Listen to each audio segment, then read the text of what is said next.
Welcome in to another edition of Insomnia Maniacs Tarot with your host, Tropical Empress in Spirit. Hi, my beautiful people. How y'all doing tonight?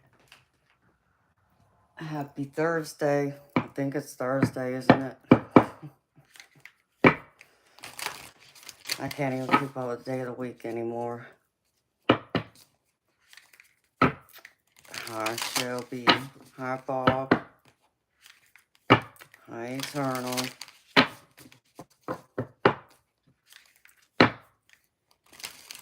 Oh, you're making us some brownies, Shelby? Yummy. You got some for me, girlfriend? I'm starving. I only got to munch on some cheese and beef jerky earlier in between my meetings. So how y'all doing?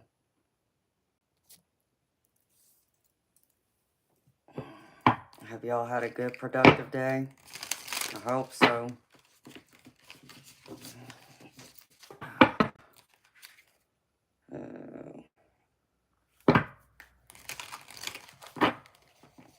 Bob's already over there. His mouth is watering, thinking about your brownies. And now you have to make more for everyone. Well, Shelby, you know better. You can't come to my stream, girlfriend, and not have plenty for everybody. Especially for me, honey.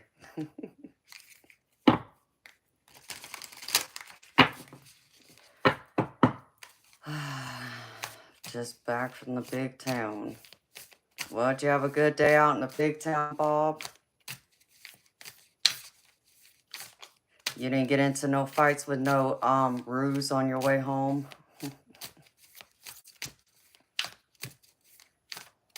Well, honey, you shouldn't have told him you had some brownie mix. I would have just gone in the kitchen and made them, and it's like, let them know after the fact or when they start smelling them.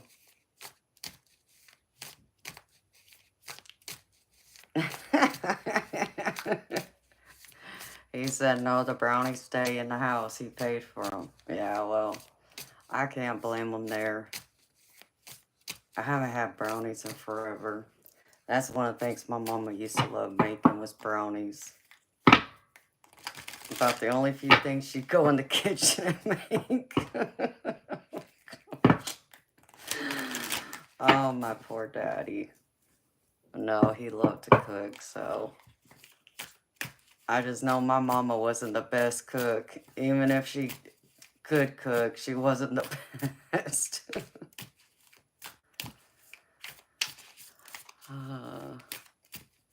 You're the one who started getting them. Oh, well, see, Shelby, you started it then, girlfriend.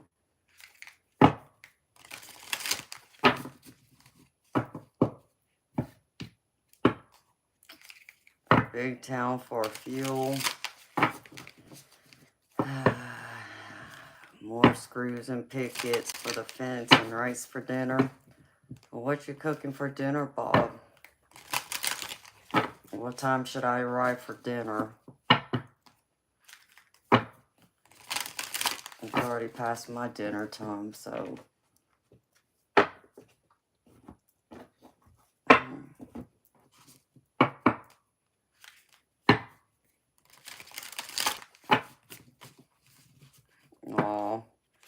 Oh, I know.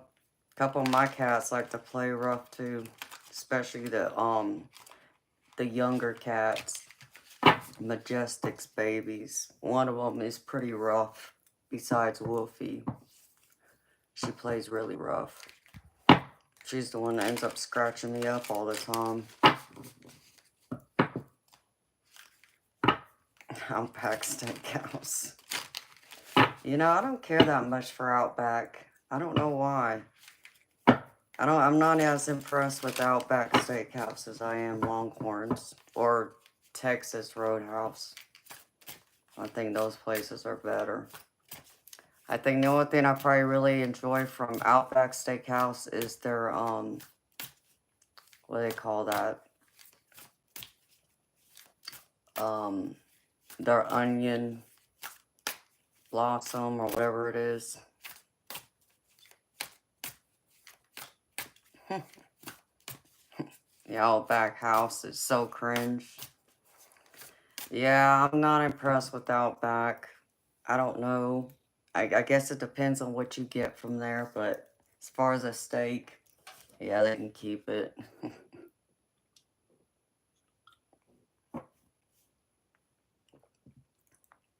Why is that, Bob? Tell them you're from New Zealand.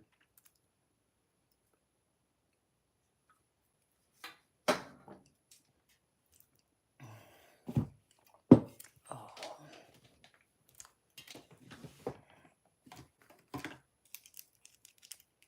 I'd like to understand why you're supposed to tell them you're from New Zealand.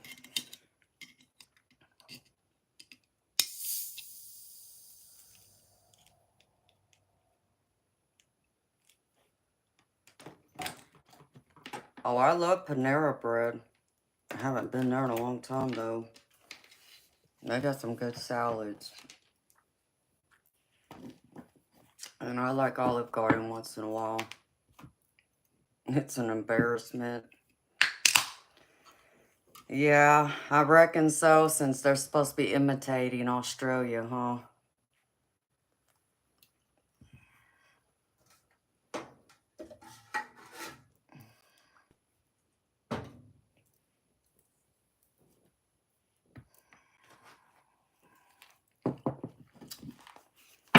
Yeah, it is expensive, Shelby. But then again, I think it's because it's supposed to be more fresh. So it's supposed to be higher quality of food. But yeah, you're right. I agree with you there, girlfriend. Pull out my dice. Communist portions. So what, you go there and what, you probably need like 2 orders to equate to 1 order for you? Is that what you're saying, honey? I mean, unless they cut their portions, since I ate their last, their portions seem to be pretty nice size for me, but it don't take a lot for me to eat, so.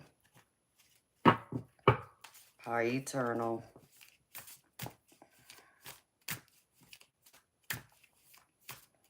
You looked it up and it's not always organic.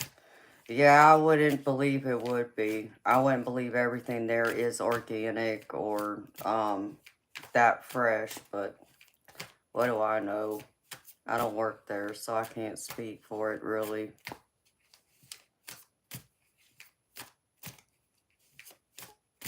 You go there to get your manager's lunches. Well, that's nice, Shelby. You go run and get lunch for everybody. I mean, I know your manager probably pays for her lunch, but I guess that's a good excuse to escape for a while. At least it would be for me. I know when I worked in the restaurants, one of my managers would have me run to the bank for her to take the money, deposit the money, and exchange it for smaller bills and all that good stuff. I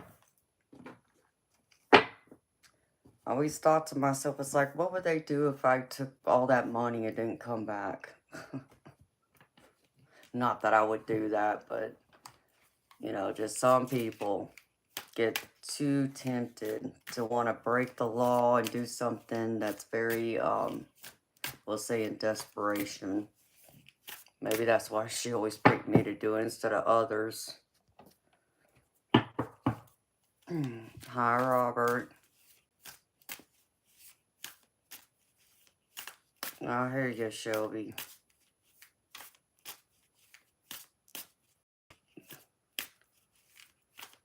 That was crazy today. Starlink going down worldwide. Oh, I have no idea what you're talking about, Eternal.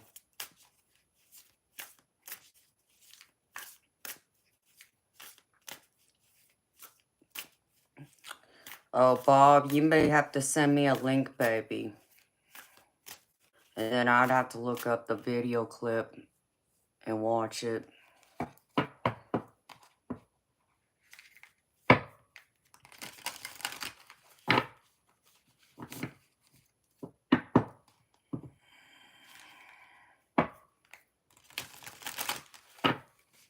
Oh, I got you, Shelby. I've heard of Starlink, but I don't know a whole lot about it. Well, I can't even say I really know anything about it. I guess Eternal would have to explain what it is. Hi, Moonchild. How you doing, beautiful? I haven't had a chance to look at anything. I was in meetings today. And then I was supposed to do a private reading after my meetings was over, but I ended up going and sitting on my bed, sat up in bed, and sure enough, I was out like a light. So thankfully I woke up because I didn't even have my alarm set. Yeah, it has to do with an internet service, but I don't remember exactly what it is exactly outside of that. I'm Gravy, Moonchild. Thank you for asking, honey. I'm tired just from all the meetings this week. But I'm Gravy. How you doing, honey? How you holding up? Hi, beautiful spirit.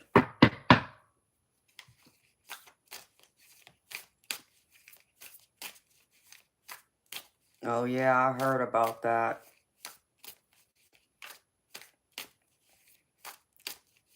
Sad to hear that Hulk Hogan died. He was still fairly young, too. At least, to me, I would think he was still fairly young. I think he was like, what, 71? Never would have thought he'd die at 71. Yeah, Bob. That's the news. Hulk Hogan died today. A heart attack. Yeah, that's wild. Never would have thought.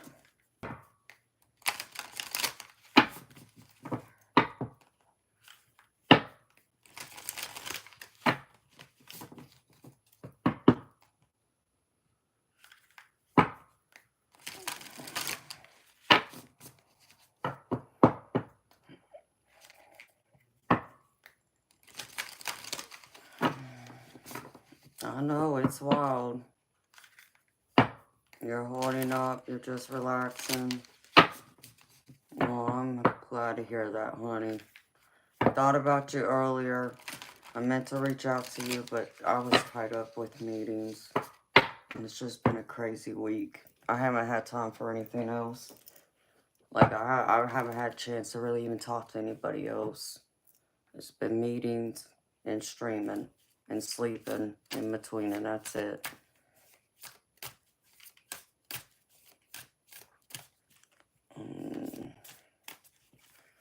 Alright. So I'm just trying to get warmed up here, beautiful people. Ugh. Pull out my big dice, I think.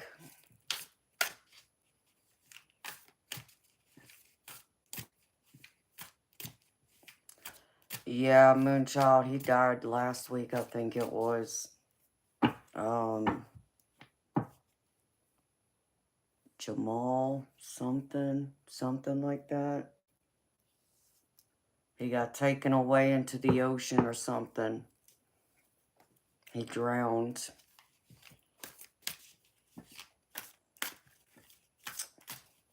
Hello, Harpreet.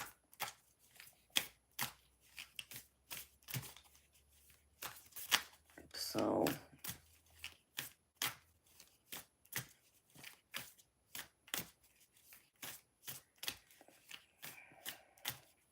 yeah, he used to play on the Cosby Show. Moonchild, that's right.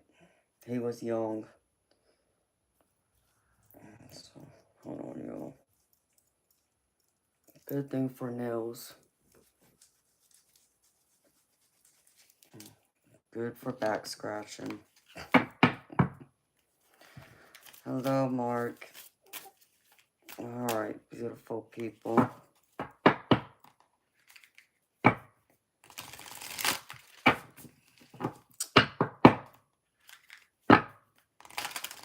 Let's get started.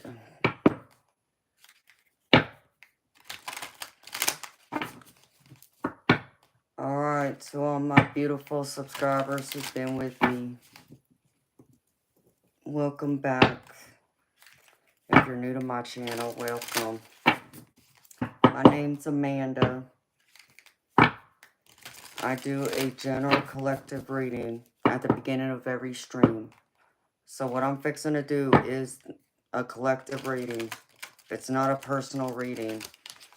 And it covers all 12 signs. It doesn't matter what your sign is. If you're here, you're part of the collective.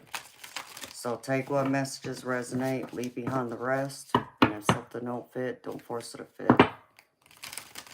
And if you want a personal reading from me, I do personal readings here on the stream. And I do them privately, off stream. The ones I do here on the stream, I have this board right over my shoulder that has my prices if you're interested.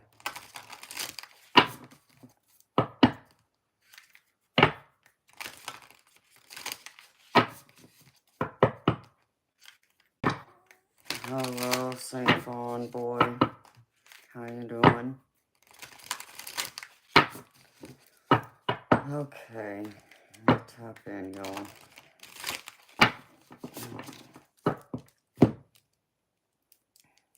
10 rings.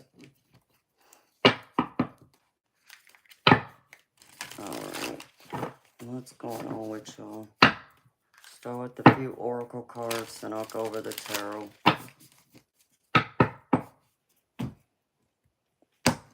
Try and keep this short and sweet. Alright.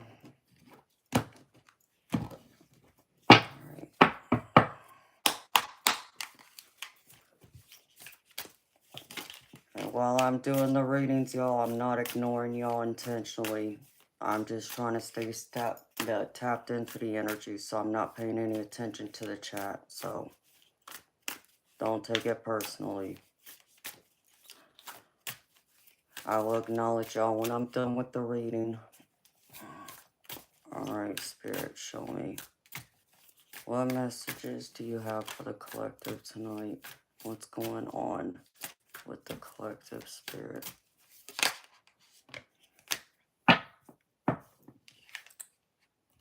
Y'all holding y'all's focus. There's a breakthrough on the horizon. Working hard on something.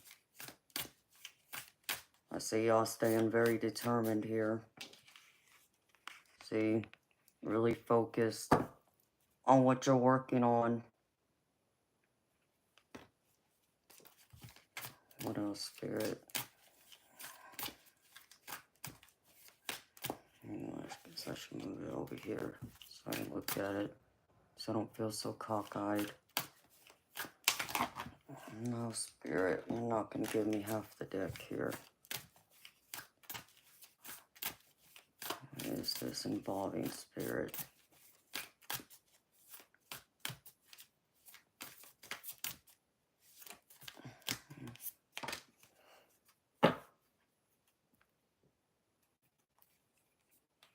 Some of you are coming to an impasse, trying to make a decision on next steps forward. I feel there's some obstacles you're trying to overcome right now, trying to figure out if you go one way or go another way, if you're going to end up successful, which I feel like you will be in the overall and long term, but right now Spirit's wanting you to get the bigger picture. So there's a need to see things at a wider distance, you know, from all angles, instead of just, you know, what's right in front of you. I feel like there's a need to even this involves other people in your life. So I feel like there's a need to really take consideration other people's viewpoints, their feelings, besides um, the effects of what has been going on currently in recent past in your life. So there's like I just heard entanglement. I feel like there is someone here that's been trying to get your attention, or you're trying to get someone's attention. Um, I feel like this is a business matter. So I feel like someone's like in the middle of a big business deal or a business venture. For someone else, this involves like a friendship or relationship. Like I feel like maybe y'all haven't been able to connect lately, and though it's understandable, we all get busy at times, but I feel like you're really missing someone. In fact, what's that song that's coming to mind? um I hear it playing. I think it's Nat King Cole. I miss you like crazy. So there's someone you're really missing right now. But I feel like is an important part of your life that means a lot to you. But you haven't been able to connect up with them lately, as both of y'all been busy. Things been hectic, I feel. And for someone, this is like a family member who lives at a distance. You've been thinking about them a lot. I even get someone sitting on their bed looking through a photo album, just thinking of happier times, wishing for new times to make those memories again. And Spirit just said there's things that have been left unsaid. So there's something I feel like you want to say to them, or maybe they want to say to you. Oh no, Spirit.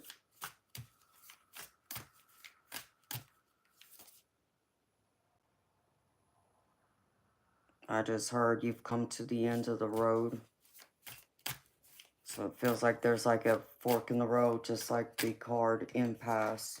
So you've come to the end of the road to having to really make a big decision here.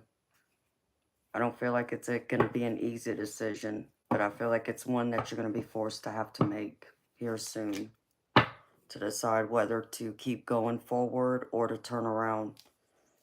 Like I even feel like someone possibly walking away from something. What else, Spirit?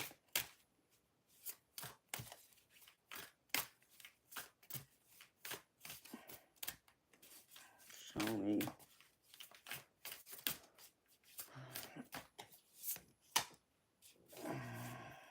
Spirit's wanting you to open your heart to the possibilities of new love, new joy coming in, meeting someone new. I even feel like this can even be like connecting with someone new, whether this is a friendship, even possibly a romantic partner, or trying to mend broken relationships, because I even have crossing bridges right here. It's time for healing, connecting, mending, and releasing. So there's a need to either fix what has been broken, what's been damaged, or there's a need to have to walk away. And I feel like if you do walk away, though, that someone new will come into your life. If it's romantic or a friendship, I do see someone new entering your life here soon, which is why Spirit's asking you to open your heart to the possibility of new love, whether that's romantic or platonic. I feel like many of y'all are trying to discover yourself, and even working on opening up those doors to learning something new, to wanting to venture out, like the need to want to explore.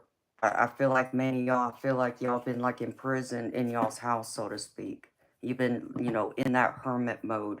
And now, you know, that we're in warmer weather, at least in most part of the world, unless you live down yonder, like Bob in Australia, there's a need to want to get out more. So I feel like you're going to end up getting out of the house more instead of just staying in. Because I feel like many of y'all really feel disconnected. So there's a need to really connect. Not just connect with people you know, but connect with new people. And there's a need to network. I just heard network. So this is having to do with some type of business venture, a business deal, possibly even a new job. Yeah, Spirit said making money. So this is focusing on your money. What else, Spirit? Give me a couple more.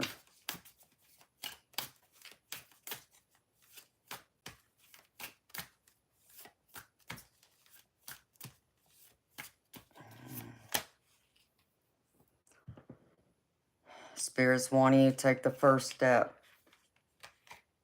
Don't allow things to sit back and pass you by. Take the first step. So again, there's this need to break free from this prison you have placed yourself in and overcome whatever obstacles. Like I even feel like for someone, there's like this social anxiety. Like you get a lot of anxiety trying to get out and meet people. So you might be one who does prefer to do social networking instead of going out into public and coming into um, crowds of people that you don't know. It really throws you off. Someone that couldn't even be a psychic empath like me, where it just overwhelms you. It's not a matter of that you don't like being around people. You enjoy people, but at the same time, it could be very draining because you absorb too much of their energy, their emotions. But Spirit's wanting you to take a chance, even to break out of that prison of, yeah, it can be draining to get out and meet new people. And yeah, even if you are an empath, but Spirit's saying it's still worth it. It's worth the risk of going out there and exploring for like an hour or two. And yeah, you'll get drained, but Spirit's showing me it'll be worth the effort. Even the need to travel, even to go out to faraway places. So there's a need to go somewhere far away, but for some of y'all, far away can be just leaving y'all's house. So I'm picking that up strongly. Many of y'all are introverts instead of being an extrovert, which there's nothing wrong with that, beautiful people. But you can't live inside your house forever is what Spirit's saying. If you want to find love, if you want to find the new joy in life, the things that could bring you delight, you gotta live outside the box too, besides that box you keep putting yourself in. Alright. Now, Spirit, show me what else is going on.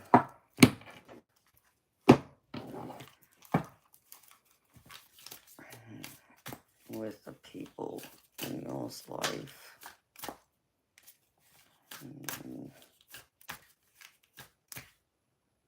Longing for love.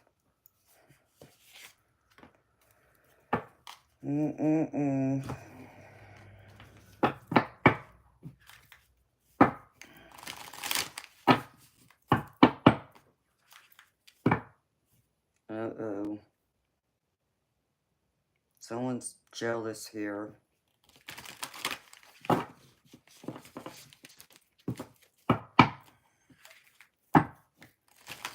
Whoever you're crushing on or trying to connect with romantically, I feel like there's some type of jealous energy. Like, I'm picking up on someone, whether this is you or them, like you're wanting more of their time, but they're not able to give it to you. So you're feeling left out in the dark. And then it's kind of making you jealous because maybe they used to give you more of their time and they're not able to. So you're kind of feeling left out. And it's making you feel lonely. As there's this deep desire and need to have more of their personal time. Like before. Right here. Spirit saying you're going to have to step up, speak up, and tell them how you feel. If you feel like you're being neglected, we'll say, Spirit saying speak up now or forever hold your peace. Don't bring that toxic energy into it. Spirit just said, it's not going to serve you well. Jealousy don't help nobody. Alright, Spirit, what else?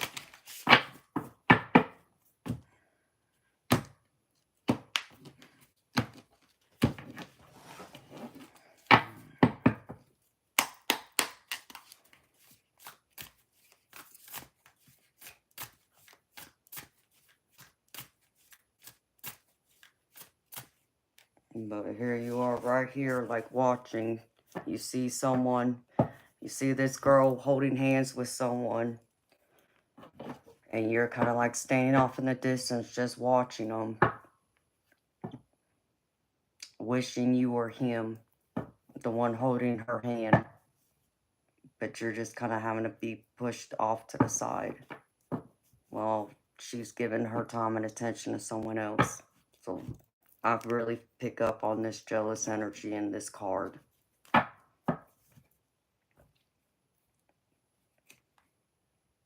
And I feel like the energy is becoming all fragmented now. I see like these different puzzle pieces, like you feel lost. You feel, you know, unsure of things now. You might even feel like you feel like you're not being heard or listened to, as maybe before things were stronger, there was more time for each other. Now, whether that's just life in general or something's happened that's kind of caused things to not be as connected with each other, like, you know, maybe y'all used to talk all the time and now you're not able to talk for whatever reason.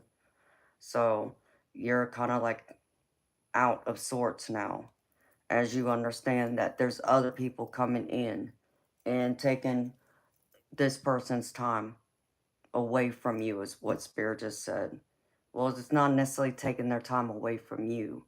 It's more so Spirit wants you to understand that there's other people in this person's life that they got to give their time and attention to as well. So it's a matter of having to be understanding that. But I feel your energy's all fragmented everywhere. And you're not sure what to do now. And I feel like you know how to handle it. There's this jealous energy. There's this, not so much envy. It is envy, but it's not. It's like you're trying to be understanding, but I feel like someone's trying to hide their jealousy too. What else, Spirit?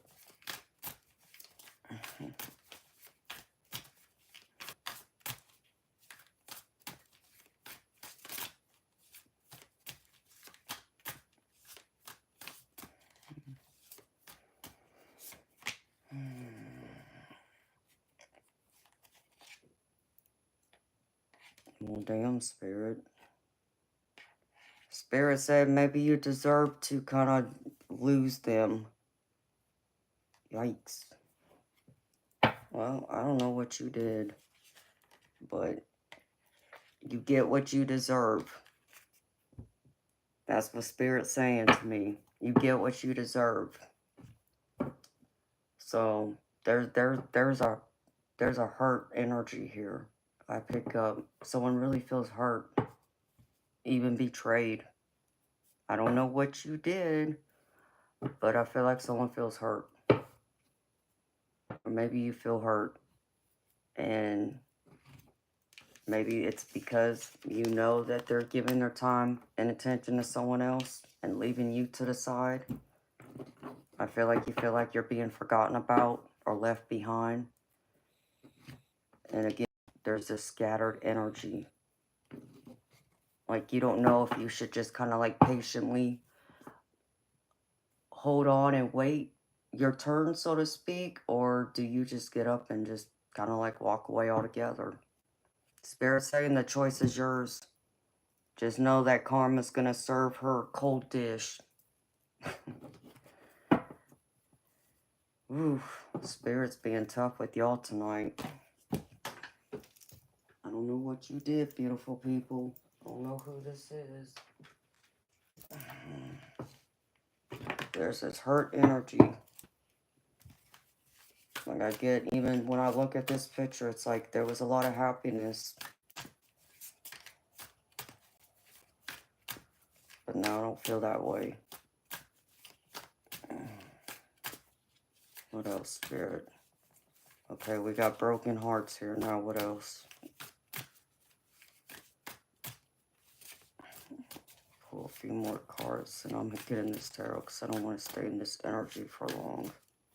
So I'll have to pay for a personal reading if they want me to go deeper. Spirit, what else?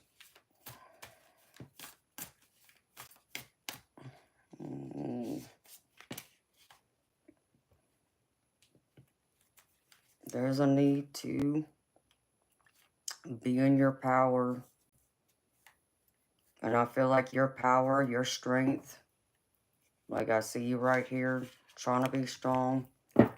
Present yourself in this strong, powerful energy is going to be being surrounded by family and friends and looking to your spirit guides for advice, for a solution, even whether, you know, things don't go exactly how you had anticipated they go, or it still might mean you got to walk away from this. But spirits want you to know that things will work out. Things will be okay.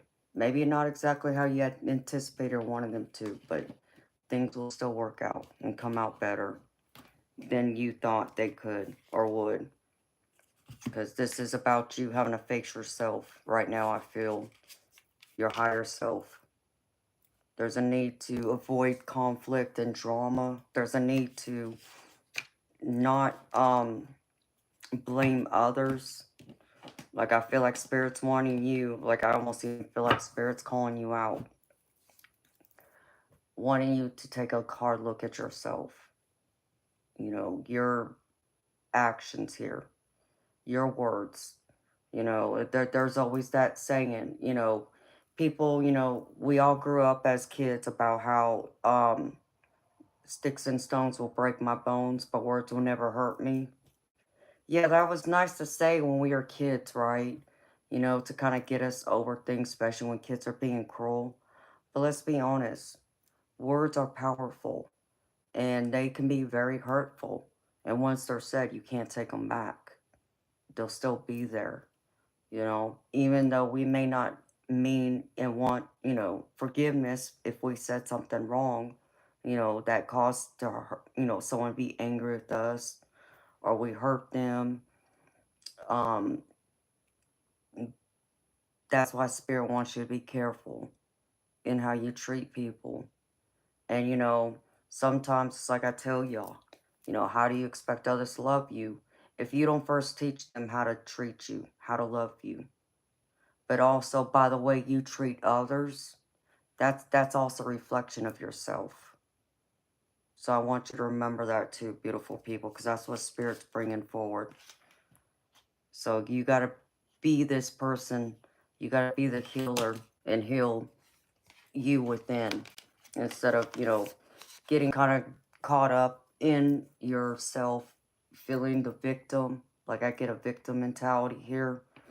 Others, I feel like you're wanting to get close to people because the fear of getting hurt. You know, the fear of conflict, which I get too. Um, so you're over here trying to play it safe.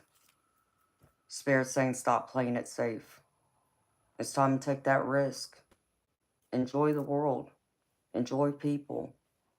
Yeah, that doesn't mean that everyone who walks past you is your friend or going to be your best friend or possibly even someone you can end up having happily ever after with. But it doesn't mean that there isn't something wonderful to learn from that interaction or even a great lesson that can prepare you or teach you something that you need to know that you wouldn't have otherwise learned or become to understand had you not walked past and come across this person or group of people. So people engaging with others can also teach us a lot about ourselves, because sometimes we have that mirror effect where, you know, being around others and the more time in a, you know, we spend with them, we begin to mirror each other. So sometimes we can bring out the best traits, best qualities in each other, but other times we can also bring out the worst. And I feel like there's a need to work on those wounds when, you know, we get triggered or our worst attributes, our flaws. There's a need to shed light on that. There's a need to heal that side of yourself so you're not in a constant battle or conflict within. Because being in conflict with yourself, you project it outward onto others. It bleeds out. And Spirit wants you to get a hold of yourself when it comes to that. You know, you can't, you know, ask people to accept your treatment, you know, just by being triggered or being hurt by a misunderstanding or something that, you know, is a wound there from your past. There's a need to heal this. Come to terms with it, beautiful people. Otherwise, Spirit's saying your relationships are always going to suffer. They're going to suffer greatly. It's not just the relationships you have now, but the relationships that come in the future, whether that's friendships, professionally, or even a romantic partner, even your family dynamics. It's still going to suffer. So don't feel like you got to pay for this for the rest of your life. Spirit's wanting you to know that there's more good out here. There's more things to love about yourself and to love in each other. Bring out those good things in each other. Don't look at it as just a loss. Look at it as a new start instead of always feeling like you're on the outs. So Spirit wants you to begin again right here. New beginnings. Have a leap of faith. Take a chance on yourself. And not everyone who leaves your life is a loss, beautiful people. Sometimes those people need to take an exit. They're not meant to be there forever. As much as we may want people to stay in our lives forever, not everyone's meant to be there forever. They're just meant to be there for a period to teach us something. Or maybe to even show us something, teach us something about ourselves. What else? Spirit. What else, Spirit?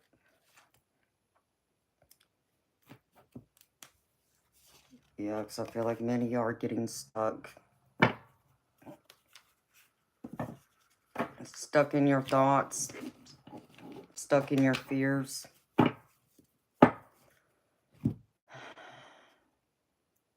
Spirit wants you to reclaim your power. Even some of y'all, this is a battle of your own behaviors, addictions right here. Are you battling some type of addiction?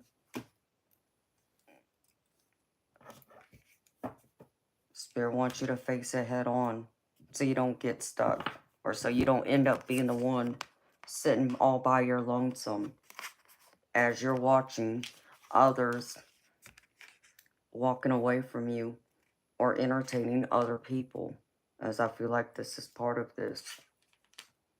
So get out of your own way, Spirit's saying, so you can get new people coming into your life that are going to bring more happiness, more stability, solid energy to give you that peace and tranquility that you're looking for.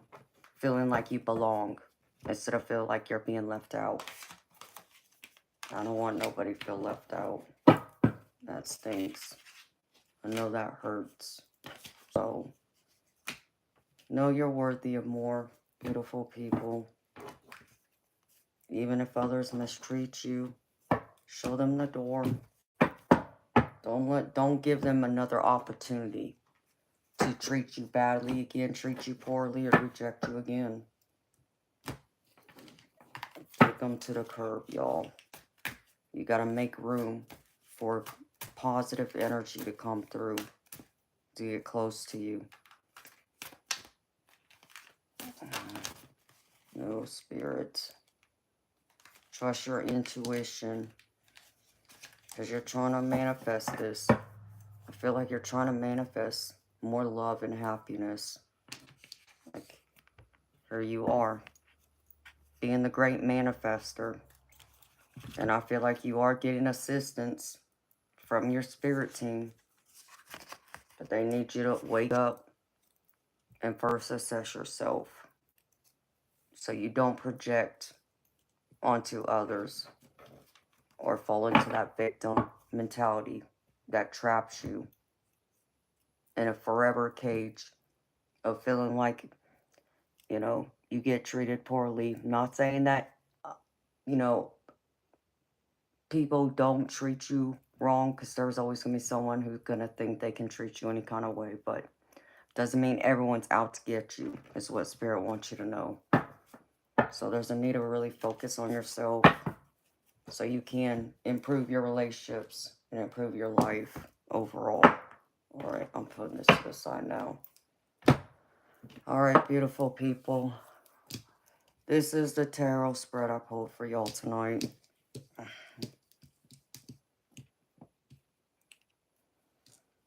So again, beautiful people,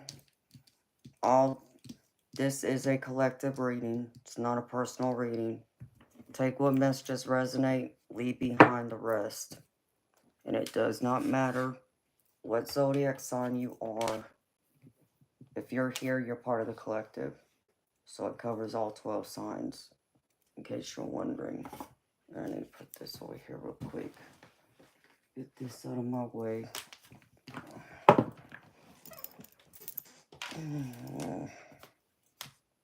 This desk ain't big enough.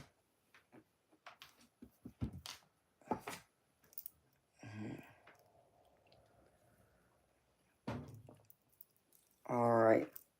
So this is what the tarot says, beautiful people. Recent past energy. Again, I feel like there's this trap energy, but there's also an energy here of someone trying to charm you, or maybe you're the charmer, as I see the King of Cups here. I feel like this is part of a friendship. Like, I see two people talking, and I see they're engaging in a conversation, and I see a guy walking up to a girl, and, he has his arms around her, and Spirit saying, he's showing me, why won't you give me a chance? So I feel like you're trying to open the door to let someone you know that you're friends with, that you have deeper feelings than just this friendship, and you want to see it progress forward. So my ladies, maybe this is you too, and you're just showing me your feminine energy, or you're engaging in some type of conversation. If you're single, you have someone in your circle who's wanting to pursue you, who wants it to go a step further than just friends. And so now you're at this crossroads. You're not sure if you want to give it a chance. Here you are, Two of Swords. Or not Two of Swords, I'm sorry, Two of Wands. Unsure, do you give this a chance? So you're over here trying to make a decision. Is it worth the chance? Is it worth the risk of possibly ruining a friendship? Or do you even have an attraction to this person just to see, are you curious enough to see, wanting to find out, could it potentially turn into something more if you're single? But someone else here, I feel like you're in love with your best friend, but you're afraid to let them know because they're already tied to someone else. Spirit just said that. So that's for one person watching me. You're in love with your best friend, Spirit's telling me, but you're afraid to let them know because you're afraid of what it will do to your friendship, plus the fact that they're with someone. Well, either way, this is carrying a big burden, I feel, on you. Um, Here it is, Nine of Wands. You're showing up. There's this big burden of what to do next. What's the next steps forward here? Spirit saying don't give up. Don't walk away from this friendship. Don't walk away from this relationship. There's still time here to either address it, talk about it, or decide where it is you stand, where it goes from here. But I know it's carrying a heavy weight. And for some of y'all, I know it hurts because I feel your love for this person. I feel your desire for this person. So even though this person may not have hurt you or done anything to like lead you on or make you feel um like you've been mistreated or like there's any type of deception here, I still feel there's this heaviness in your heart because you want more. I'm getting Three of Swords here, okay? For someone, this could be, your heart's hurting because, for whoever it was I picked up that has a best friend you're in love with, but they're tied to someone else, it is hurting your heart. I see that here. It's causing you a lot of grief. For others, this is just you, like you're scared. You're scared because you're afraid it could turn out this way, or you get your heart broken, or you might end up hurting them unintentionally. So what do you do now? I feel like you're really still thinking about it. I feel there's a lot of confused energy here. You're unsure. You're unsure if you're willing to take that chance, or should you just leave things the way they are and maybe not even address them. But Spirit's saying by not addressing the pink elephant in the room, we'll say, doesn't mean it's going to go away. Those feelings are still going to linger. So, are you ready to talk about them? Are you ready to bring it out in the open and discuss it? Or are you just going to close yourself off and keep things to yourself? But then every single time you come around this person, is it going to be awkward? Are you going to have your anxiety build up? Just, this need to want to like reach out and get closer to them, but then you have to remind yourself no, because you're afraid of crossing that line with them. Beautiful people, relationships are hard. All relationships, no matter what type of relationship it is. Love is complicated, but as I always say to y'all, love's worth the risk. It's worth finding out. Even if it's just a friendship, and it doesn't, turn into romance. Just have that friendship, that happiness, that joy, making those memories. Maybe it's just someone you can just go hang out, have fun with. They're your, the type of best friend you can have. Even if it's someone of the opposite sex where, if you go out on a date with another guy and, that guy ends up, not being the one, and even though maybe you like them, it ended up not working out. You can call your other male best friend. It's like, hey, I'm sad. Can you come over and hang out with me? Watch a movie, bring the popcorn. And your male best friend's going to come over and not just bring the popcorn. They're going to stop by your favorite restaurant and bring you your favorite food just to cheer you up. They might even, you know, bring you your favorite candy and maybe some flowers or something, or your favorite movie. You know, it's that type of energy, you know. So I understand it's tricky. I understand that trickiness of where do you cross the line? Where do you lay the lines of making sure this stays a friendship and then this other person you can pursue or you combine them. Because beautiful people, you know, when you are in a relationship, it should be treated as this, should be treated like not just your lover and your partner, but your best friend. So why not? You know, if there is a possibility, if there is an attraction, spirit saying that'd be the type of person you'd want as your mate, or you should want. That'd be a healthy relationship. So why not pursue it? But I still feel you're over here confused, unsure. Do you take it to the next step? While others, you're just gonna keep it to yourself. You're not gonna let them know, or you're gonna let them go on thinking that, yeah, maybe we could, but it's not the right time. Or I feel like someone's gonna be like, you need to give me some time. I'm not ready to see. Maybe down the road, but you're not ready right now. And that's okay. And then for the ones that are just friendships, where you're not looking to entertain any kind of romantic relationship at all, you know, so this can even be my ladies, this can be you. Find another female friend out there. You could end up becoming that best friend that your girlfriend ends up calling you up and they go out on a date with a guy. And same thing, you know, it doesn't work out. Best friend, you know, can you come over and hang out? You know, I need my best friend right now. And you're the one that shows up with all the popcorn and pizza, you know, whatever their favorite food is. Want to cheer them out up. But there's this need of, do you invest in this relationship? Do you go forward? You know, whether it's romantically, like I said, or this is just platonic. So, Spirit saying don't take too long. You never know. You might end up watching a good thing walk away from you. So make the investment, invest in your relationships, your friendships, the ones you want to build on, and the new ones that are still coming in. So make room.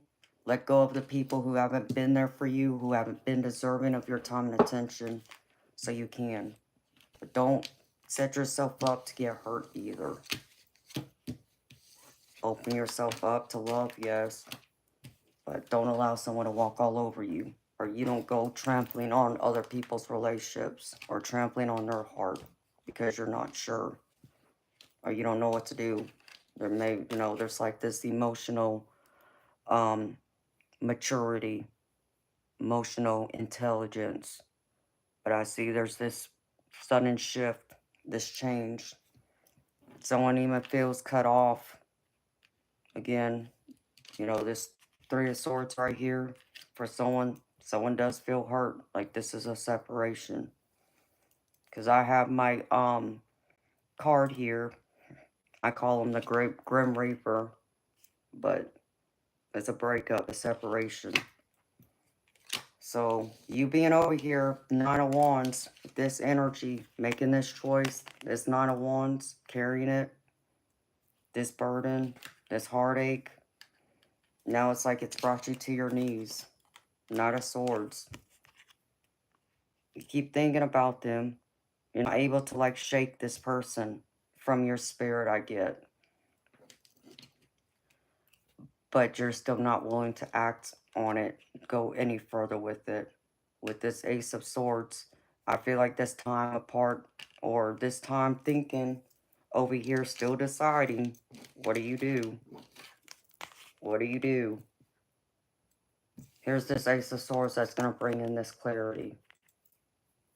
This confusion is going to be cleared out of the way, where you can find success, where you will be able to move forward instead of holding yourself back and feeling trapped. You know, something could abruptly end still, I feel, for someone out there, or someone may still be cut off, or things aren't going to be the same. But, you know, that's kind of like the chances we take with any type of relationship, with all the people we deal with. We know that people get busy again. You know, people will come in and out of our lives. But it's the ones who want to be there, the ones that really love us, care about us. You know, love is a choice, beautiful people. Let me say that. We make that choice. We choose to love or we don't. And when we choose to love someone, you know, whether it's friends, family, or romantic, we show up for them and they show up for us. And that means showing up without having to ask sometimes. That you just know they're there. You know, you get someone on your mind, you're like, why is this person on my mind? Well, instead of waiting for them to call you, you pick up the phone. Hey, how you doing? You're on my mind, for whatever reason. And I just felt like I needed to pick up the phone and call you and check on you. That's how you choose love. You show up. Or again, like I said, maybe it's that friendship where you go out on a date and it don't work out. And so you call your best friend. And without asking, your best friend doesn't just come over and show up with the popcorn, but they, go buy your favorite meal or bring over your favorite movie to help cheer you up. That's a choice. That's making that investment. So what are you going to choose? I mean, I see you over here as the advice is being shown to me, as you're over here still thinking it, trying to find that clarity on next steps take.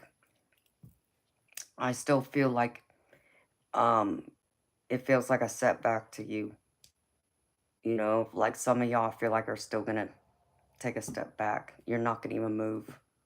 So, and then that's where I see, even though Two of Swords ain't down here, I get Two of Swords energy. Like it's gonna come to a choice where you're either gonna have to decide, or the universe is gonna choose for you. And as y'all always hear me say, you don't want the universe to choose for you because you may not like the decision that the universe has in store for you. So I humbly encourage you to make that choice before it gets chosen and it's too late. Now, could this mean that this relationship, if it ends, it's not meant to be? Yeah, that's possible too. But I feel like that's not what you want. There's still free will here, and spirits remind you of that. So, though this can be a setback for some of y'all, this can even be where this person maybe feels, that it's, you're not being honest with them, or you're not willing to put all your, yourself out there completely. Um, you may have to take your losses and walk away, because I see some of y'all walking away. And I see like this person might even come in and might bring the sword of truth to you, and it might be the hurtful truth. As I'm getting you in this King of Pentacles, though you might be hurt over here and still choosing, you're in this King of Pentacles energy. And I feel like there's more abundance coming in. You're stable, you're happy, you're secure, you have a lot going for yourself, but you still want to invest in this person without getting your heart broken. But I feel like someone's not being honest. I feel like you're not being honest with this person. There's something you're holding back. So, Spirit saying it's now or never. Are you going to tell this person what it is you're, afraid to say? Or is this person going to come in with their sword and say some hurtful things? Or give you the kind of truth that's going to slap you in the face? Be a gut punch. Doesn't mean they're going to, like, break your heart, but I feel like there's something you keep running from. But here's this Queen of Swords. Very strong, determined, in her power. So my guys, this can even be you. Just showing me your feminine side. Holding up your sword of truth. Willing to speak it. Because the Queen of Swords is someone who can be very cutthroat. They can be brutally honest. So I feel like a lot needs to be said here. And I feel like once this truth is said, you'll be able to better assess what choice you make. If you can go through, where is it? Do I have it? And make this choice right here. Or do you sit all by yourself as this King of Pentacles and enjoy life? And I just saw a gold spirit orb. So, do you feel more abundant being alone and keeping your truth to yourself and walking away? Or do you feel more abundant having this person, whoever this person is, in your life? Whichever way you can have them. But it's up to you. The ball's in your court. Where I feel if you can choose them, choose to go forward with this, I feel like this person will accept it. But I also feel like they might get scared too and walk away from you. But I feel like they're gonna come back around. Even though I have this Eight of Cups here with this Tower, I see this Eight of Cups, like you walking away from them or them walking away from you out of fear, insecurity I even get for some of y'all. They're gonna come back. And you see it right here. This person looking back, looking to see if you're watching. Are you watching them? Are you looking? I feel like you are. So I feel like they will be back. Or you're going to return to them. And Spirit just Spirit just showed me 2 doves. So I feel like this is going to be true love for someone. And I feel like you're going to be able to see this person as your strength. So here's the strength card showing up.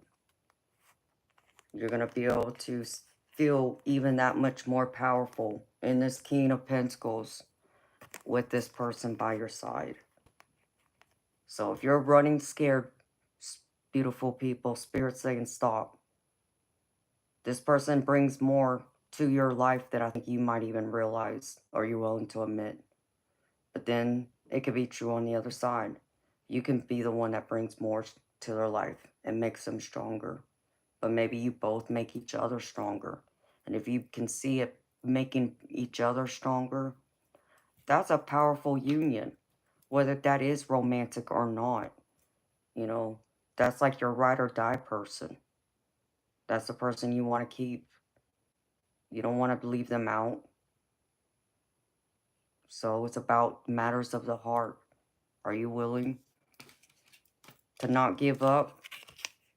You know, carry the burdens a little bit longer, carry this weight, you know, willing to step forward and actually open up? Or are you going to shut the door? Because if you shut the door, I see you, instead of being in this abundant King of Pentacles energy, I feel like some of y'all are going to end up having to be in a state of lack. And you're going to end up having to not just lick your wounds, but be stronger and find that inner strength to pull yourself through it. So which do you decide, beautiful people? The choice is yours. You know, use your discernment. Is this relationship worth it? Is this person worth it? Are you worth it?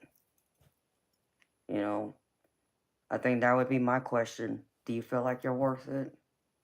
Do you feel like you're worth taking a chance on finding out? If you can open the door, open your heart up just a little bit more to new people or to an existing relationship and encouraging others to get close to you. Because when you're loved right, your light shines. It shines in a much brighter, it sparkles even. It's a higher frequency. You know, have you ever heard that saying about, you know, when a woman's been loved right? Because she shines a different light. It's the way she enters the room. It's her aura. She walks with this sense of confidence this sense of security. You know, she's more easy, more laid back. Um, she seems to smile a lot easier, you know, to where maybe before she didn't smile a whole lot, but now she just glows. That's what it means to be loved right by someone, even if it's a friendship. It's like your best friend. They just light up your world, and you light them up. I don't feel like you want to let go of that. I don't feel like you want this Grim Reaper to come in and take it all away, or to see you over here suffering, and then this tower moment where this tower is going to come in and things are going to get knocked down. I know you don't want that. Be willing to give people another shot, another chance.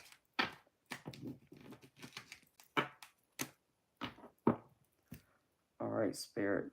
What else do you want to add to this? Let me see.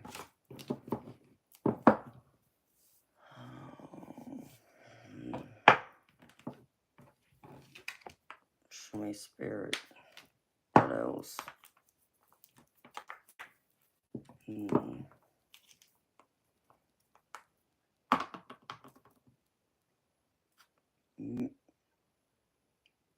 Libra.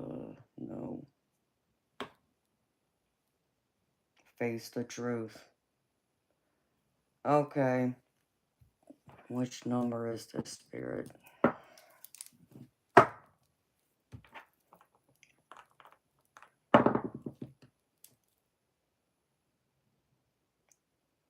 Well, you're showing up as a Page of Pentacles. Spirits, and this landed on. Let me show y'all, beautiful people. Here's the scales. And this landed on Face the Truth. So again, spirits want to talk about this. There's a truth you still got to face here. What truth are you willing to face? Or you feel like it's balanced and fair? You feel like it's not fair right now? What else, Spirit?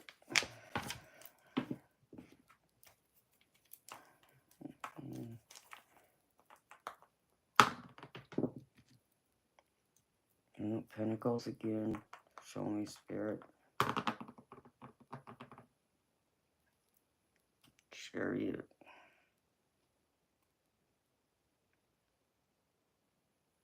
This landed on unspoken words. So I feel like these words are going to come in at you fast. Spirit's asking you to be confident with the Chariot. Here's the Chariot right here. Be confident to speak your truth. Face this truth. Don't go keep holding back your words. These words need to come out. There's a need to release this energy so it doesn't build up, so it doesn't get stagnant, and it's like a stalemate. I don't feel like you want a stalemate here. What else, Spirit? Show me.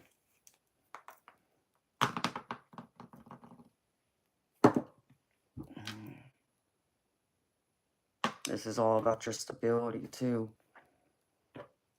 Pentacles. Alright, Spirit. This is the Empress. I feel like, you know, coming into this Empress energy, or this is going to be the person in your life, is going to provide you with this stability and security. Here's the Empress right here, and it landed on stability. The Empress is very secure, very stable, not just when it comes to finances, but they're very mentally and emotionally stable and secure. You know, they got a lot of wisdom, a lot of experience. They're also the nurturers, the caregivers. You know, you think of mothers type energy. You know, they're the ones that want to come in and help, you know, help you find a solution. Or if you're sick, they're going to bring over some soup and, you know, spend the night making sure that, you know, you're staying hydrated. They're the ones that are going to want to, you know, look after you. So I feel like this is a need for you to open up to this energy, because I feel like this person will make you feel softer, because even the Empress has a lot of feminine energy, and they bring forward a lot of loving ideas too, where I feel like they would be that good person to give you not just words of wisdom and advice, but they'd help you to see the bigger picture and to help you to see your full potential. So when you are in doubt, like if thinking of saying you're starting your own business and you're in doubt, this Empress is going to help you bring forward that ability to believe in yourself and to find those creative ways, make those creative, plans come to reality. So that's a powerful energy to have in your corner. So own this energy. Invite this energy in, whoever this is. You might even know who this person is. Or this is you being in that Empress energy. Or Emperor for my guys. What else, Spirit?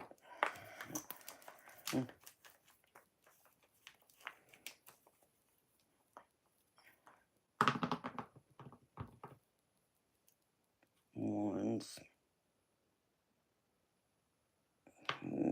Stagnation. Alright. Which one, Spirit?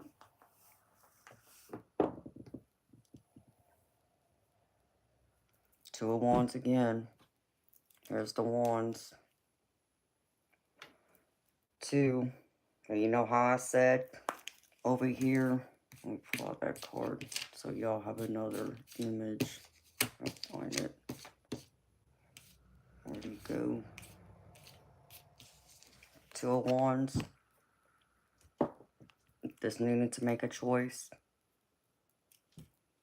Spirit saying, get out of this stagnant energy. Because this Two of Wands. Where'd it go? I got the Wands over here. And I got two. Which is exactly what this is. And it landed on stagnation. Which tells me you're still scared to make a choice. You're still scared. Even being at this fork road. Walking through. Looking out at the horizon. You're scared to even get in that water. You see like all this water back here. You're scared to go out in this deep ocean to find out. Stop staying stuck. You can't stand here forever and not choose, not make a decision. What's the next steps? You decide. I feel a need, like there's someone here I pick up that is like expecting someone else to come in and make that decision for them. No, beautiful people, make it for you. Okay? Don't expect the Empress or Emperor to come in and delegate everything. It's time for you to own this energy as this King of Pentacles, because they too are the leaders. They come in and they talk and they make those decisions. So own that. Own that energy, beautiful people. Alright. Putting the rest of this up. One more, Spirit. What else?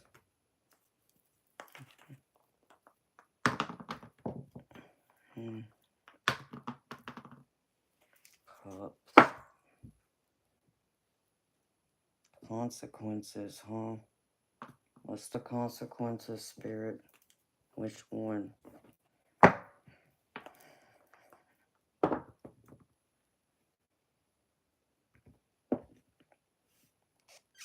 Ooh. Two of Cups. Cups. And two. Twin Flame. Soulmate energy. And landed on consequences. I feel like the consequences will be if you stay in that stagnant energy and you don't make a decision. You just stand there twiddling your thumbs. That person's going to walk away. Since it landed on the consequences. Or you're not going to ever find that person if you haven't met them yet. This can even be a friendship though, beautiful people. You know, Two of Cups doesn't have to be soulmate, as in romantic. It can still be a friendship, it can still be family. Alright, enough of this. Put these cards up now. Let's put those up.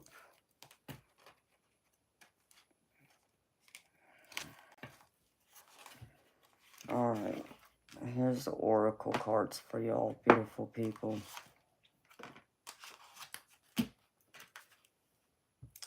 From the gods of the hidden realms, treasures in the deep and dark. And it says, right now, no matter what your inquiry, it's time for a look in the mirror and a personal inventory. It's easy to be triggered right now and feel like you've gone back in time with a reopened wound. It's important to be aware and avoid defensiveness, judgment, or blame. You always have a part to play in this theater of life. Perhaps you're challenged because someone is projecting their unhappiness onto you. Perhaps you are the one projecting judgment outward into the world or refusing to accept the truth of a situation. Whichever position you hold, have a sense of humor and let it go. Everything will come back to a manageable right size, and soon you won't even remember what all the fuss was about. Life is just messy some days. So this is all about healing wounds, beautiful people. Spirit's just confirming what I was saying with with the oracle cards and the tarot. And this is all about even healing those deeper wounds when it comes to our relationships. But this even comes within ourselves. So there's this great need for shadow work. You know, we can't give our best until we feel our best. And that's on the inside too. So there's a need to go within, take a deeper dive, go into the deep and the dark, as this card says. Because it even has shadow work, healing old wounds. You need to heal those deeper wounds so you're not afraid. You're not scared. You're not scared to face the world, but you're not scared to face yourself either, I feel. That's what Spirit wants to remind y'all of. Alright. And then the angel number card I pulled for y'all is number 1313. And this is starting fresh. And it says, well, step out of your comfort zone. You're about to create something meaningful. All your skills and talents will bring you auspicious profits. Build up your confidence and trust in your decisions. So trust in your decisions, trust in yourself. Starting over. It's okay to start over. It's okay. Have a leap of faith. And trust in yourself. And then the angel card I pulled for y'all is Saint Dolphin, and it says the time is now. This is a moment of acceleration. Go for it. Don't hold back. Proceed. All your hard work, focus, prayers, and intentions have led you to this pivotal moment. Any hesitation you may be experiencing is just a sign that you are on the verge of something wonderful. This is the time for you to surmount your fears once and for all. Stand in your power. Angels have your back. And the positive affirmation is, I trust when the universe says yes. I trust when the universe says yes. And believe that, beautiful people. And that's what I have for y'all for the general collective reading. So again, beautiful people, that was a general collective reading. It wasn't a personal reading. Just take what messages resonate, leave behind the rest. If something didn't fit, don't force it to fit. And if nothing resonated for you tonight, well, maybe it wasn't meant for you to hear tonight, but it doesn't mean it can't be true for you down the road. If you shall ever hear or be called to this reading, it will be here, as it's timeless. the rest of these cards up. All right.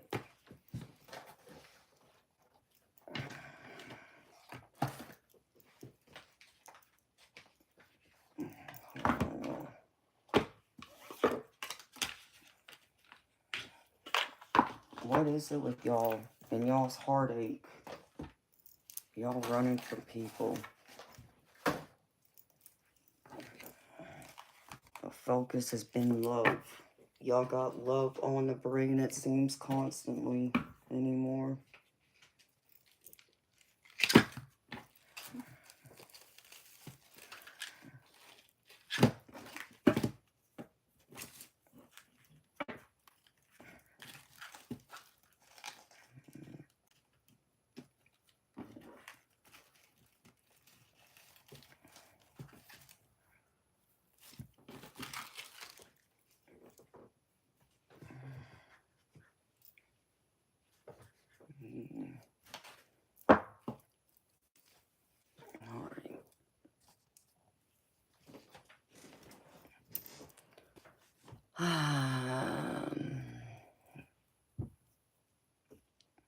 Hi, DM. Hi, Sergeant Curtis. How you doing, baby? Oh, you're welcome, Bob. You're welcome, Moonchild. Hey, Onyx Throne. Hey, 420. Might as well look the part. If you're gonna troll, dress like one. Oh, okay. For real. At least entertain us. Is that what y'all are saying?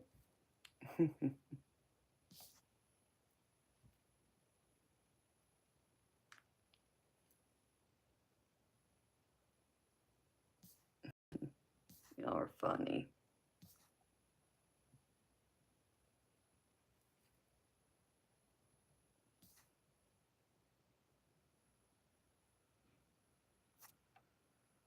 Hi, beautiful people.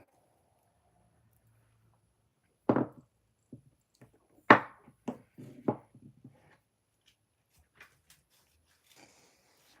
right. Let's see. You're here, Onyx Throne.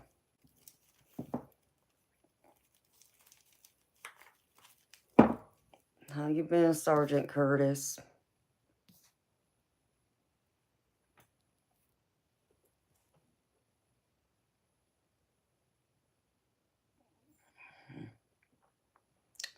No, Cat, I don't do free readings outside of the collective.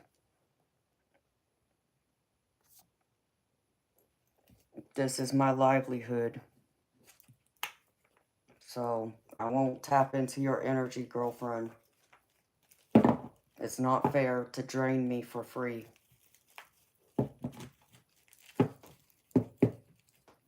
Especially when this is my livelihood.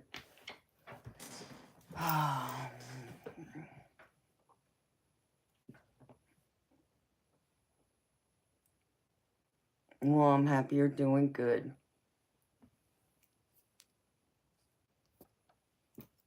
It's good to see you, Sergeant Curtis.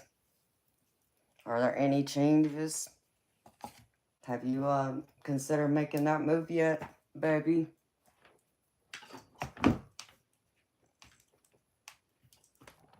No, Jasmine's here too. Okay. Thank you, baby, for letting me know. I know Onyx Stone's here. I know Jasmine's here. So, let's see.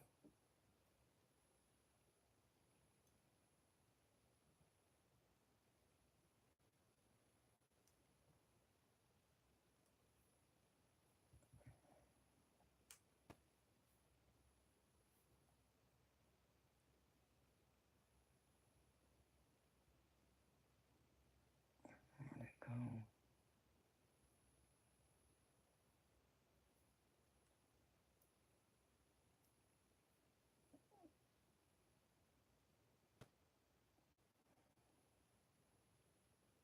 Okay. All right.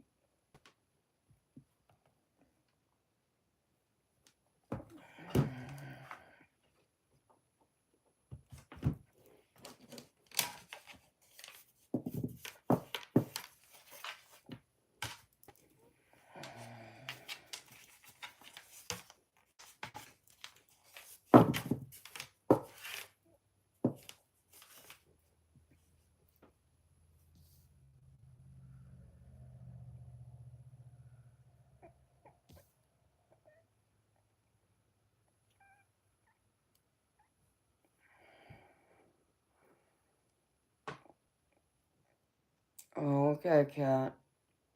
Well, beautiful, I'm happy the advice was helpful. And it was correct, honey.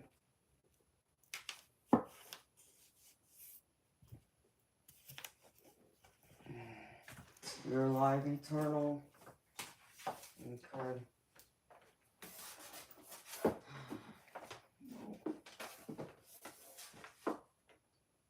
Oh, ladies. I gotta run to the ladies' room, y'all. I'll be right back. And then I'll start your reading, Onyx, Throne, and Jasmine.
Alright.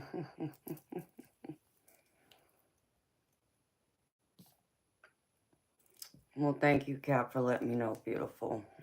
Bless you too, honey. I really appreciate the feedback. It's scary how accurate I am sometimes, I gotta admit.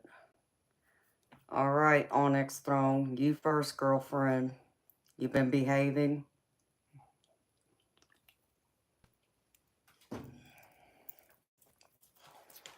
You got a question, girlfriend? Or you just want a general sweetheart?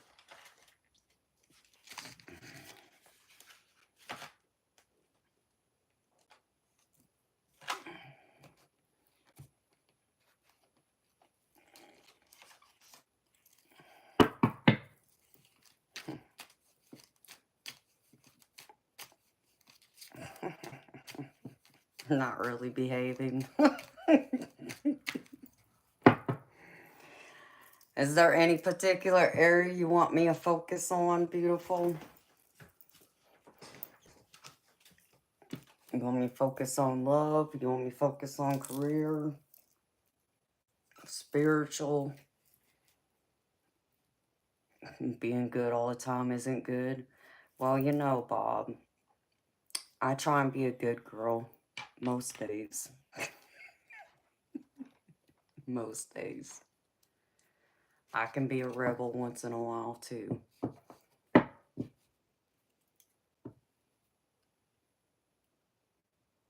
A little good trouble. That's right, 420. And y'all making fun of the crowns? Well, you know who has the biggest crown? I do. Just general spiritual message, please. Alright, honey. Let's see. Spirits. Which deck? Let me find my decks first.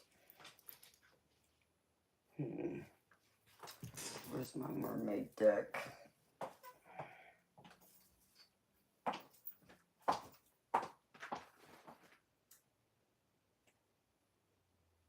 Oh crap, where I put it?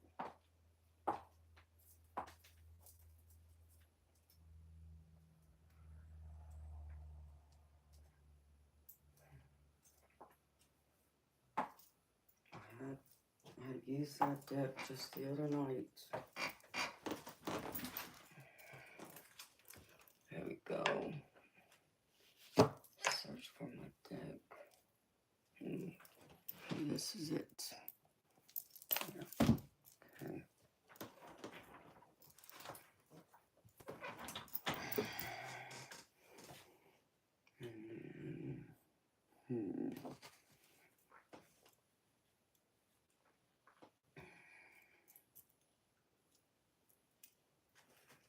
Man, I got a song stuck in my head again.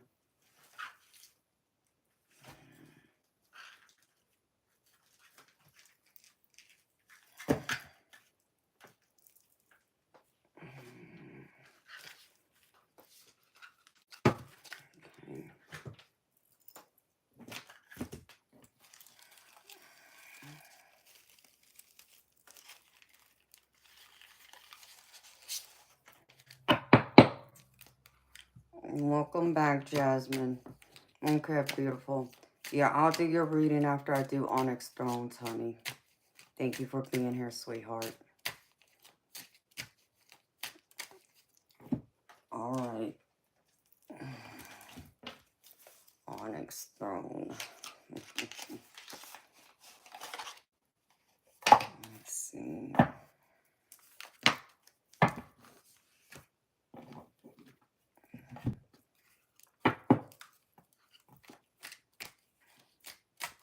Spirit, show me for Onyx Throne.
I feel this need to use this other deck for you.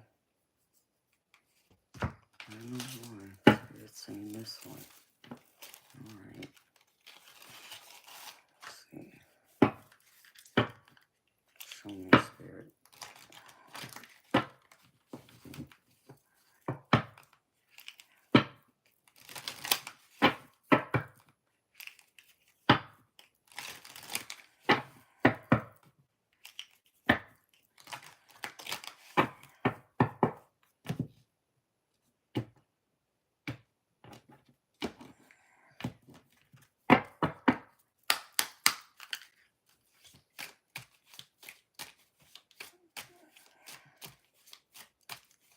Recent past.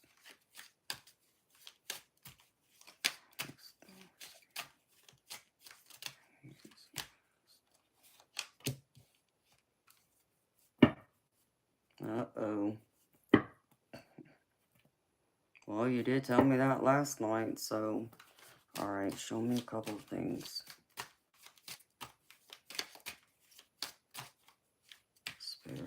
coming towards Onyx Stone.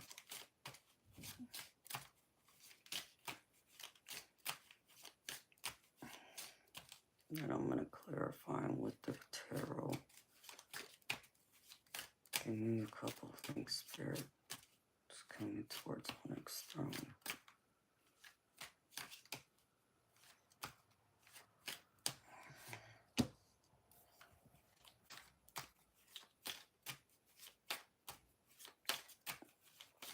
What are you afraid of, girlfriend?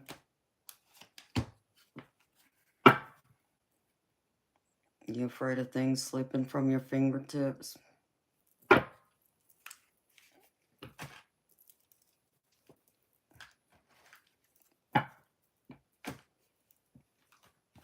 what's the advice, Spirit?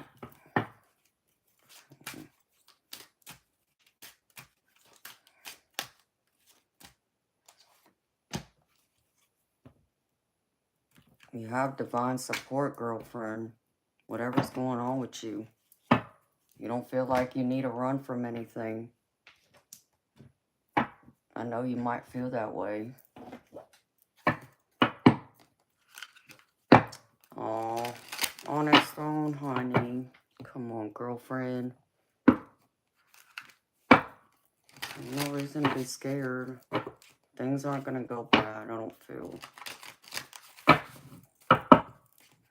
Let's see, let me clarify this. I know you got toxic things going on. Because you told me that last night. Arguing with people. But we'll put that to the side. That was just something Spirit wanted me to know. I already knew that. Alright, Spirit, show me. Clarify. Why is this here?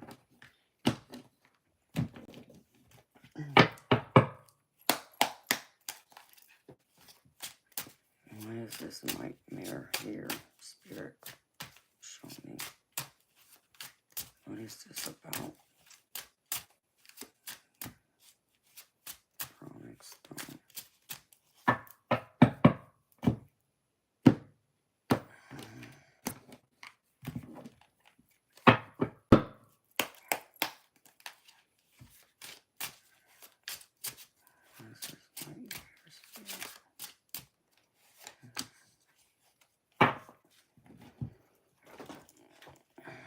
You must feel like you're getting lost again, girlfriend. Things are challenging for you. And because it is, you're running scared. Spirit, clarify this Four of Swords, please.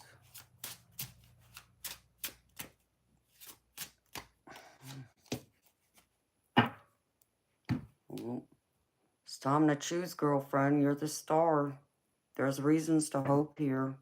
Like, I feel like for you, I have this nightmare card here, okay? And it doesn't sound as bad as it says, okay? This is one of my other new decks I just got. And look, it has this beautiful unicorn with the moon on it, okay? And this card is all about being haunted, running with fear, challenges, lacking the courage, lacking the strength. But this feels like, to me, this is you, Four of Swords energy. And this is telling me it's like you feel like you're lost out there at sea, which means you're just lost in general. And you don't know which direction to go in. You're just like sailing away out there at sea. It's like wherever that boat goes, I guess is where you're going right now. Because you're almost afraid to make a choice. Out of fear, not having the courage, or fearing you're going to make the wrong decision. But here you are, beautiful. You're going to have to make a choice here. Because here's the Two of Wands. You're pretty much at that proverbial fork in the road, we'll say. You got to relax here. You know, you should be relaxing in this boat, but that's not what you're doing. You're like this instead. You know, you should be relaxing, but you're not. Because of this fear right here. You running scared.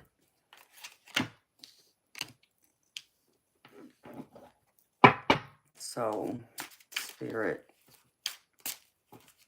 show me, what is this decision involving?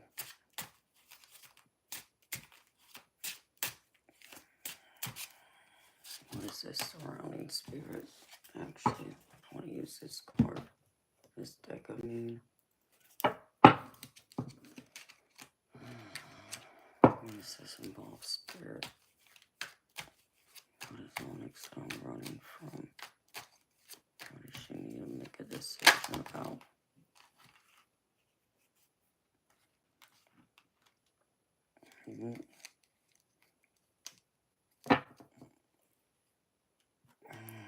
Nope, it's not gonna work, Spirit.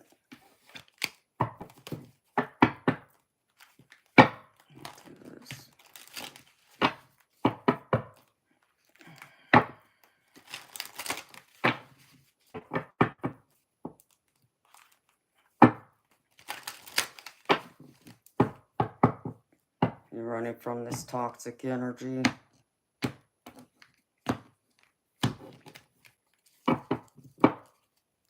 Toxic people.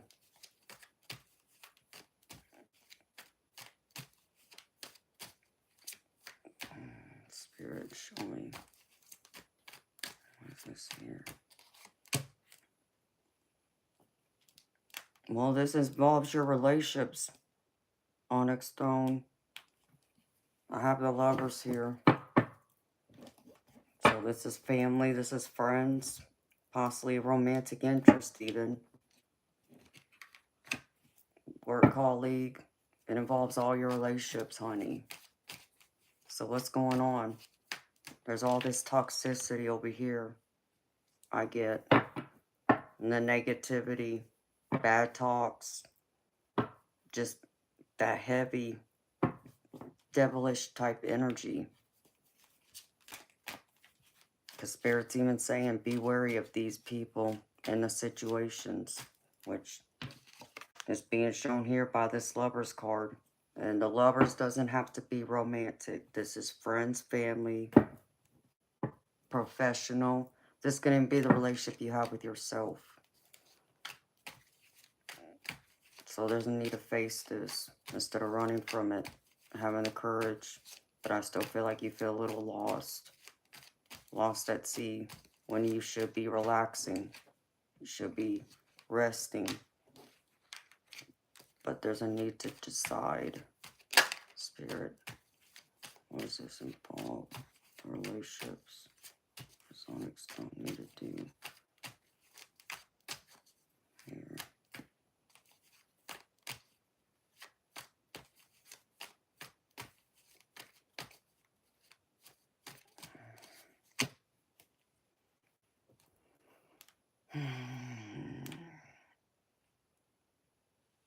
Yeah, here you are, I feel. Like here's like people, I feel. Something feels off. Yeah. Seven of Swords. Something's being kept from you.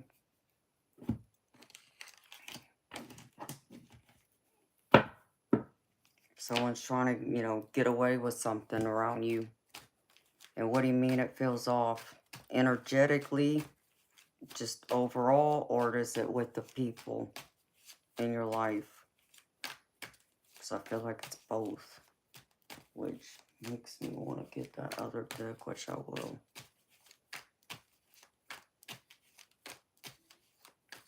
But I understand trying to keep to yourself too, honey. Alright, Spirit. Show me, why is this here? Let go of what is slowly slipping away. Clarify this, Spirit. Means that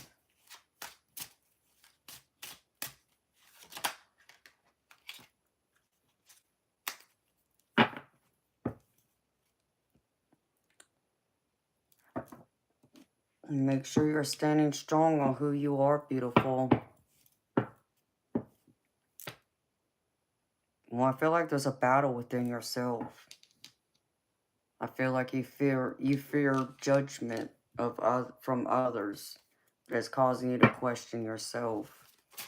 It's causing you to like diminish, like going into a hermit, going into a shell. Clarify this 7 of Wands, Spirit.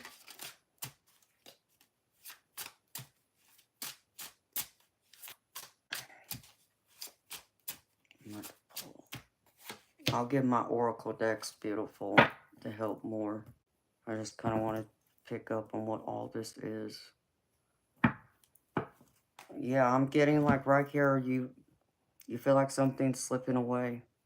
You know, like you're losing a part of yourself.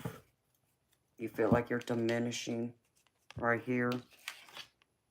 And this has to come down to your beliefs, who you are, having to stand strong on who you are. 7 of Wands is all about defending yourself and also being sure and being okay with the decisions and choices you've made for yourself.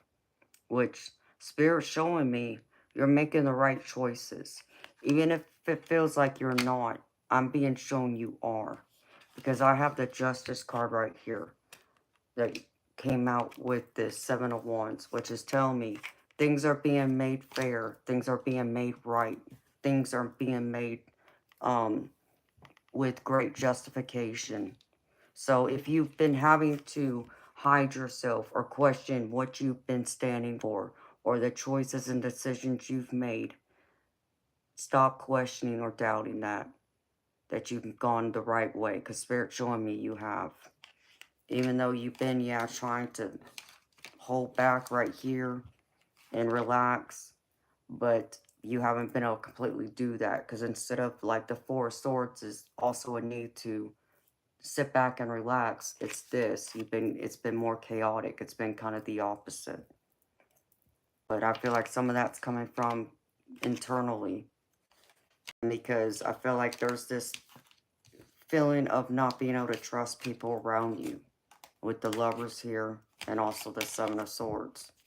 So it's like now people are questioning you, making the choices to take a step back, to be more reserved, to not engage, which in the process, again, not having that interaction and not being able to trust people has caused you to question yourself, question what you're doing now and what's going to come in next for you. And I don't feel like it's anything for you to really be fearful of.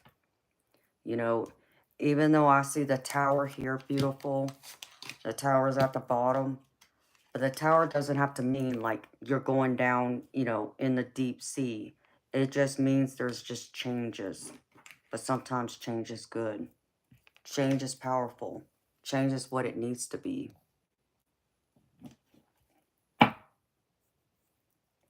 An ego death. Well, I mean, the 7 of Wands can also can also mean, that's interesting. 7 of Wands, interfere. I could see that interfering with your ego. But that just means there's a part of you that needs to die away. That's not serving you anymore. And maybe that's why it feels off, because it's something new. It's something different. It's something you haven't experienced before. It's something you haven't quite been able to even put your finger on it or face. So I don't feel like it's anything bad, Onyx Throne. I feel like it's something healthy, something that needs to happen. Why? Because you got divine support here. You're being divinely guided. Even though at times this might feel stressful, it might feel sad to you. You might even feel like you're a failure. You might even be not sleeping well with this card right here. It's being divinely guided, divinely supported here. So don't feel like you're not doing the right thing by allowing this part of you to die away. Because I feel like there's a need for growth, a need for great change. There's something else coming. Spirit, divinely supported. What is this here? Clarify. I feel like it's all going to make sense to you, Onyx Stone, because I get the Sun card. So there's going to be a lot of happiness, emotional fulfillment here. Once you allow yourself to go through that death is what it really comes down to. The decay, the shedding of the old. Allowing away all this darkness that has been lingering around you, all this toxic energy. All of that needs to be shedded away. So you can walk into the sun. You know, instead of coming out, instead of constantly being, you know, in this darkness, under this dark moon, you gotta wait for the sun to rise. And when it does, it's gonna feel amazing. It's gonna feel warm. It's gonna feel lively. It's gonna be vibrant. There's gonna be so much more to look forward to. And I feel like there's gonna be a lot more that you're gonna have learned from this, because I get the Hierophant here too. The Hierophant is all about having that knowledge. They're like the teacher, the mentor. You know, they're the ones that guide others. They're the ones that go, you know, within and, you know, stay in, you know, their house or go to the library and study up. So you come back with a lot more wisdom and knowing yourself better. And seeing what your true gifts are. Because I feel like there's another gift that has to come out. But it can't surface, Onyx Stone, until you let go of this dark side that has to go away. That has to be shedded away from you.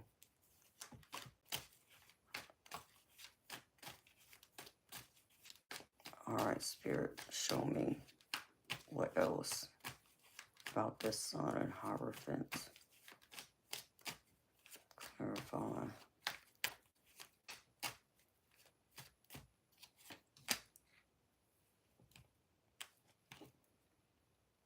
Yeah, I feel like you're going to come out more resourceful in this too, Onyx Stone, because I get the Knight of Pentacles here. So it's like you're going to get all this knowledge. You're going to get all this strength. You're going to open up that much more, where you're going to see your great potential and where life can be, where it can go, where you can take it. And you're going to have all this abundance that you're willing to now take that knowledge and be able to use it to be able to help you succeed in life, to be able to, you know, become like even part of your livelihood. Because you're on this spiritual awakening, this spiritual path. And I feel like your divine, your spirit guides, your angels are trying to help you with this spiritual awakening, with this spiritual enlightenment. And I have a couple oracle decks, in fact, I want to pull from to kind of help guide this. Where I see this. Go. I haven't even used this deck yet. It's been sitting over here in the corner. If I have, I've used it once. It's this one. And this one.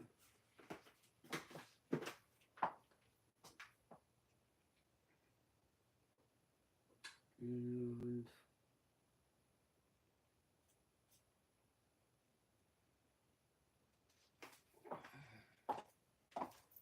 this one. Whoa.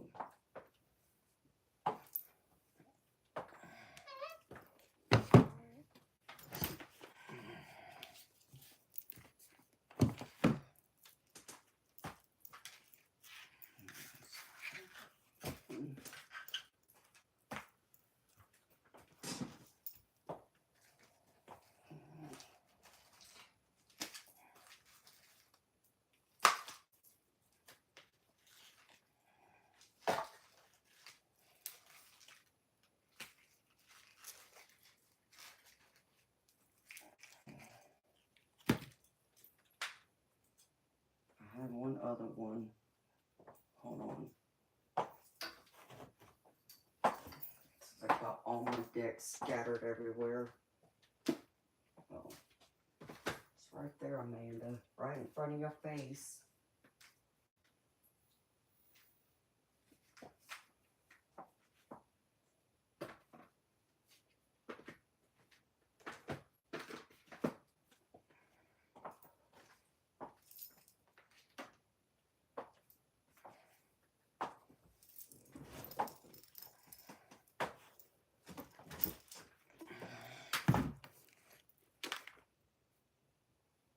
No,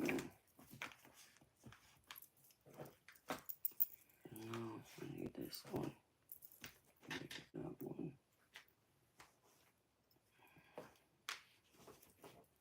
Do you feel like you've sacrificed a part of yourself, Onyx Stone? Because that's what Spirit just said to me.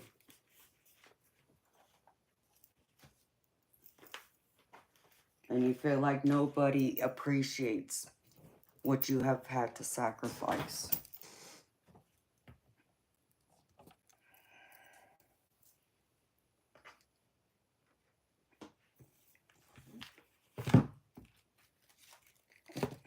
You feel guilty not connecting to your altar. Well, that could be why Spirit called me to this one. I think Spirit needed you to take a break, though. Focus on something else. I got a couple of decks over here that I pulled. Show me straight. Let's see, Spirit.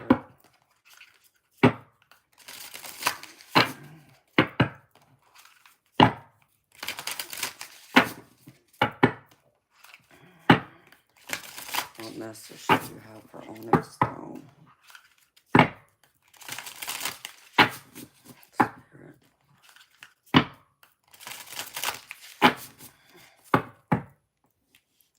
And you know, Onyx Stone, Spirit just said to me, even if you haven't been at your altar, it's not like the divine or your spirit guides haven't been walking with you. They're saying not feel guilty. That was part of the process. For you to come in alignment with yourself, girlfriend. For the needing of shedding away this darkness. Spirit, show me one card for Onyx Stone, please.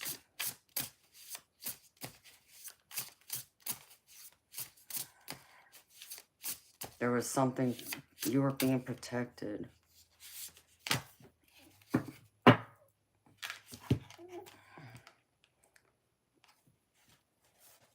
Wow. Ooh, I just got chills. Thank you, Spirit. Alright, Onyx Stone. You got the Fortune's Wheel. This is from my Shaman Stream Oracle. Luck and right timing.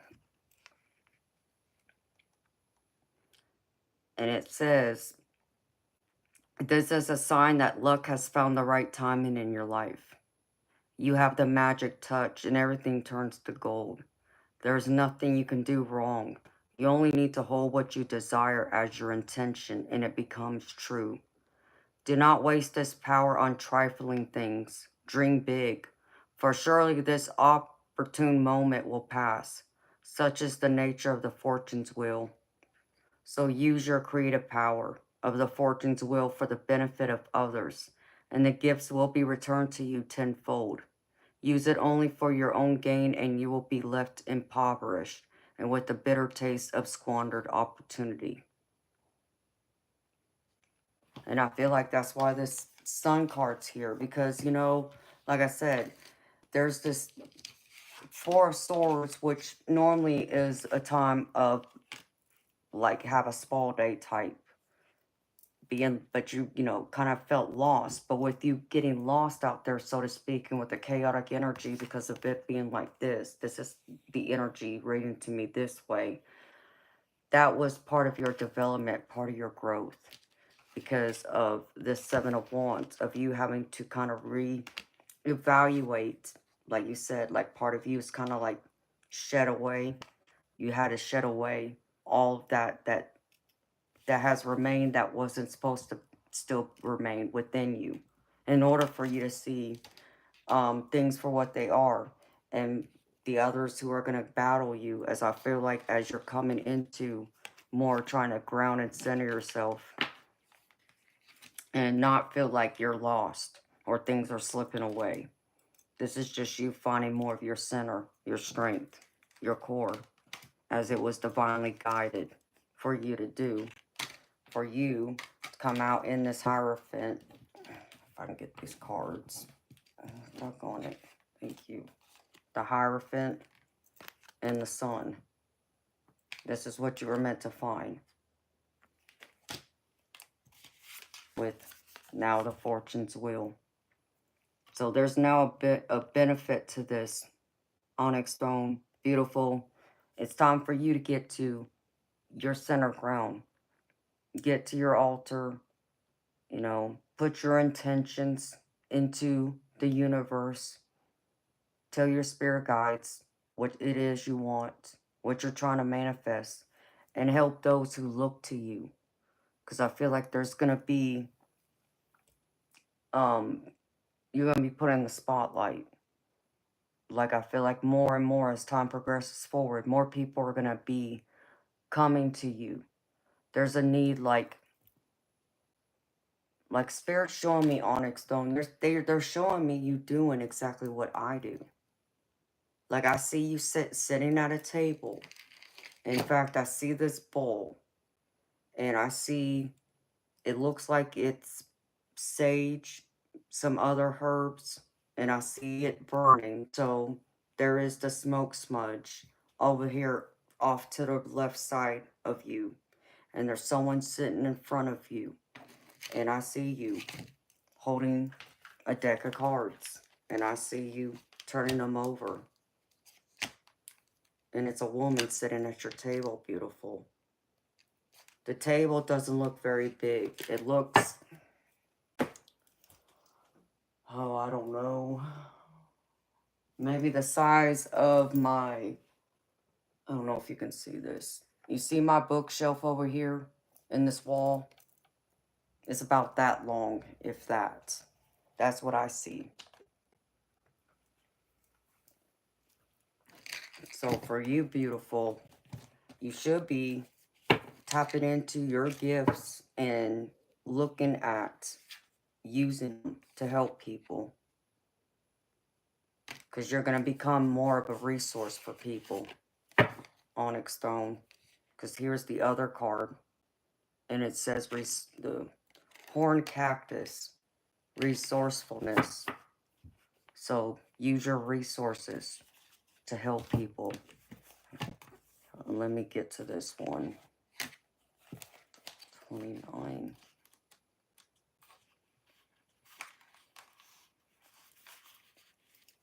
Because this is where you've been able to sit back and learn how to get lost in order to find yourself again.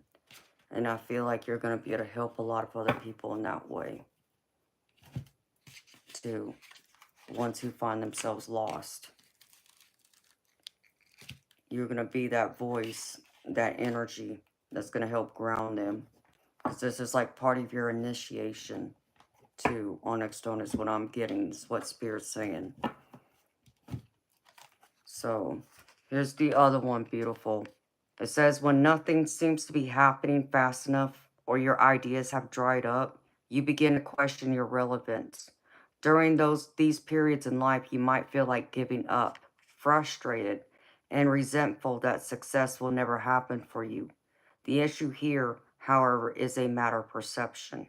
The horned cactus thrives in a barren desertscape, offering you the gift of water when all appears to be dry. If you look at its body, you see the natural thorns that protect it from predators and the elements. What you don't see are the deep roots that extend far into the earth, filling it with a continuous flow of water. This succulent is a symbol of resilience, of resourcefulness, of your needs being met in spite of appearances to the contrary. It's a reminder the courage and inherent wisdom needed to dig deep below the less than friendly surface that hides a rich underground world. Can you connect to this magical truth and trust? So you're like the water, but you don't see yourself that way right now. With this fortune's wheel, you're the water. When people feel like their life is like going down south, that you feel, they feel like things aren't going right. They feel like they, can't make anything happen, or they can't reach their level of success they're wanting to reach. You become this cactus. Though you might give some truth to them, as I know you're like me in that way, you're fiery. You speak your truth, which is like this cactus with all these thorns. But with that truth, you also bring a refreshment of that truth, that pure honesty, a resource for people to really have a different mindset, a different perception of how to look at things, how to view their situation, instead of being in the mentality of like lack or feeling like they're not good enough. You're going to give them that reason to see where they are more than good enough. And they're going to stop feeling like they're in a place or a time of lack, where they are going to see themselves as being resourceful. You're going to be the water that helps refresh them, recharge them, and even help them to heal. But I do, Onyx Stone, I see you sitting at a table. You're not the one there asking for the help. You're giving it, is what Spirit's showing me. I even see, what is that? What do they call that? I don't know why Spirit's showing me this. You ever see one of those, they're like a marble, but there's three of them, and it's hanging on a string, and like you hit one, and then it goes back, and like there's a few of them. I see that off to the side too.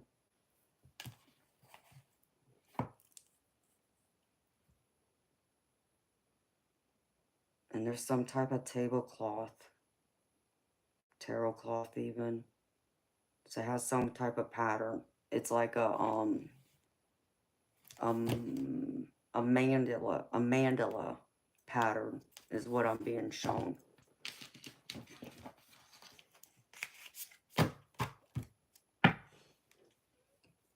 You know what I mean, but you forgot the name. Okay.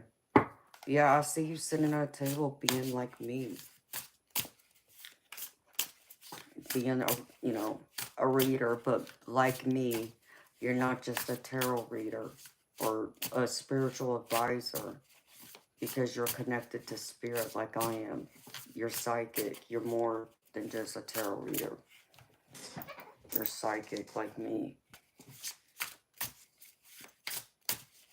Alright, Spirit, show me something else. In fact, before I do this, where did that deck go? This is what I wanted to pull from.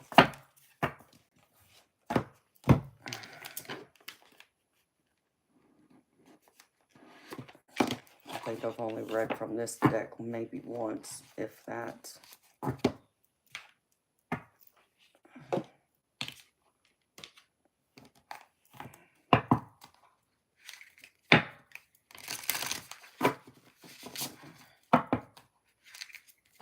Alright, Spirit, your onyx stone.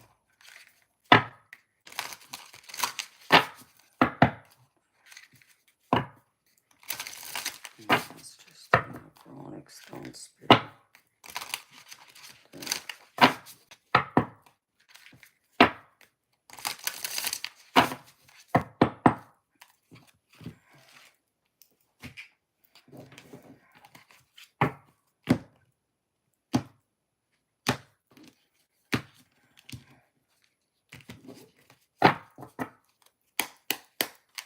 Show me, Spirit.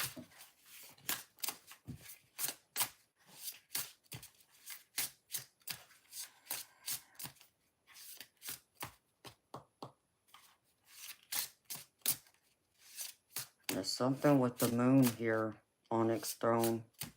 It's interesting. I pull out this one moon deck I have. That's my oracle deck. And this deck I'm shuffling now has moons on the back of it. There's synchronicities in this. Like there's some type of ritual I feel like you're supposed to be doing under the moonlight. There you are, the healer.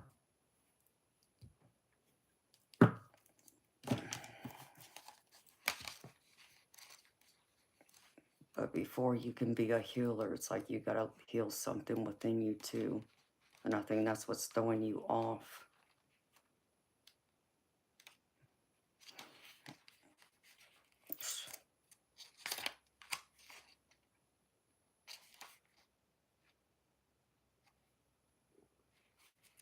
Let's see.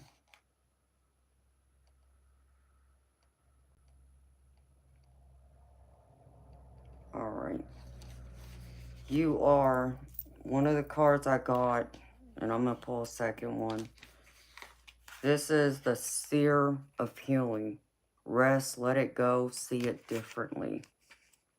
And this is all about moving on and healing, but also believing in yourself and focusing on your well-being. And in order to, help others heal, this is all about you believing in yourself and healing yourself first. So you can be the one that helps to provide healing to others. And it says, you deserve to heal from the things that have caused you pain, and as a result, hold you back. Now is the time to focus on well-being. Loss, judgment, separation, and fear are at the roots of most suffering. Yet when you focus on connection, love, unity, and faith, then you allow transformation to happen. You do not need to do this healing work alone. Reach out and get support from people who love you and experts in their fields. Equally, when you release pain and suffering, you contribute to the well-being of the entire planet. Seen in this way, all healing then becomes a sacred task. Give yourself this gift of well-being today. So be the person of healing. Like I said, I see you reading cards. I see you being a psychic spiritual advisor. I mean, that would probably be the better word I would call myself, not a tarot reader, but a spiritual advisor, more or less.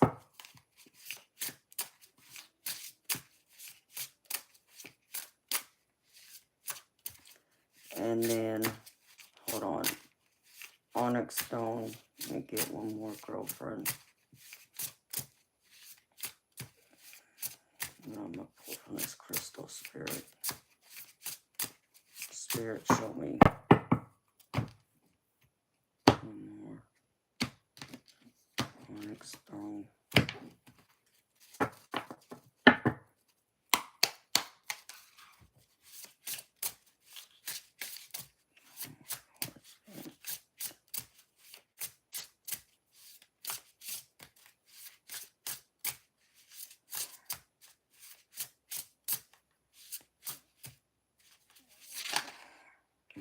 That one came out. Thank you.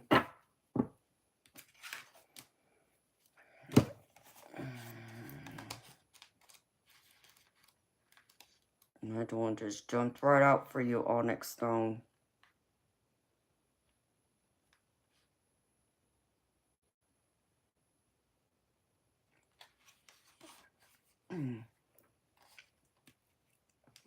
There's a need. There's a request of your presence now. And the message here is, life loves you and sends you messages of caution when something feels off. So now is the time to pay attention to your instincts. There is no need for alarm.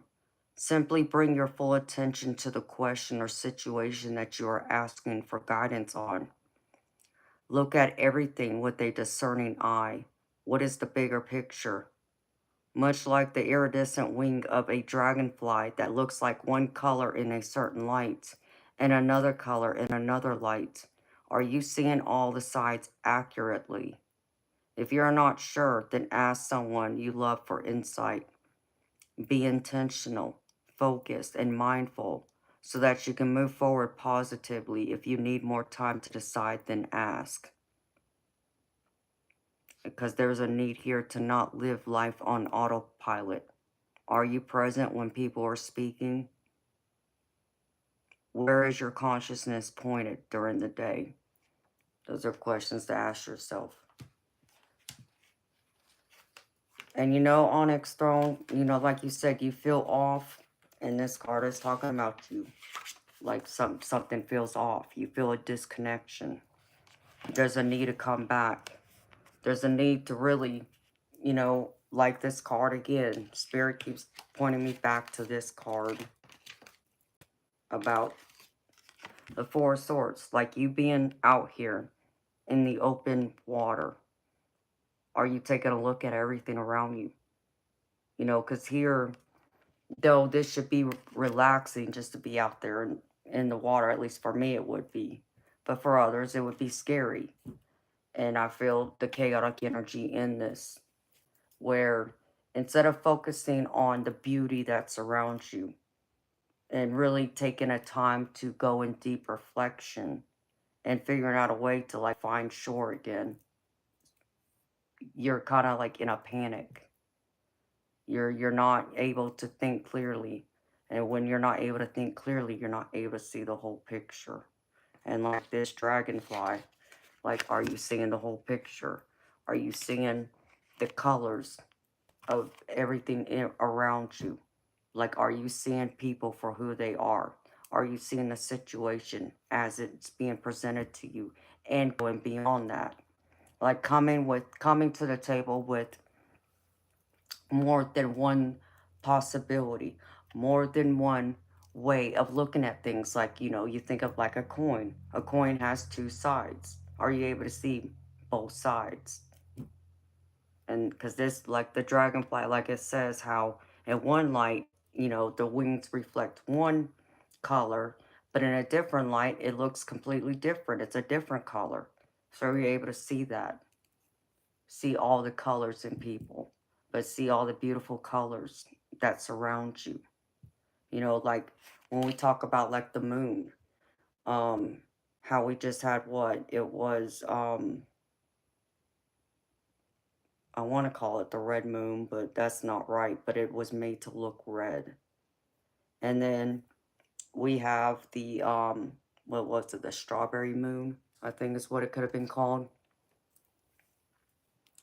But then the next time the moon's gold, you know, like this is all gold, onyx stone. So I feel like there's this need to really like see like the cycles of the moon. Where are you at? Think of yourself.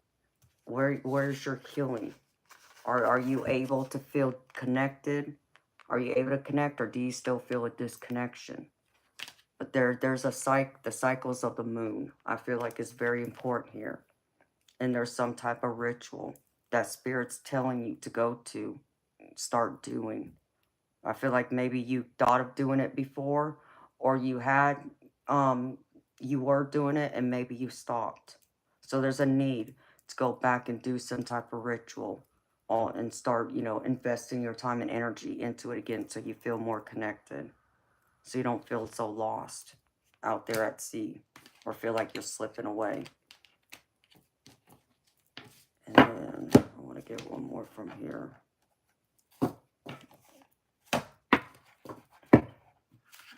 Whoa.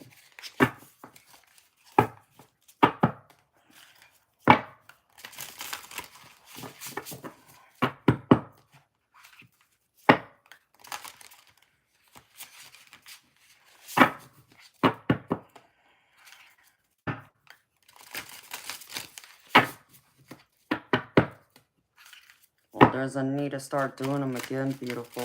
Start your spiritual baths. Because Because I feel like that will help cleanse out some of this toxic energy too that I'm picking up. Are they like salt baths? If not, there's a need to use salt here, Spirit just said. Alright, one more, Spirit.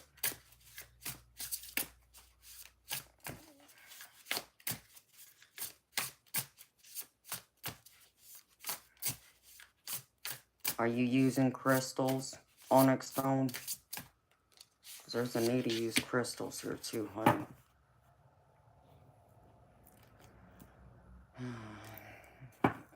Yeah, we're feeling lost too.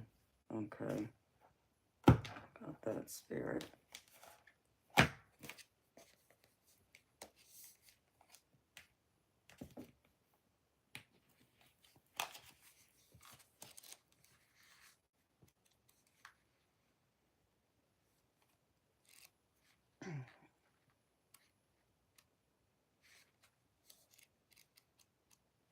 Oh, no, beautiful. I didn't mean using your crystals with your baths. I was just asking, you know, like, have you ever tried doing, how do I explain this?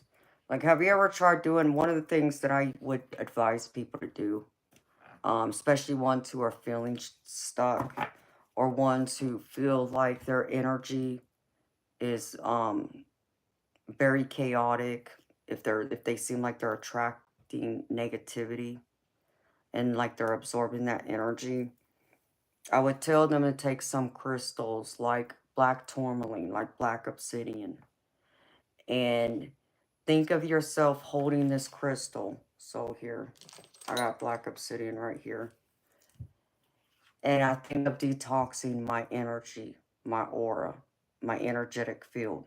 So I'm taking all this toxic energy that I've absorbed and I'm putting it into this crystal and allowing this crystal to take that energy. So knowing, you know, crystals normally have positive energy. So as I'm putting my negative energy that I have picked up into this crystal is coming out on the other side and implementing and putting their positive energy back into me, to recharging me. Does that make sense?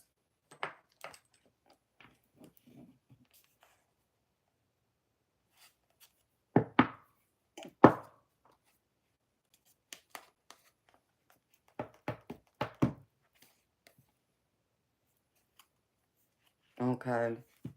Well, I feel like there's a need to use them, beautiful. I feel like that will help you. Because otherwise, I feel like you're going to constantly feel lost right now.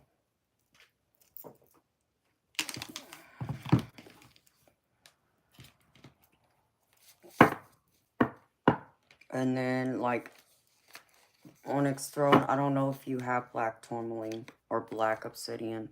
But those are ones that I use for it to absorb whatever negative energy I may have picked up, whether that's just from myself, from my own thoughts, or just picking it up from other people because of that empath side of me. And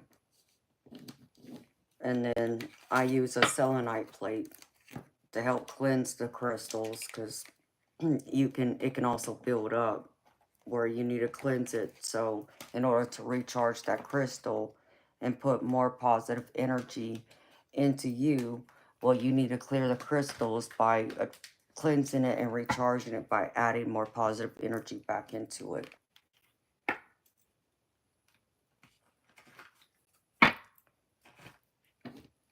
So that's what I feel like you're supposed to do, my beautiful onyx throne.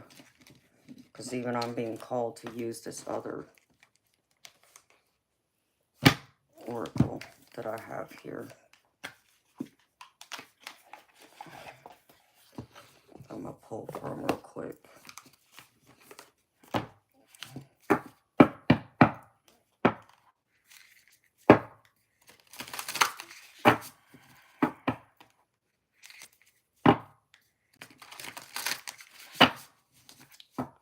No, onyx stone, it's not beautiful. Beautiful. All you gotta do is just cleanse the crystal and then put your intention into the crystal. So onyx stone, all you gotta do is like either use, you know, a smoke smudge to cleanse the energy, or if you have like a selenite plate or even a selenite wand, which I have a few of these. So like I have this selenite wand, but I have a plate back here too, where I can set that crystal on that plate and it'll cleanse it and recharge it for me. But yes, eventually I would have to cleanse this by using a smoke smudge or putting it out in like the moonlight, because you can't get selenite wet because it will destroy it. So it doesn't mean that crystal, just because you've had it, doesn't mean it's ineffective. Yes, the sun can also cleanse it too, beautiful, but you gotta be careful.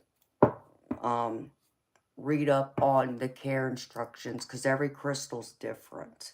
Some crystals you can leave out in the sunlight and it won't damage it over time. Others, you have to be very careful how long you leave them out there. Like, one of the crystals that I would tell you to be extra careful with is like amethyst.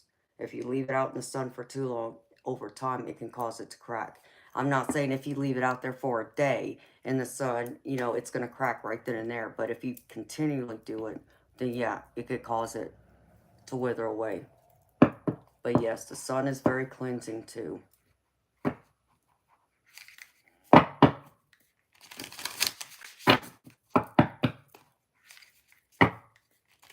So let me get this other card for you, girlfriend.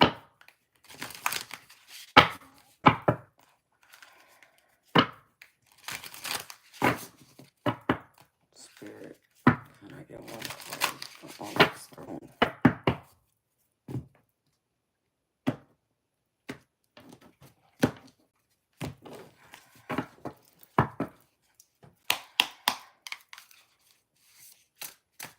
Spirit.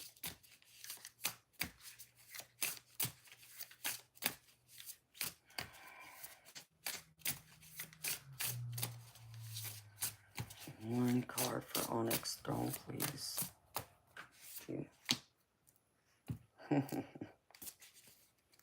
Well, I can't make this up. I got black tourmaline for you,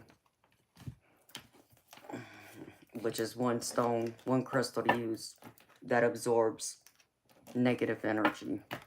A lot of people will wear it on them because it absorbs negative energy they pick up from other people. It's a way to protect yourself, like out in public. Like my crystal grid necklace I have on right now, it has black tourmaline in it. In fact, I'll show you. This black crystal right here is black tourmaline. This black one right here. And I know there's other pieces in it that are tourmaline, but that's one of the ones right there. Okay. Black tourmaline for you, Onyx Throne. This is for healthy boundaries and repelling and dispelling unwanted energies. So, let me see. I want to give you both the general message, but even the relationship message. So, the general message here is, there's a saying that good fences make good neighbors. Well-being, likewise, requires healthy boundaries that respect everyone's uniqueness, similarities, and differences. The appearance of black tourmaline spirit is a sign that now is the time to make sure those fences are neither impenetrable walls nor so porous and broken down that you start to lose track of where you end and others begin. It's invigorating to move between alone time and together time. Maybe you need to be with some extroverters. Extroverters. Oh my gosh, I can't talk. With some extroverts for a while. Or maybe you need a long evening alone with a good book. If you've been feeling tired lately, pay attention to whether you're neglecting yourself at some level, giving too much. suffering from empathy overload, or depending too much on someone else and crowding them. You may need some downtime to remind you that you are a human being, not a human doing.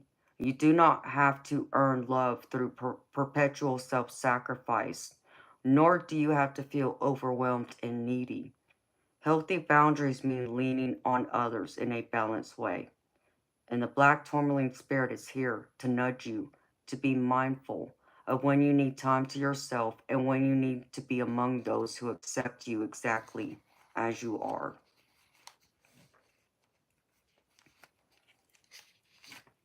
And then, no, Spirit said don't read that one, okay?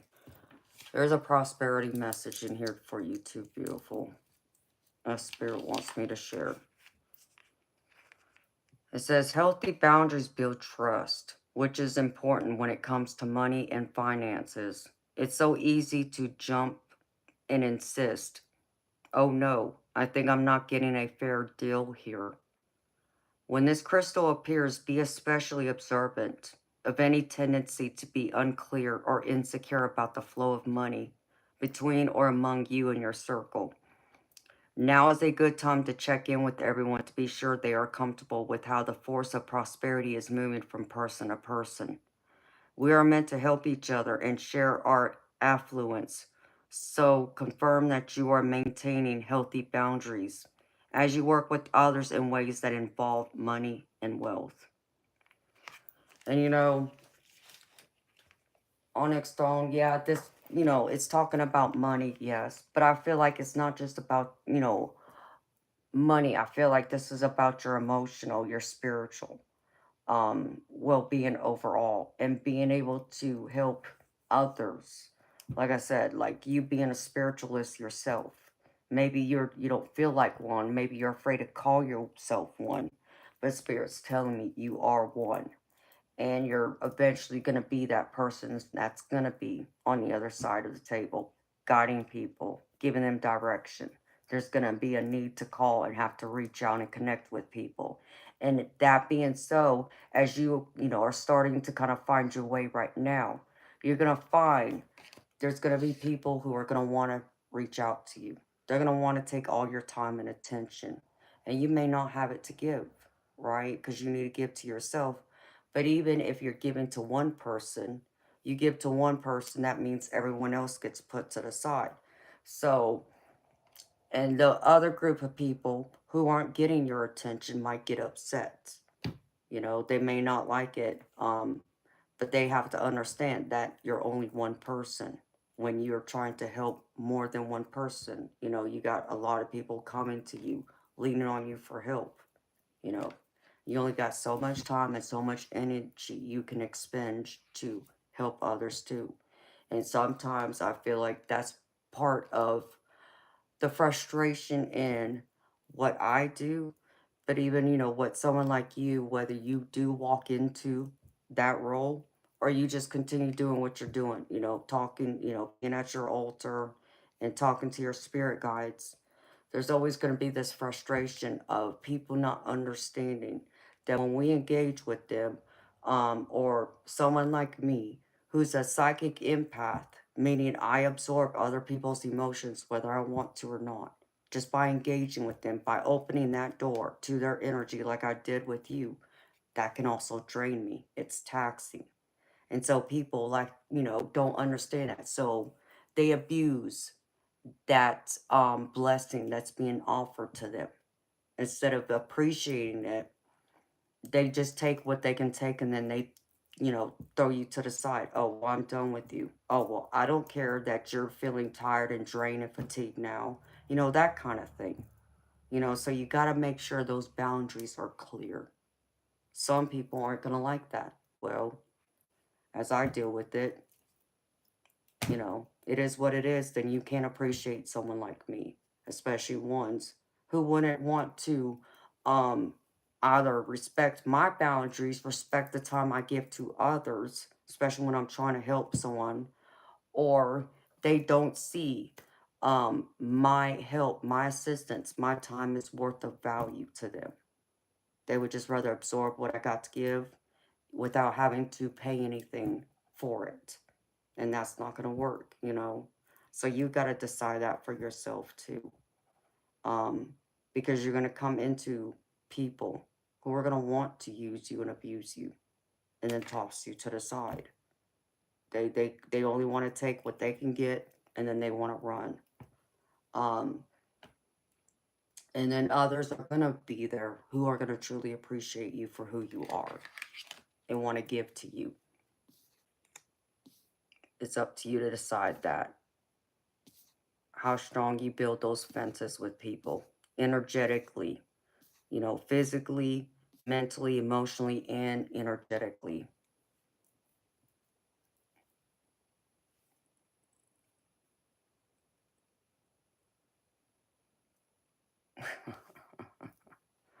Oh, there you go, onyx stone. Get some black tourmaline, honey.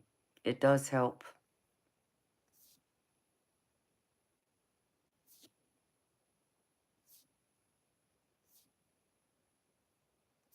See, I can't make it up.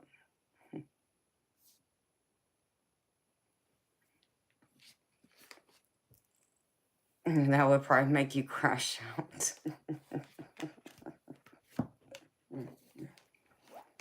Oh, I could see you being like me, onyx throne. So someone approaches you the wrong way, says the wrong thing. You're gonna be like that Queen of Swords energy. You're gonna cut them off real quick. I can even see that little twist in your head, that attitude. Like, who you think you talking to? And side-eyeing them.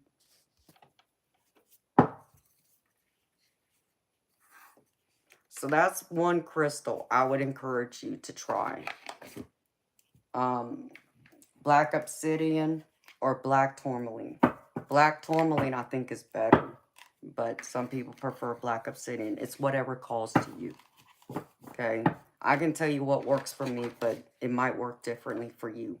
You would just have to go to like a metaphysical store, and right before you go, beautiful, go to your altar, talk to your spirit guides, and tell them what your intention is. I want to go to metaphysical store to get some crystals and see which one will work best that will help me to stay recharged, have positive energy, and also remove the negative energy that I come in contact with or I may absorb from others, intentionally or not.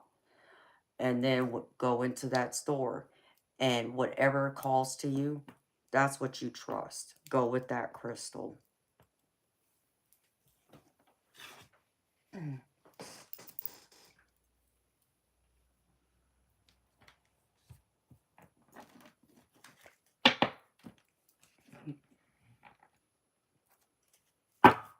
Yeah.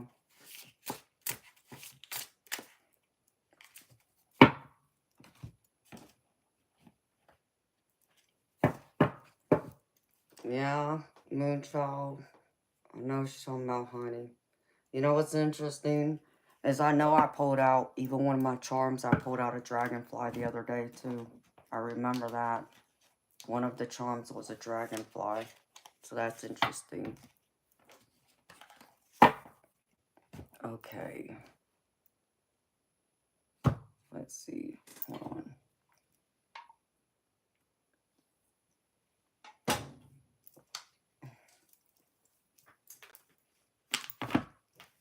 I got a couple more oracles for you, girlfriend.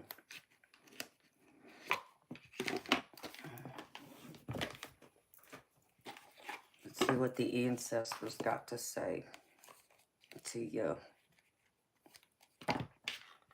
And then the angel card.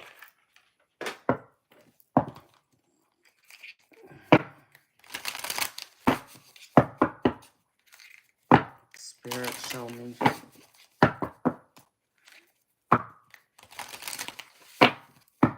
Can I get one card for Onyx Stone, please?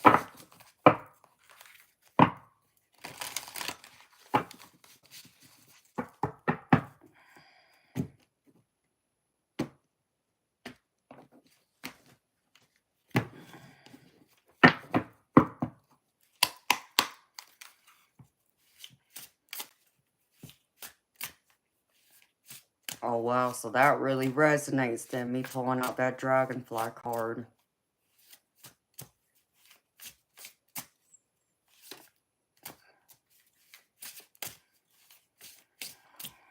All right, Spirit.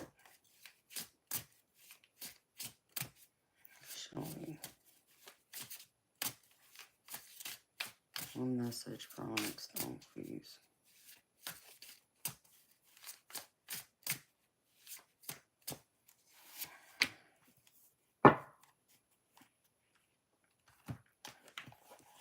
Creature of air.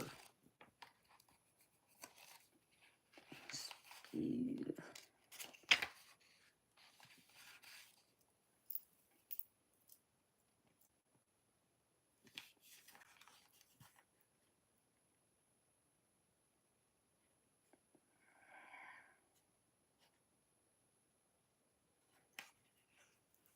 Okay.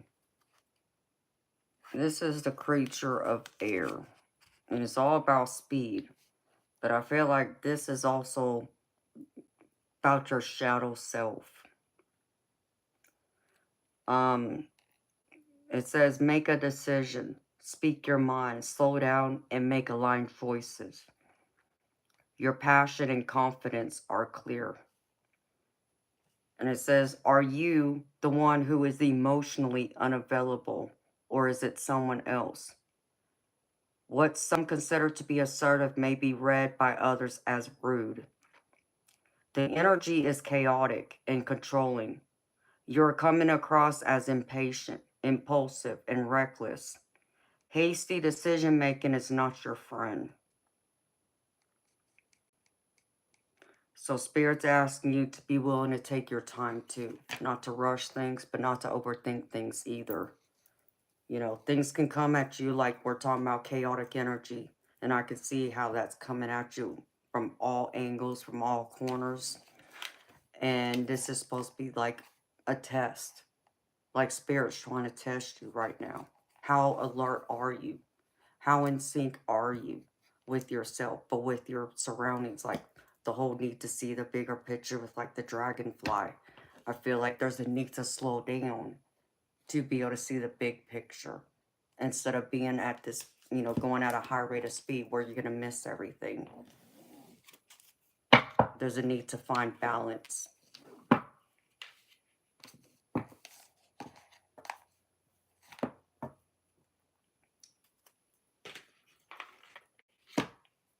All right. Because they're showing me it is like a test. They're testing you. They're testing your knowledge. They're testing your patience. But I also feel like they're also just testing to see how alert, how much can you take. And then are you willing to slow down when necessary?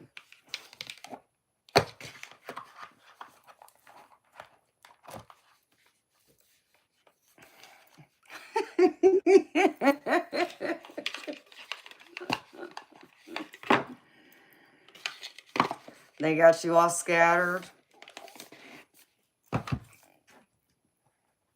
Fighting shadows, huh? Fighting your shadow self. Well, I know you mentioned once before, Onyx Stone. That's interesting because you did say once before you were seeing dark shadows. And you know, I want you to think about this, beautiful. When we end up carrying like negative energy, or it's something we just put out in the universe, that's an attractor for like shadow people, for dark shadowy figures to emerge, as it's been explained to me by someone who knows a lot more about it than I do, because I really don't know anything. I'm not going to pretend like I know everything about it, because I don't. But the way it was explained to me is shadow people normally think of them as being bad. But, you know, the way it was explained to me, just like you think of like angels, you have your divine good angels, and then you got the ones who are fallen, you know, fallen from, you know, the kingdom of heaven, if, you know, you believe in Christianity.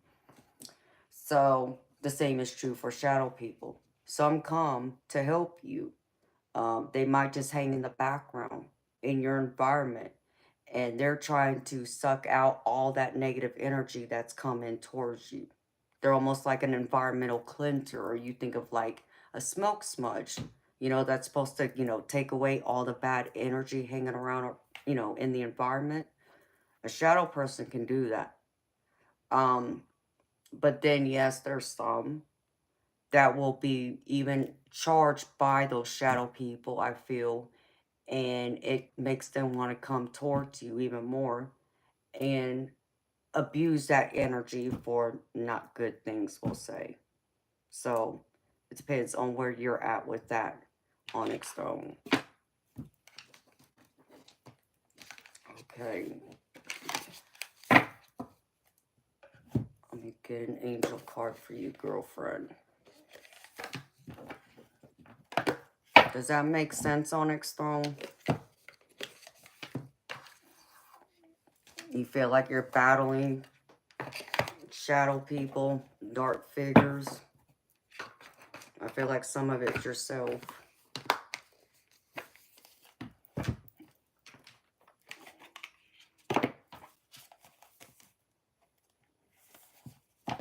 This is probably why Spirit told me to put this one out for you too. Let me get a couple angel cards for you, girlfriend.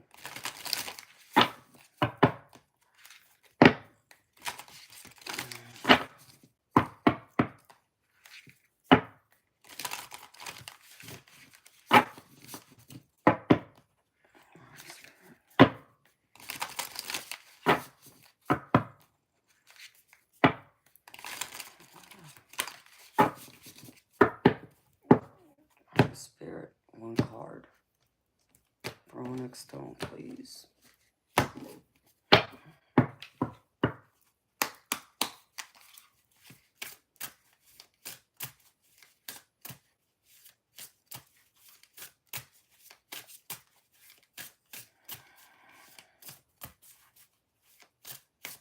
Show me, Spirit.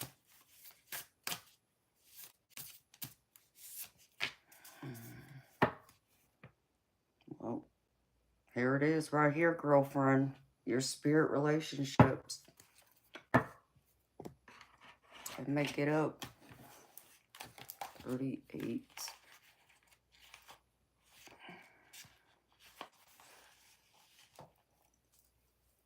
And this is all about your intuition, your connection, signs, and inspiration.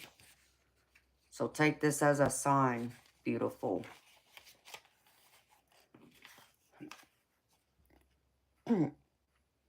It says, when this card appears to you, it shows that all forms of spirit communication are present at this time. That may include connections to the angels, mediumship, channeling messages from spirit guides, or simply a powerful connection to your inner divine self. You're being encouraged to pay close attention to signs from the other side. You may also be being called to study coursework on developing your intuition and divine guidance. There is most likely an excitement to deepen your connections to the spirit world, and it's an opportune time to explore that.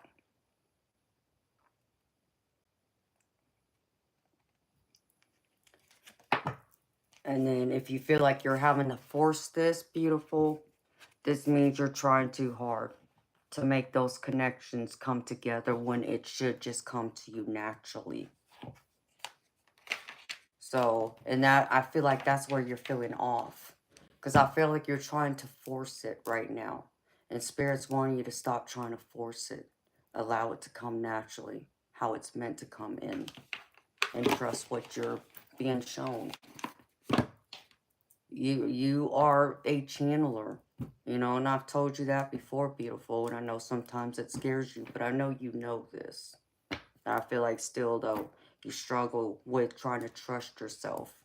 Especially when you feel like you're not as connected as you had been.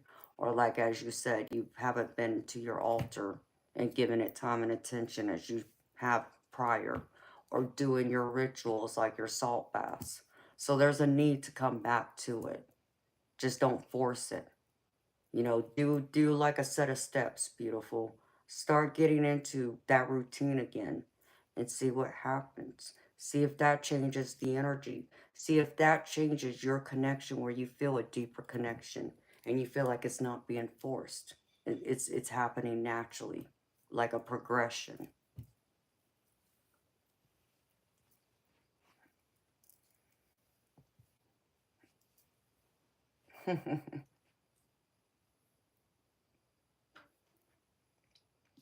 Oh yeah, I know. I remember you saying you're scared of to see them. You know, but even the ones who are, you know, gifted like you and I, yeah, that your angels and spirit guides won't show themselves to you, especially if they feel you, it will scare you because they don't want to do that. But even the ones who really feel like they're ready to see them, especially if they're already seeing deceased spirits, we'll say, like human spirits, they may never see their angels or spirit guides. I've heard many people say that they've never seen them. Why I end up being so lucky, I don't know.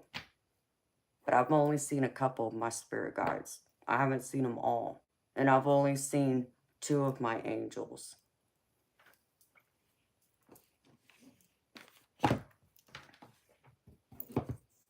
So I hope that helps. Onyx Stone, does that make sense for you, beautiful? Because that's what I have for you here. I hope this, I hope this reading resonates for you. I hope it did provide those answers and that clarity you were looking for. And a pathway forward on how to re-engage so you feel more yourself, so you don't feel like you're off or being disconnected or cut off, I should say.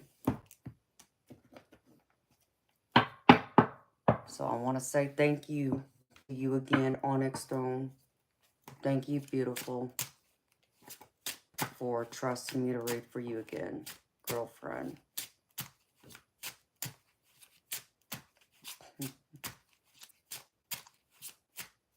Yeah, that's right, DM.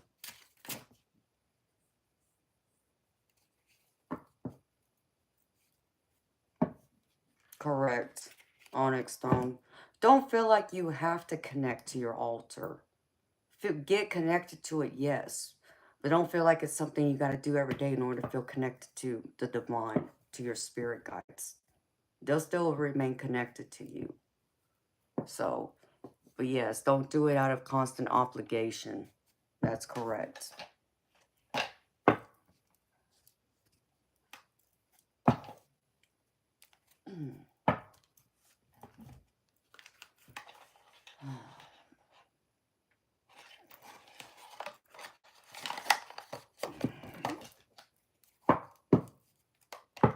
Is there anything else, honey, that you need me to clarify, or that you may feel confused about? Talk on it.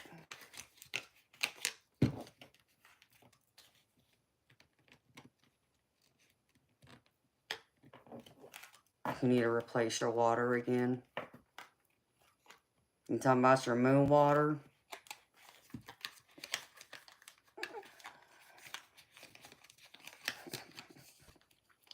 Boy, girlfriend, you need to get one of those erase boards like I got and write yourself a note and put it somewhere big where you see it every day.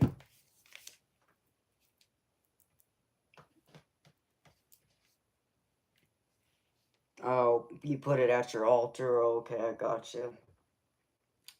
Yeah, put some fresh water up there. Make sure they get it, honey.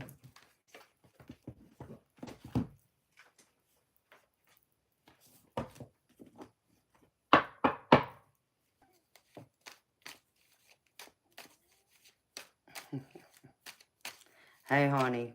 I mean, I don't even call it an altar. It's just a memorial for my parents, and I don't put anything up there for them, so I only do it like on that occasion, like anniversary of death or their birthday or something. So don't feel so guilty about it, because even I don't do it. And I know I probably should, especially this coming month. Because August, for me, and this is when it normally starts, it's been going on in California for the past month, I think. For this month at least. But part of my heritage, I know you know, is Japanese. And even though I'm a Christian, and yes, I'm an open Christian, I'm spiritual. Um, Part of my Asian family are also Buddhist. So there's a holiday that's like Day of the Dead, but it's for Buddhists. It's for Japanese Buddhists, and so they go to the temple, and it's celebrated in Japan. But it's also celebrating like the U.S. and other countries. So it's called the Obon Festival, and it's getting ready to start in Japan. But I know it's been going on the month of July. So that'll be when I start putting out like things at an altar, we'll say, for like my family, for like my parents, grandparents, and such.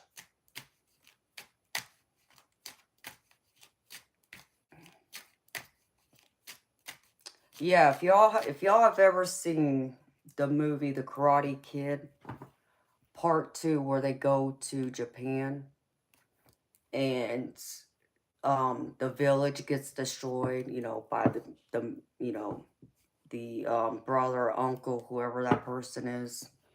And at the end, they're like in a castle. It's, mostly torn apart, but they have a big celebration at the end. That's the bone. That's an Obon festival celebration. So it's a day of honoring the dead, where it's believed that for like 3 days, the heaven opens up and your loved ones are allowed to come down from heaven and visit you. So if you think of like all the Asian lanterns you see, like you see the ones they, hang out there, in front of their house, or they may have them in an Asian garden, or you might even see them in like a pond. Um, that light is supposed to be like a light for them to help guide them home, to help find you. And then on the third day, when it's meant for them to leave, those lanterns are also their way to find themselves back, to go back to heaven. So that's what a bone is. And they have different Asian dancing, food, all that good stuff.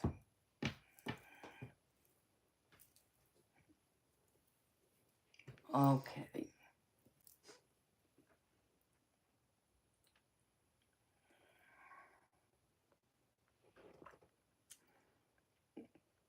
True. DM. That's a way of showing honor and respect.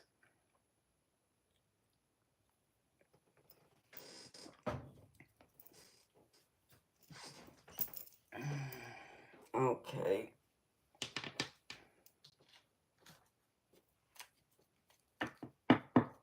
Oh, it is. It's very fun, honey.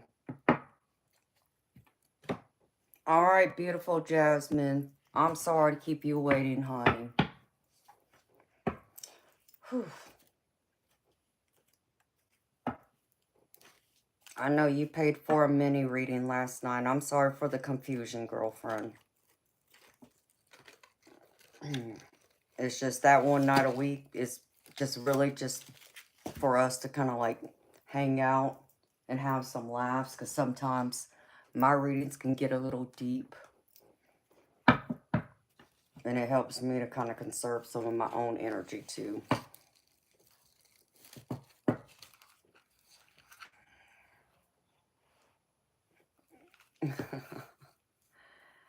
Oh, you've been single. You're 30 years old. You're ready for love. You want to know when love's coming for you, huh? Oh, I got plenty of love decks to help with that, girlfriend.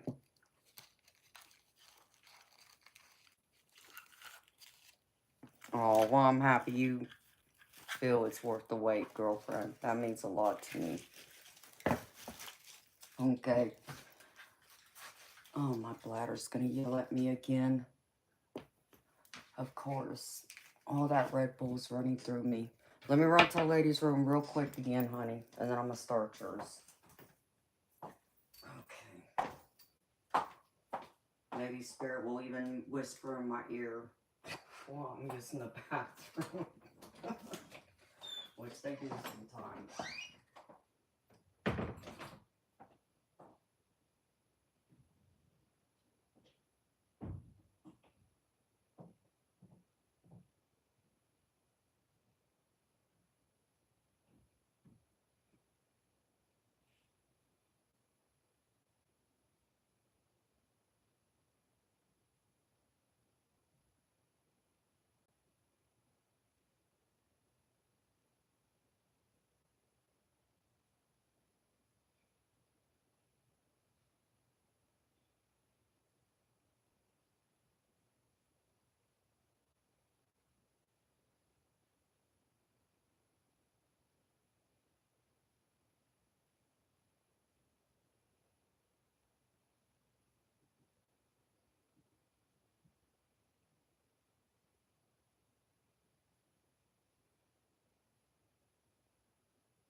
Alright, honey.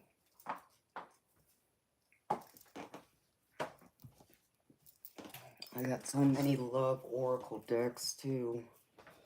I would get crazy carried away sometimes using them. Let's see. Oh, I want to see what's coming towards you. Okay.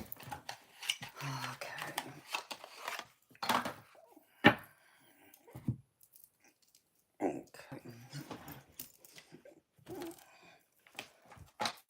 Whew. All right, Spirit, stop. They're ready to work. Thank you.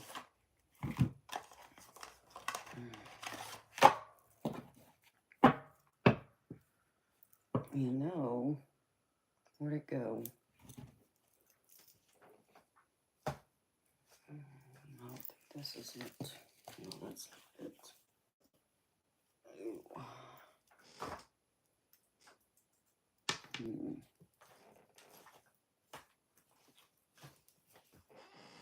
I did something in today.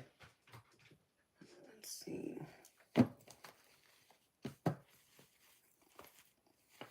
Fresh energy. You want to know if some action is coming towards you, huh? Okay, honey. Well, let's see. I got a brand new deck in today for you, girlfriend. So maybe this was meant to be. Because it's actually a romance deck. So let me use that one. For some reason, Spirit told me to use it. So I'm going to pull it out. And then use this other deck to clarify. And then give my other oracles. I'll go into a little more depth with you.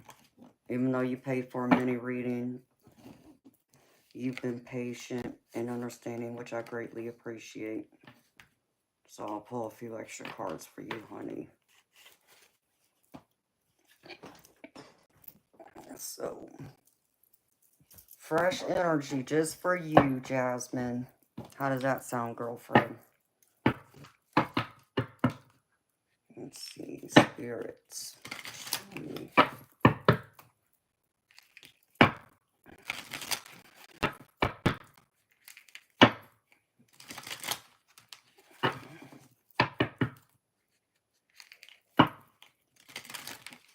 And I got a few more coming, but they haven't showed up yet.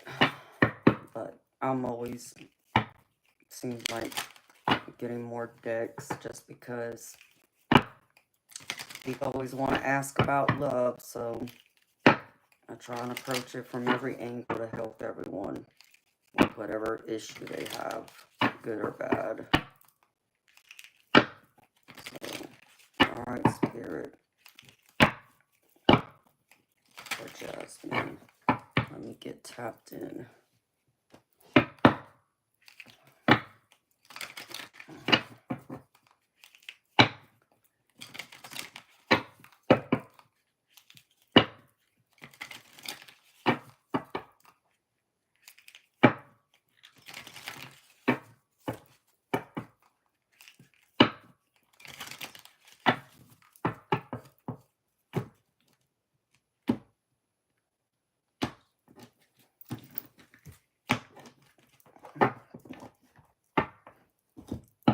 Alright. Spirit. Show me.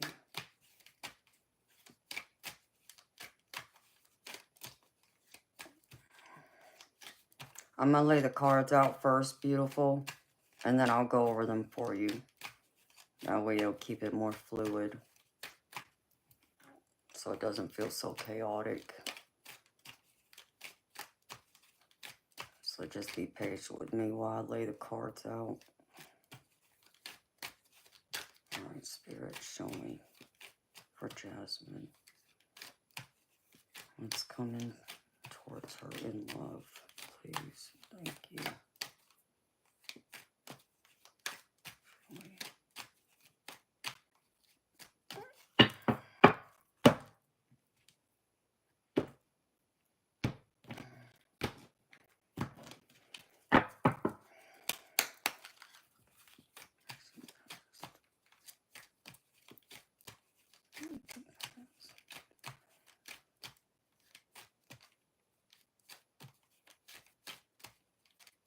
I'm going to target this from a couple different angles, Jasmine. Show me, Spirit.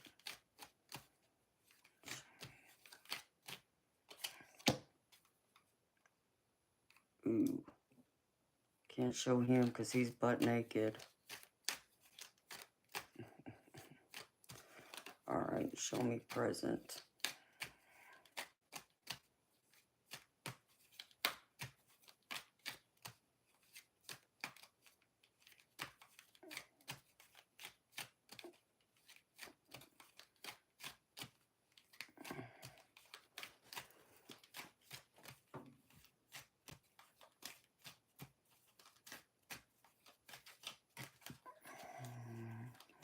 Present energy, Spirit.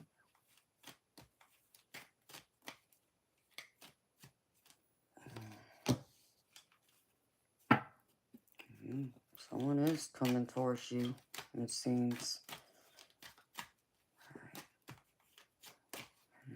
Alright. Spirit.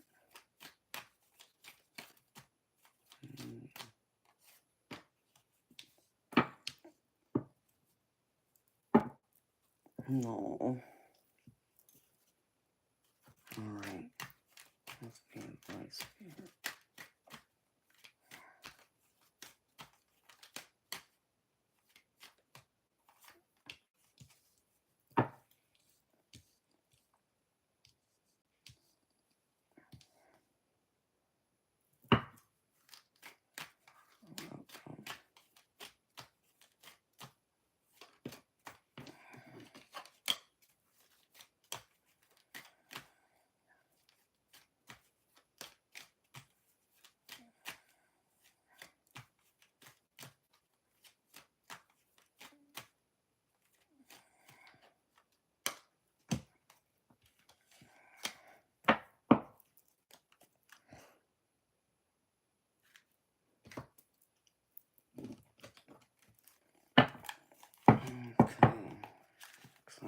Spirit.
Spirit.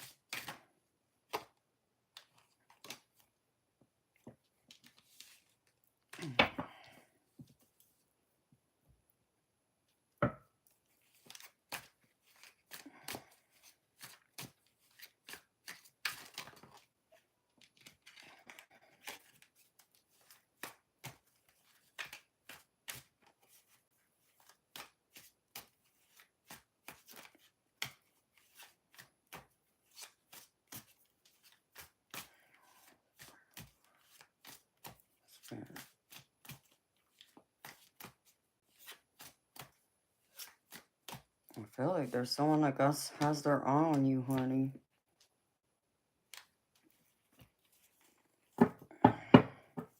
And someone who would be very stable. But I don't feel like they're emotionally available. That's what I don't feel. So I feel like you're meant to kind of like take your time instead of, looking for love, and trying to rush love in towards you. You kind of got to take a step back and allow love to find you when you're least expecting it to find you, or when you're not looking for it, as the saying goes. Let's see. I want to find, put this up.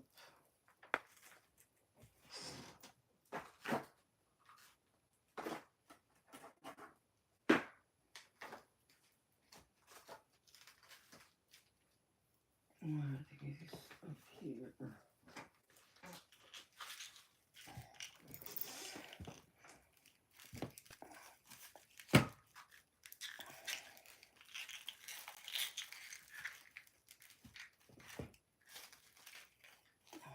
This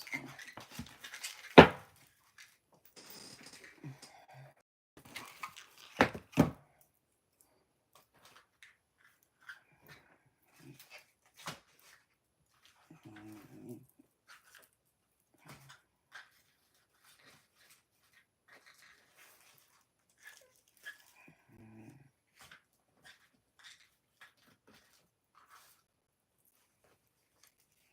Let's see. Church.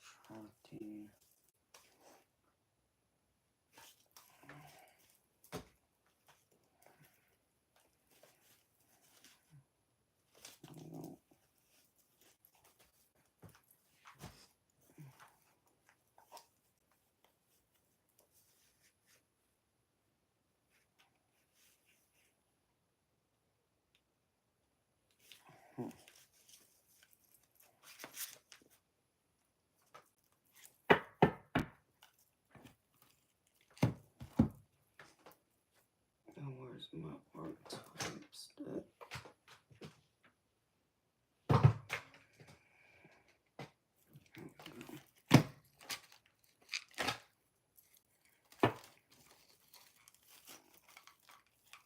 see what you're attracting. Spirit, show me.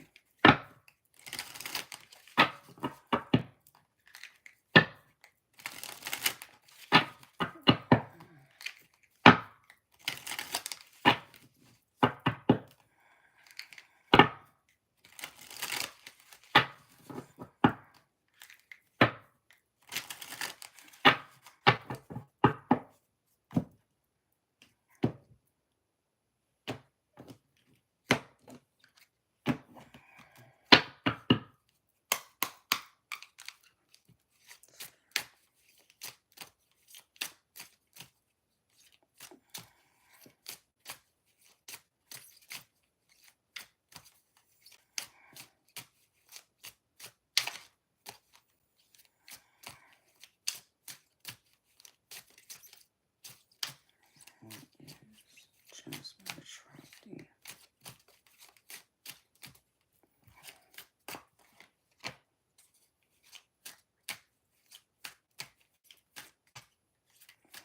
What else? Spirit?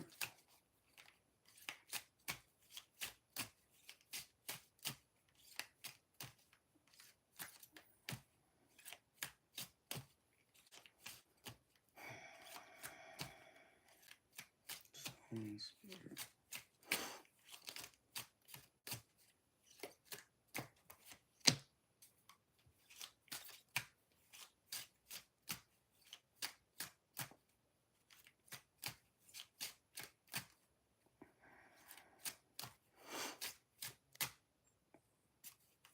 Oh, that's crazy. Okay, Holy Spirit. You know how I said that I feel like someone has their eye on you? Spirit just confirmed that. Problem with it, though, I see Jasmine is this person won't be serious for you.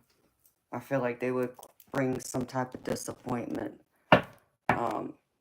And the reason why I say that is because it seems like the type of people you're attracting right now are the ones who aren't looking for a stable relationship. They're the ones who are kind of like hot and cold. They would be the type that I feel would be playing games or who want to keep their options open. I feel like they're the type right now that would rather have like a friends with benefit, we'll say, type relationship. And those are the ones you want to avoid because obviously I know you're looking for love. You're looking for your, possible forever partner here. But right here in this current situation, I don't feel like that's what you're attracting. I feel like it's the other way. It resonates. Oh, you go with the flow. Are you a Pisces, Jasmine? Because if you're a Pisces, then I understand. Because that's what Pisces tend to do.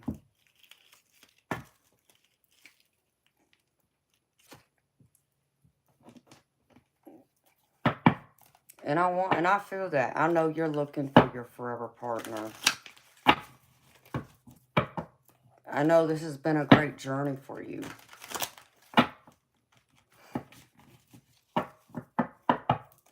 I see that. And I see right now you've been kind of like you say, you go with the flow. I see you someone that's very relaxed. I feel like people are easily drawn to you because you're relaxed. You're like that type of person I feel like anybody would want to talk to. I feel like you're attracting someone of great abundance. Like someone that would either be in a serious, have a secure job, like someone that's in management, or someone like that has possibly their own little gig going, like their own little side business. Someone that is secure. You're a Libra. I bet you have Pisces in you. I bet you have Pisces somewhere in your chart. Because I'm feeling Pisces here. And it's funny because I'm a Pisces sun. But I got a lot of Libra in my chart. So, easy going though, I get that.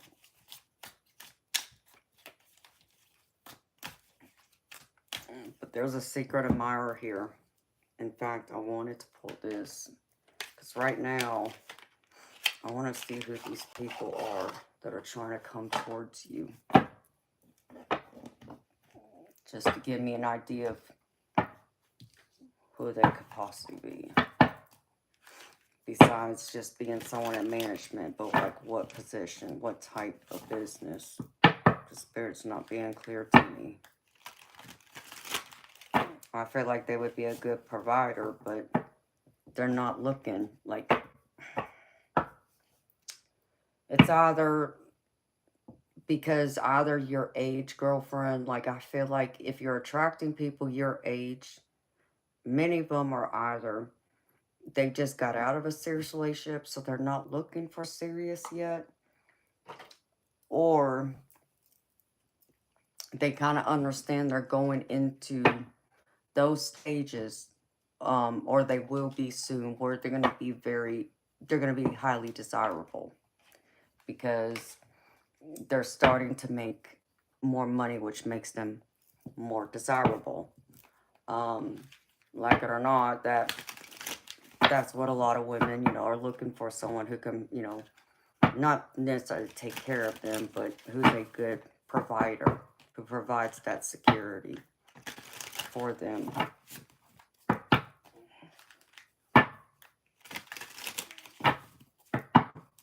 So, I want to see who this person is. Their archetype, Spirit, show me.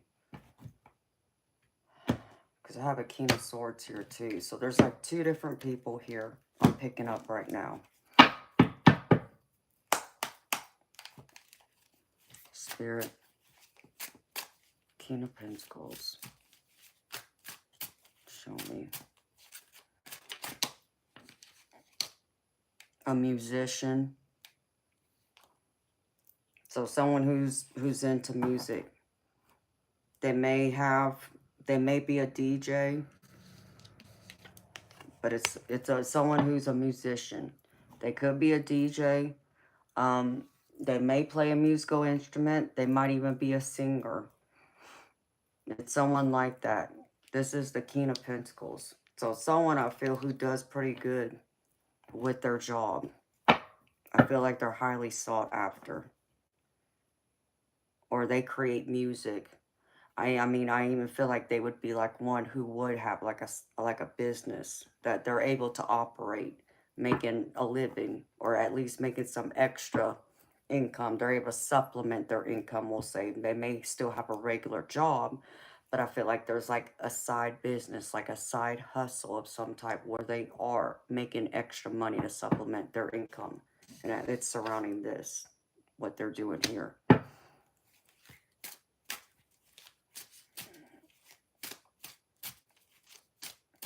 You know, Jasmine, there's nothing wrong with that, beautiful.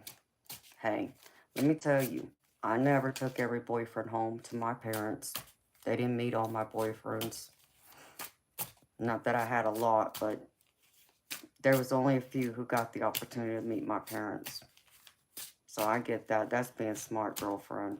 You know you can't just take anybody home to mom and daddy. All right. Who else can this King of Pentacles be? Give me one other person. Because there's more than one here. Uh-oh. Yeah, this person can also be like a genius. They're very intelligent.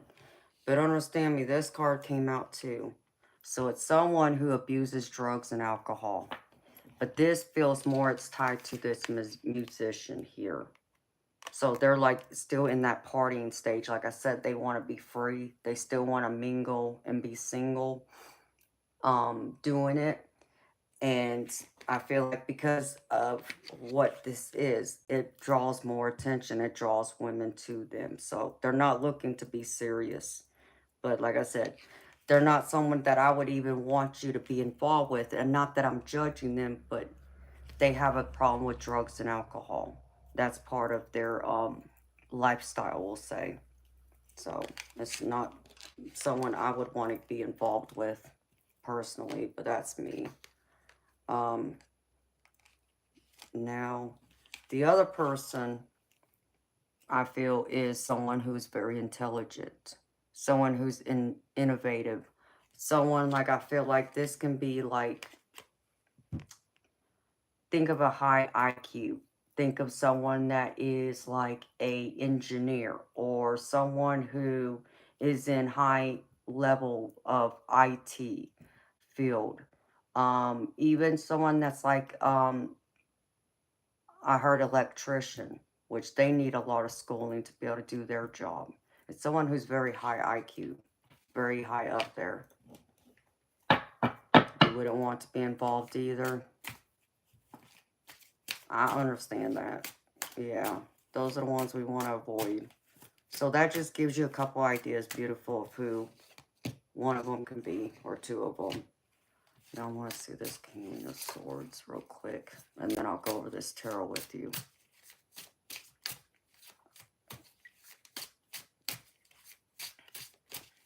King of Swords, Spirit.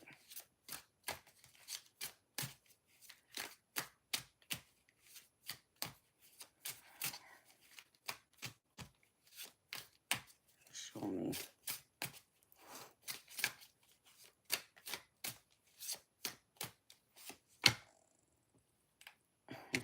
Now that's interesting because I just said electrician,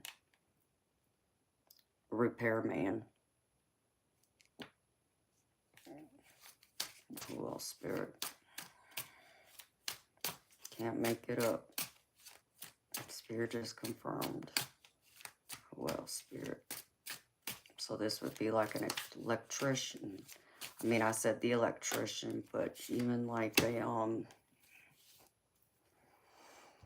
someone in construction.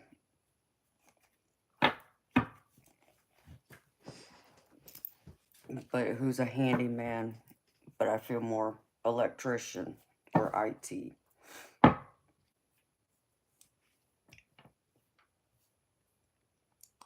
And you might even be attracting someone who could also be either a PI, which is private investigator, or someone who is a cop, like either a patrol officer or someone who's like a detective. It could even be a correctional officer too.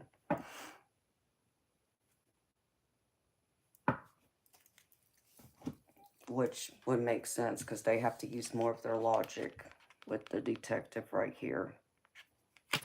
But I get repairman. Remember I said electrician? Here's the repairman. So I think of electrician.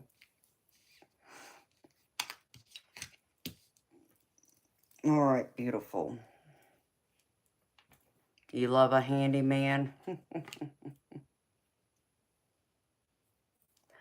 Yeah, I like a man who's good with their hands too.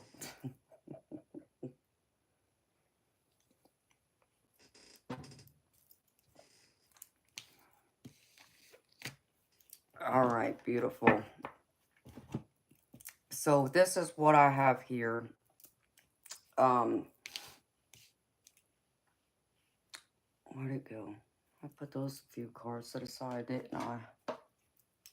Well, Amanda, you got cards everywhere. Oh, right there in front of you. Okay.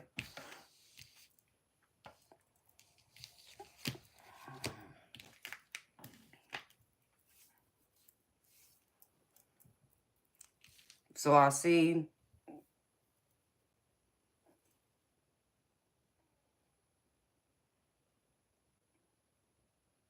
oh, I understand someone that you know that's going to come to your rescue and want to fix. I can't. Oh my goodness. Someone that you would want to fix your wiring, someone that, you know, if you needed a toilet replaced, someone that, you know, if the lights were to burn out. Yeah, I get that.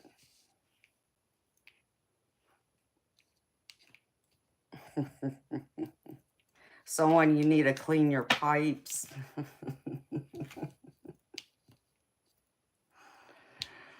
Oh my goodness. Oh my goodness. I just made myself blush here. Oh my goodness. WD-40. Yeah, you too, Moonchild. You have a strong idea who this man is? Okay, honey. As long as you know who this man is.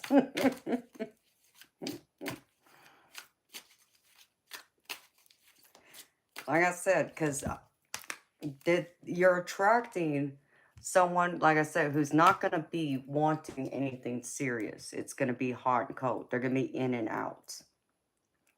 Um, and I feel like it's going to be hard for them to be vulnerable with you because I don't feel like they're emotionally available.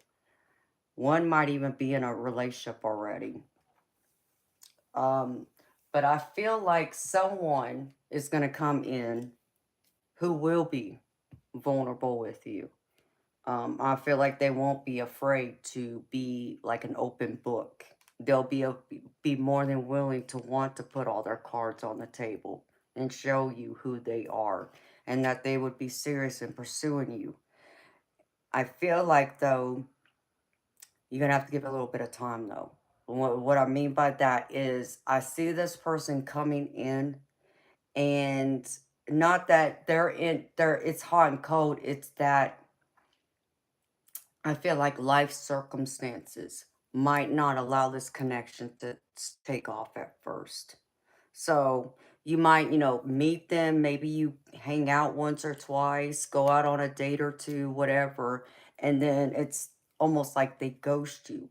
But understand me, do not take it like that's them rejecting you. I feel like something's going to come in just based off of what Spirit's showing me that might take them, having to go maybe like their parent, like a mother or father gets sick, so they have to like leave and travel to go take care of, an elderly parent, or something like that. So it'll be life circumstance, not that they're not interested, but I feel like they would come back in, and I feel like they would try and let you know that that's what they're doing. I don't feel like they're going to leave you hanging and not give you any idea of what's going on, but that's what I mean, though. I don't feel like it's going to be able to start off solid just because of something like that taking them away, but I feel like eventually they'll come back in. Um, but I feel like that's going to be a hard thing for you to um, deal with because I see you being disappointed by them, but you're not, not to take it like you did something wrong or there's something wrong with you. It's just life circumstances turns out that way. Right. You still got to be a little patient. Patience is a virtue. Uh, it very much is. Because right here, like I said, you got someone you're attracting, a secret admirer. And this is why spirits tell me there is someone coming towards you. But like I said, this person is someone of King of Pentacles. When I say King of Pentacles, this King of Pentacles. Someone that makes a good living, like a musician, or someone who does something with IT. And this is not going to be the one that's going to stay. Though they might be a good provider, but they don't check off all the boxes, is what spirits tell me. This is really the ones that you want to really be careful about because they'll be hot and cold. They'll be in and out. It's not going to be stable. They may not even be emotionally available, but it's definitely not going to be a stable relationship. I feel there will be some disappointment. But that disappointment, I feel, will open the doors, and also because there's drugs and alcohol involved too, will open the doors to where this other person will come in, this more of this King of Swords, because I see that there's going to be some sadness, disappointment, but understand me, I feel like some of that disappointment will be because of these people right here not being available, or because they have problems with substances, which you don't want that. But I also see like this repairman, Or, like I said, a detective. It's going to make room. This King of Swords will come in. While this King of Pentacles leaves, right? Because they've disappointed you. I feel like it's going to open the door to this King of Swords, which can be either a repairman or someone in, um, like a cop, a detective, possibly even, I just heard bounty hunter. So it's someone that works in the justice in something like that. Correctional, um, even someone that, what's the other one? Probation officer, someone like that. Or someone, a repairman, someone who's good with their hands. But like I said, they might still, even though they'll open up to you, and I feel like they will let you know they are serious, but something's going to happen that's going to cause this to kind of get cut. Because I see this coming to an end too. And I see you right here, Five of Cups, being disappointed again. But I feel like the disappointment is not because there's anything wrong with you, per se. It is because life circumstances is taking them away from you. So I feel like you're still going to have to be patient. Be a little patient for a little bit longer. To give them time to get things situated. So while that, like, this person does whatever they need to do before they'll be ready to, like, pursue you and start a committed relationship, and for it to take off, Spirit wants you to be you. Work on you. This is you right here. And this is also you coming in clarifying who you're supposed to be. Be that Queen of Pentacles. Be someone who's abundant, someone who's self-sufficient, someone not necessarily that you don't need a man, okay? But you can take care of yourself. It's not a matter of whether you're too independent to have a man. It's a matter of, is there someone who presents themselves worthy for you to want to make room to allow them into your life? Not that you need them, not that you can do it all by yourself. This Queen of Pentacles shows me you can. You just want someone to share it with, you know. But yeah, you can do it by yourself, but that gets lonely. So Spirit wants you, yeah, continue your self-love journey. Spirit wants you to focus on you, beautiful. Invest the time in you right now. So what are the things that, like, you can still do that adds to you, adds to your facets, you know? Like, have you ever considered, like, maybe trying to play? And I'm not saying, you know, so this can happen. But have you, have you ever thought of trying to learn how to play an instrument, as an example? Or have you ever considered, like, taking dance classes, learning a different dance style? Or have you considered, like, taking hikes, learning how to do different hike trails, and all the resources you would need to go on long hikes? Like, maybe instead of just going on a hike for a couple hours, you go away for a weekend and learn how to hike and do it by yourself in case you were to get lost. And whether you go with a group of people or not, you know how to survive out there, things like that. What can add more beauty to you to help, build you, make you stronger, but also that brings that fulfillment that you're not so much in need or missing someone in your life, because you've got so many other activities that's going to keep you busy, that's going to add to your potential, I don't want to call them qualifications, but lack of a better word, that makes you more desirable to the right man. That's what Spirit wants you to focus on right now. You know, beautiful. And I'm not telling you to not entertain them, okay? I'm not telling you to not entertain them. Even if it's just you go out with them once or twice. Like, there's a reason for you to still meet them. Maybe there's a lesson in there, something they're supposed to teach you.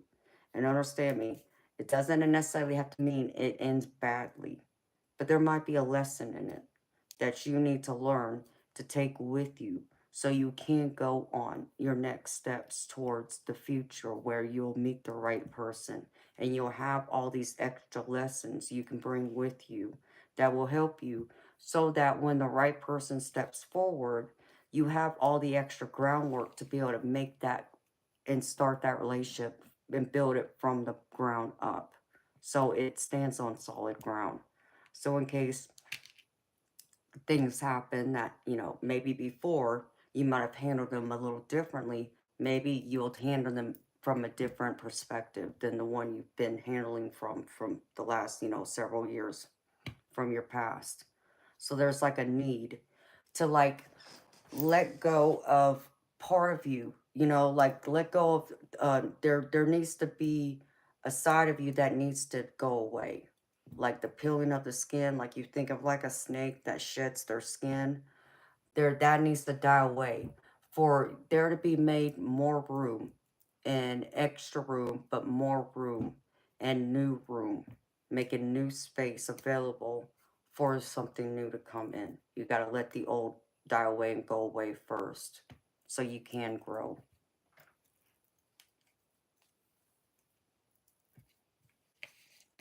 It definitely resonates.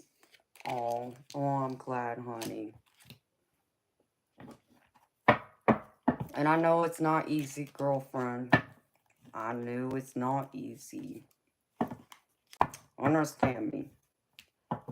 I thought I found my happily ever after.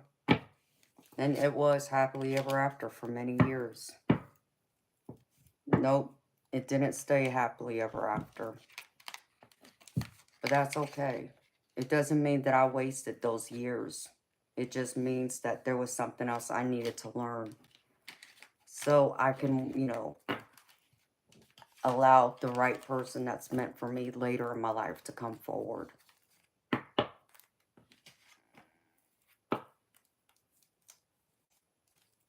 You are so welcome, honey. Let me get you a couple angel cards.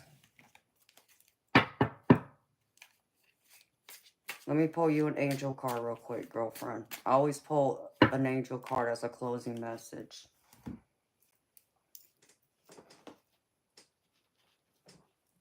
If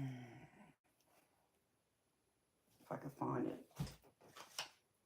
Right here, Amanda. And you're welcome, honey.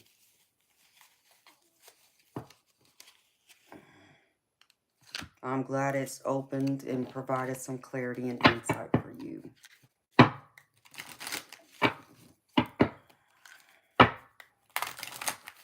Alright, can I get one angel message for Jasmine, please? And thank you.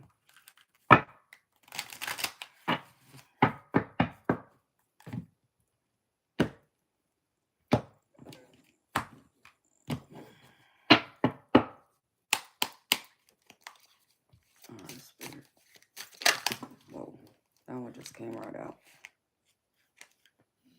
And this might even resonate more for you, girlfriend.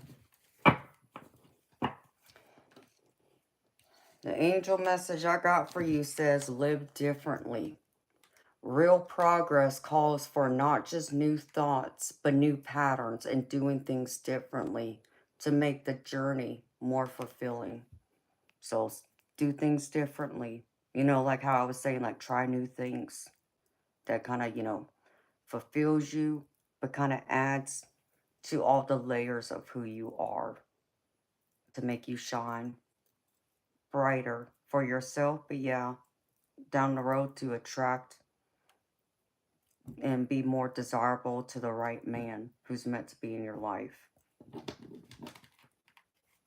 And that's what I got for you, beautiful Jasmine. So I hope this reading has resonated for you, girlfriend. And I hope it's provided that clarity and answers you needed to help you on your pathway to love as you move forward. And thank you so much for trusting me to read for you, girlfriend. It's been an honor and a pleasure. Oh, I'm so happy.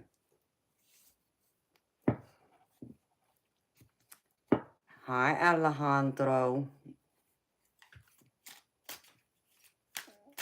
Oh, thank you, DM.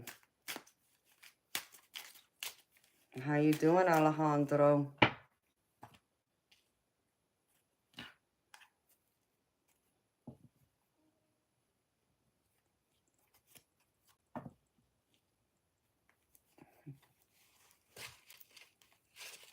How's everyone else doing?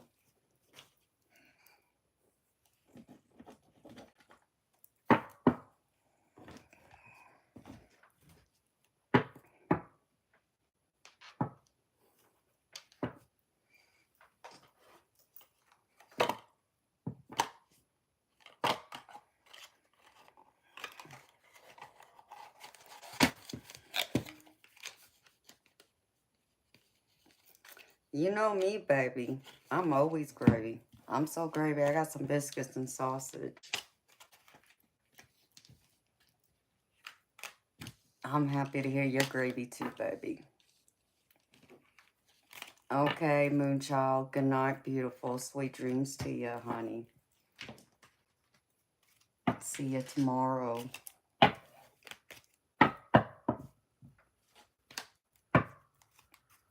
Have a wonderful day tomorrow, Moonchild.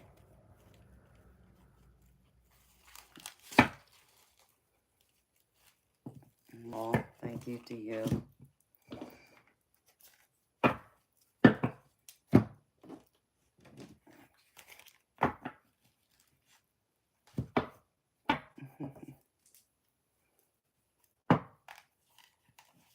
Oh, I'm so happy you do, Jasmine.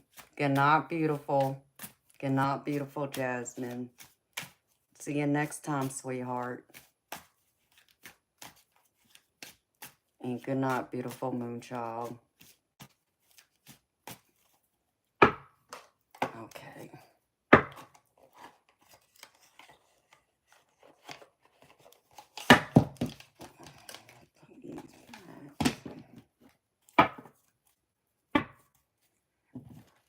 I even got this other love oracle. I have to read it again.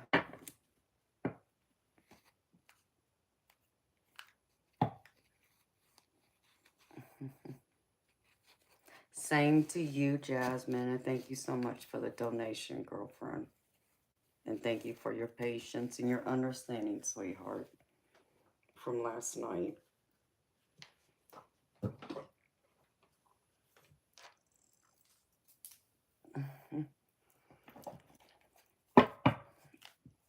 Hi, Cheryl.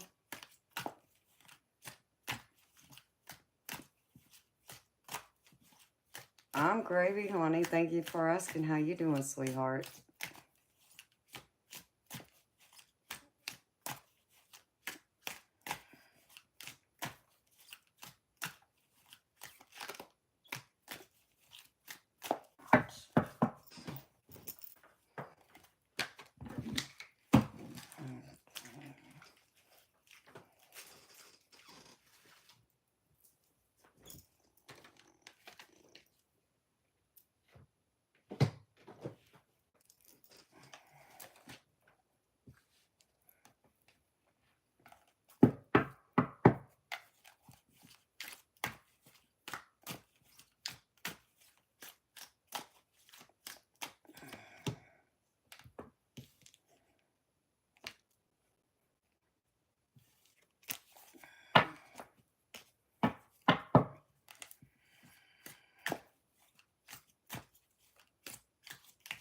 Dang, it's already 2 o'clock.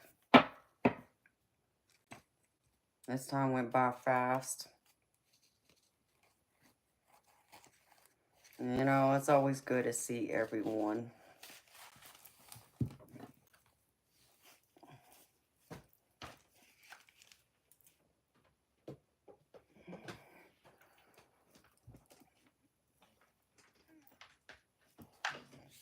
Hello, Lawrence Miller.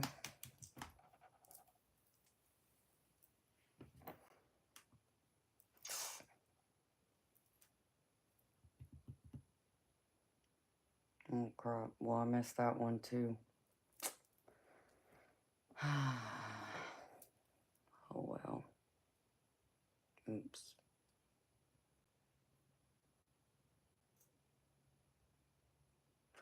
Oh, I did finally find me. Of course, I didn't order it yet. I found me one of those ring light camera holders where I can actually set it up to where it will look above me. So look downward. I just need to order one. I gotta find a good one though. That's gonna hold my phone and such. So how's everyone feeling? And I smell food. I do smell food.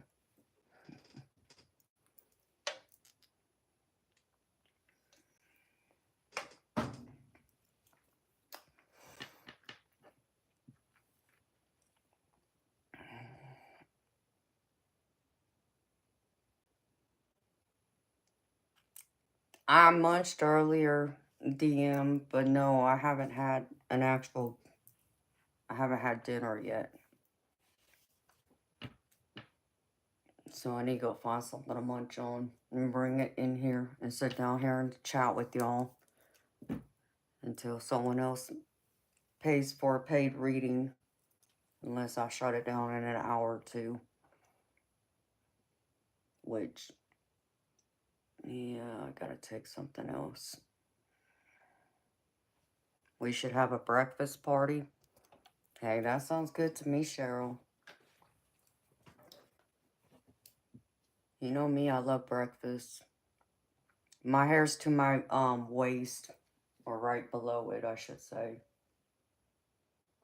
Steak and eggs. That's right, Alejandro. You gonna make me a filet mignon and some scrambled eggs with cheese? That sounds good. And have some biscuits and sausage gravy on the side. I'd pig out.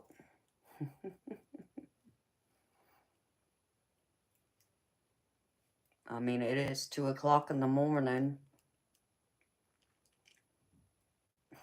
Drizzle that butter. I bet, Alejandro.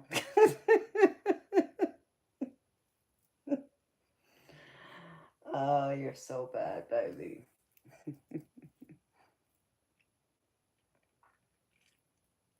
You don't have gravy, but you do have pancakes, eggs, and sausage. That's good enough, Cheryl. I'm not big into like pancakes. You know, I'm not a big bread person. I'll eat them, but I'll take the eggs and sausage. That works for me.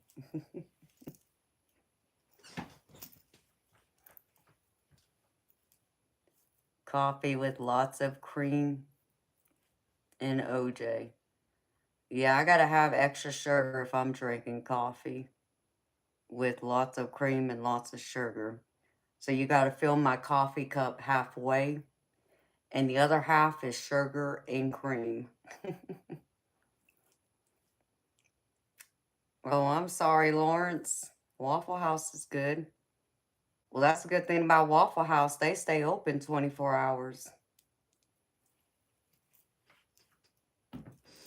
Man, I don't even have a Waffle House near me.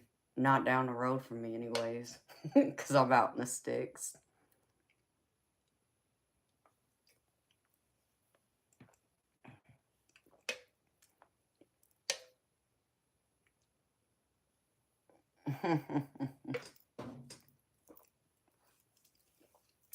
I know y'all over here talking about food. Now I gotta go to my kitchen and find me something to eat.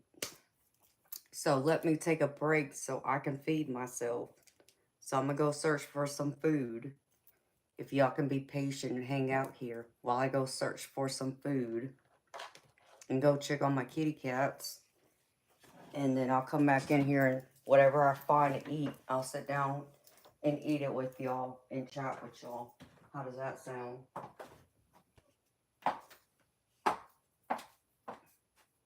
Making me hungry. I know there's something good in my fridge somewhere. I'll be back, beautiful people. Don't go nowhere.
Well, we were talking about this the other night, so...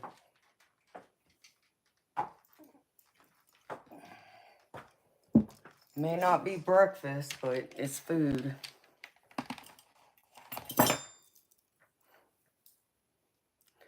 Oh, speaking of... Well, I got pizza. Y'all here talking about pizza. Here it is. Thank you, DM.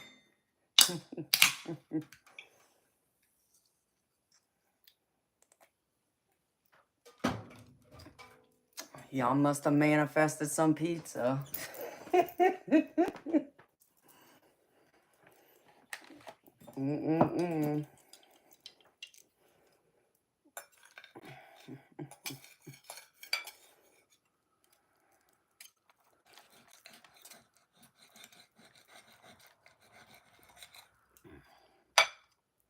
You just have pizza? Well, there you go, DM. Great minds think alike, baby.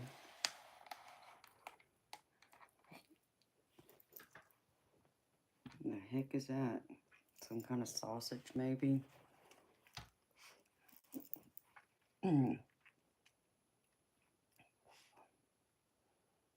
Let's see, to let out a little oil to stop the dough sticking.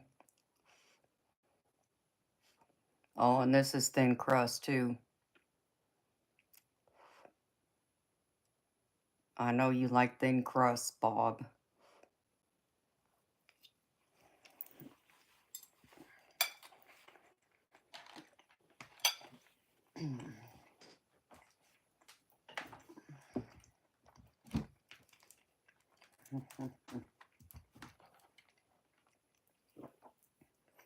Hi, Fred.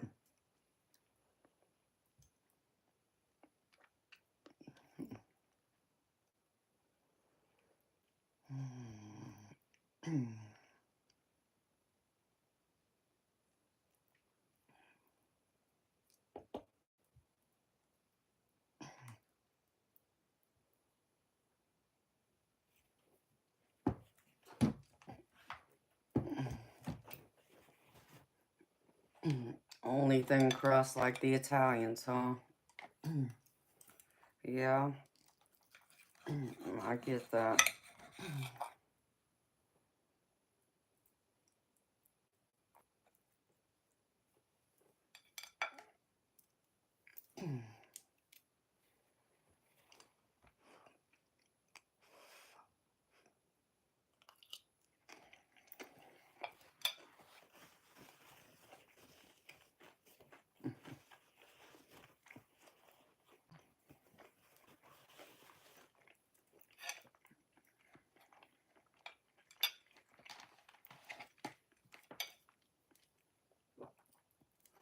Well, I do like mine with a little dough in it too, but I like that, someone said it the other night, the,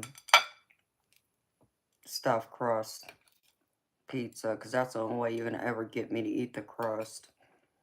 Like, I won't eat the crust on this. But if it was stuffed crust, I'd eat it.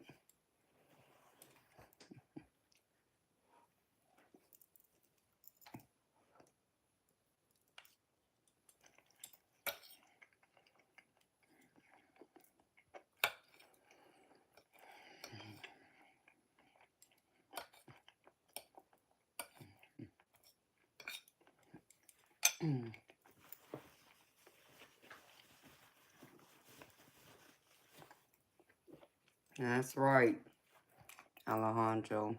Oh, well, I'm glad you're happy to see me with food, too. I know many of y'all always worry about me eating, so now y'all can see that I'm actually eating.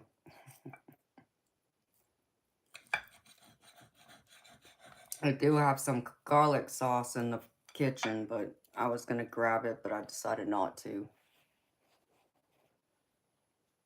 Garlic stuffed crust. Oh, yeah, that's good, too. Hey, Eric. Pizza, baby.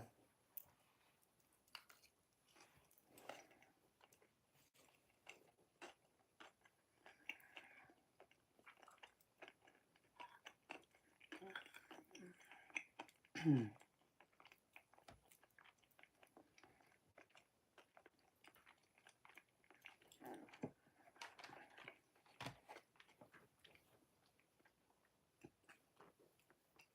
made pizza yesterday? Well, they were in here talking about pizza when I went into the kitchen to find food, so they manifested pizza for me. And you manifested it yesterday. You're eating spaghetti, Fred? Spaghetti's good too.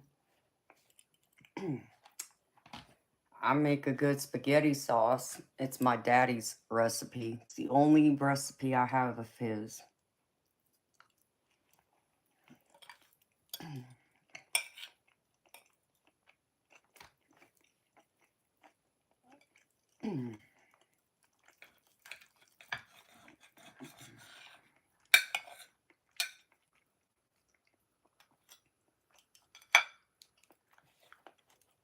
You had lasagna tonight. Lasagna's good too. I like lasagna.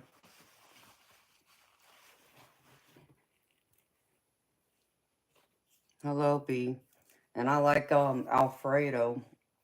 I like I don't know if they still have it. Olive Garden had this really great um steak Alfredo. It was called steak Gargonzola Alfredo. I used to love getting that, and I always have to get extra sauce with it. So y'all can go ahead and knock yourselves out talking about food since I'm over here eating.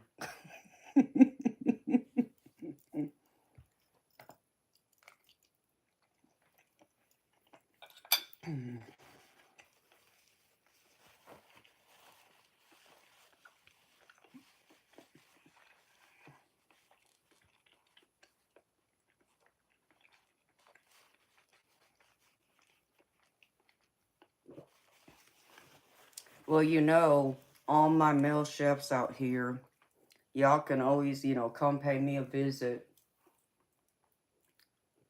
And then I'll let y'all have a cook-off.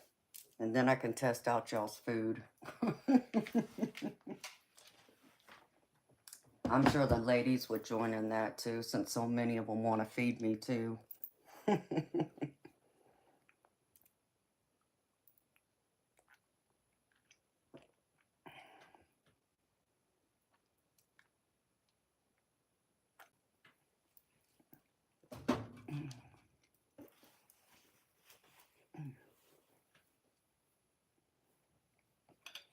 Now that all sounds good. So let me know when y'all want to fly out here. We'll get an Airbnb and y'all can have a cook-off. Then I can eat.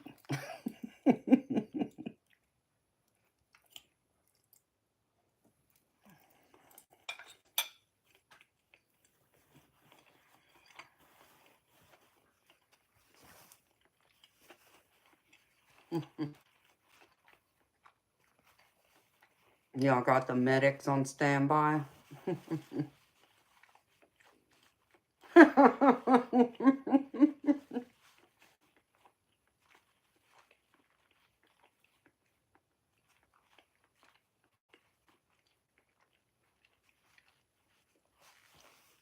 You're so funny, baby.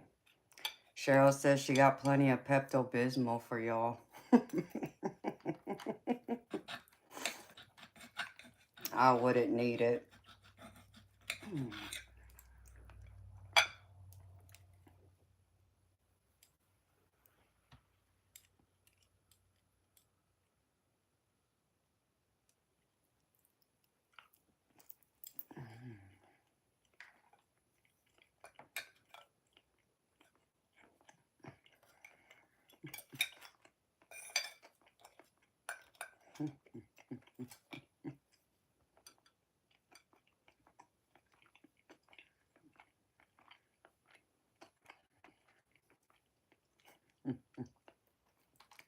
Yes, Eric, I am.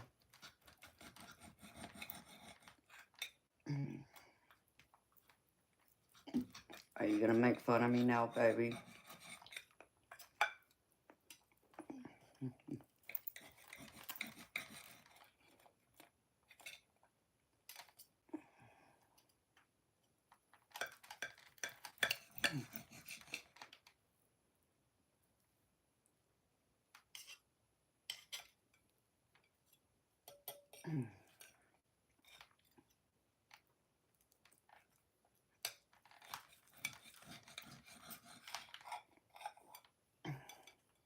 I can't sit here and get my pretty fingers all greasy.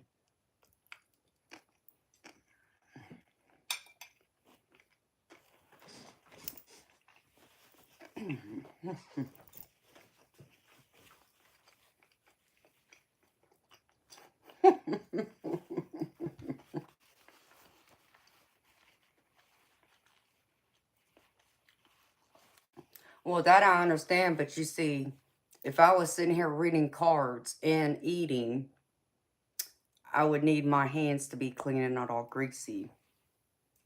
That wouldn't be good, to be touching my cards with greasy hands. And then they would be sliding all over the place, and then they'd be go flying across the room, too. That's funny, though.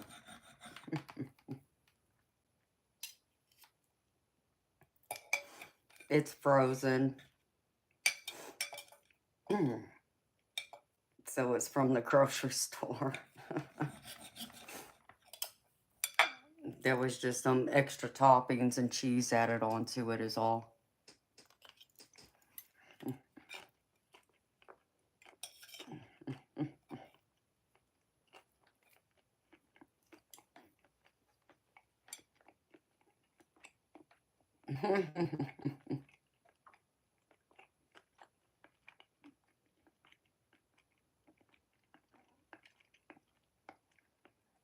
I'm not sure, actually. I don't know what brand it is. I didn't order it. Someone else did.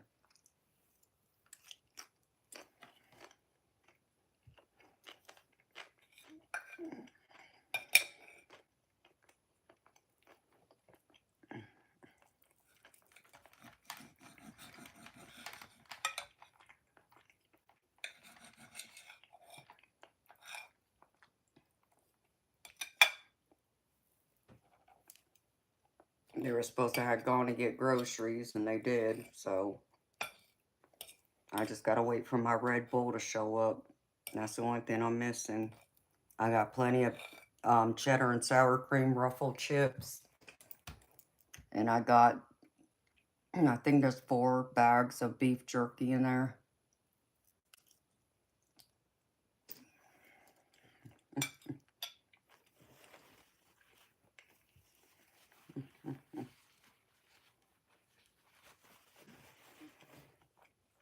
Mm-hmm.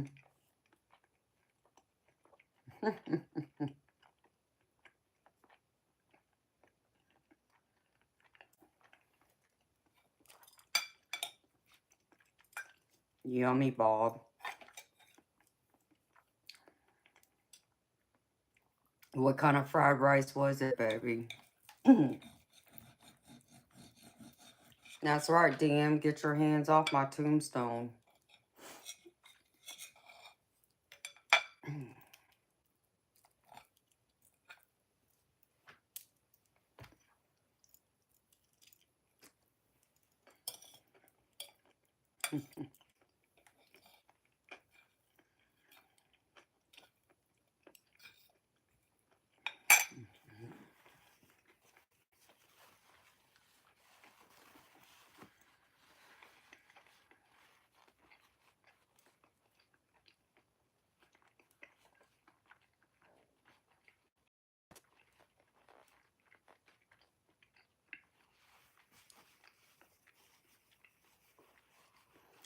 Well, what makes it special, Bob?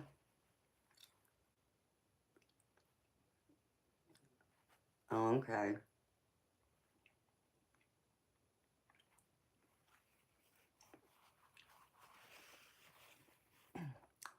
That does sound good.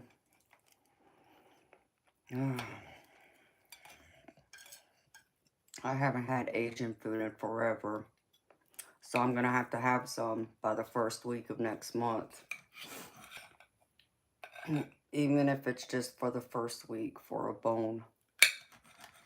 I should have already had some, but I haven't yet.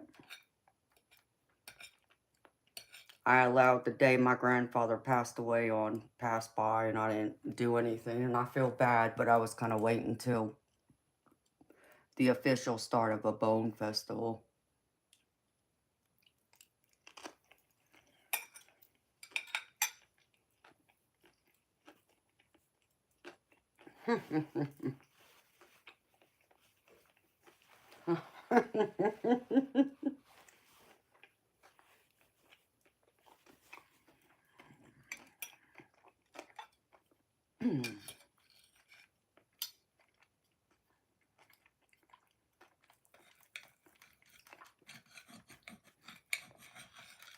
You eat Asian food at least 3 times a week?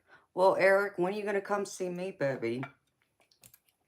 I need you to come cook me some Asian food.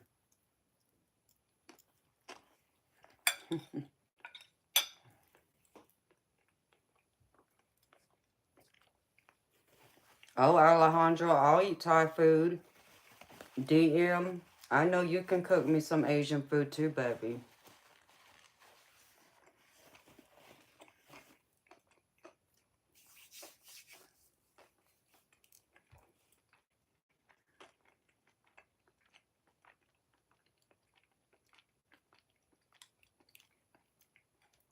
I even got plenty of chopsticks for y'all. See, like how y'all picking on me about eating pizza with a fork and a knife? I'd be doing the same with y'all if I saw y'all eating Asian food with a fork.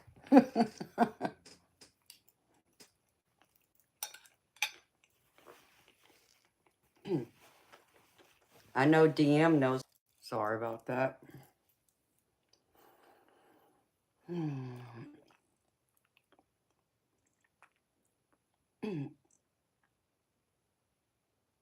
Hi, Jedi.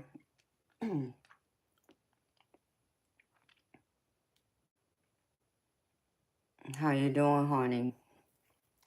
Oh, I'm sure they would have gotten me, but that's quite all right.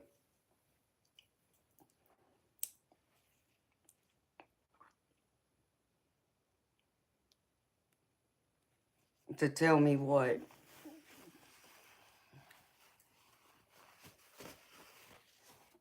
What, did it drop for a minute? I mean, I accidentally exited out of it.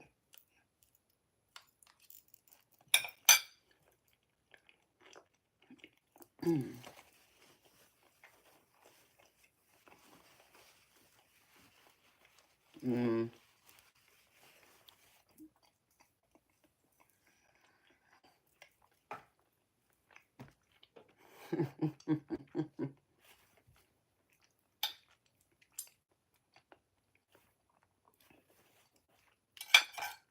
No, I think I accidentally hit something and it exited out of it, so I came back. You thought the grandmas got me? No. Not yet, anyways.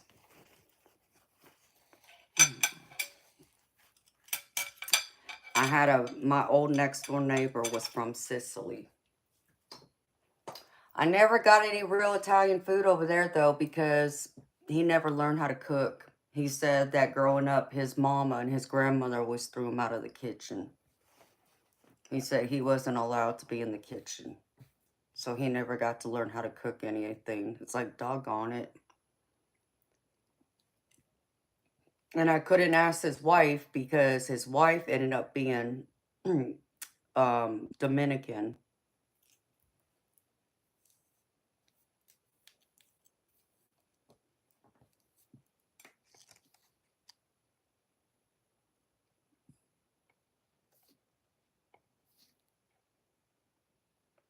All right, Bob. Good night, baby.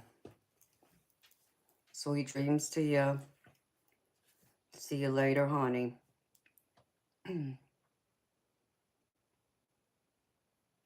If I don't get a reading within the hour, I'm going to shut off too. Maybe I'll come back later. You never had Dominican food?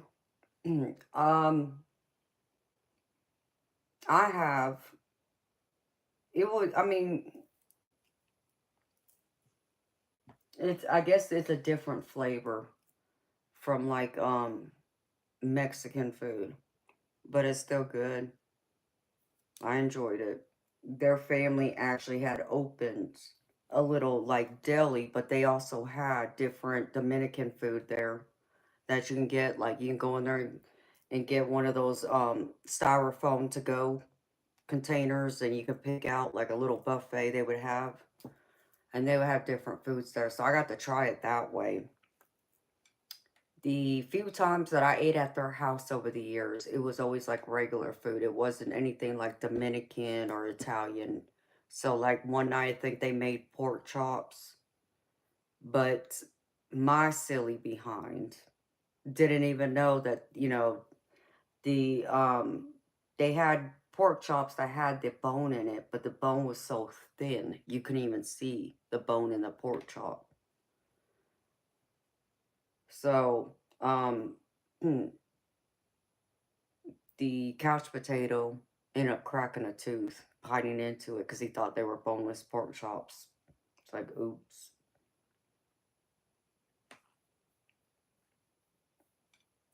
Um, Similar to Cuban. Yeah, kind of. I think the flavors are just different. Um, it would be just like Puerto Rican food, I guess. I guess I would probably put Dominican food. Well, let's see.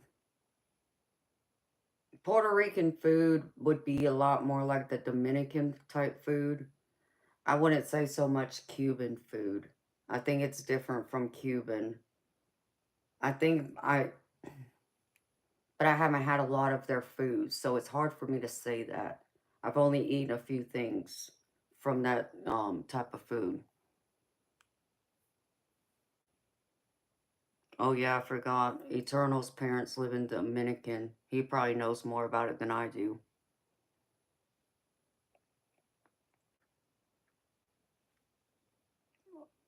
Oh, I love ribs too, Jedi. They just better be beef ribs. Let me put this up, y'all. Hold on. Let me put this out in the hallway.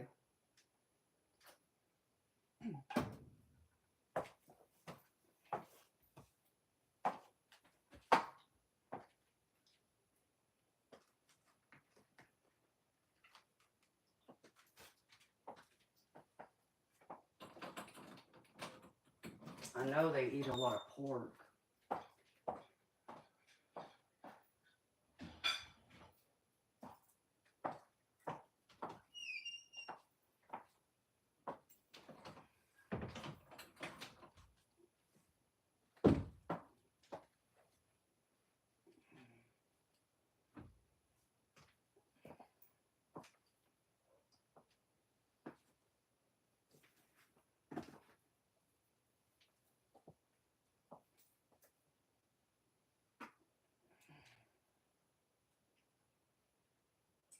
Oh my gosh, my office is a disaster.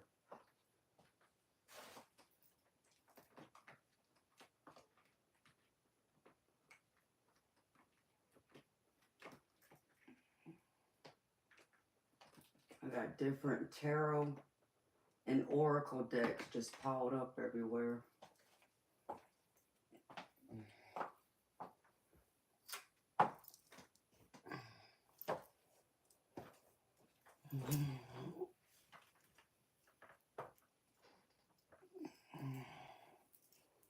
1, 2, 3, 4, 5, 6, 7, 8, 9, 10, 11, 12, 13, 14, 15, 16, 17, 18, 19, 20, 21, 22, 23, 24, 25, 26, 27, 28, 29, 30, 31, 32, 33, 34, 35. Man, that's a lot of decks. I got like 50 decks piled up just on my ottoman by itself.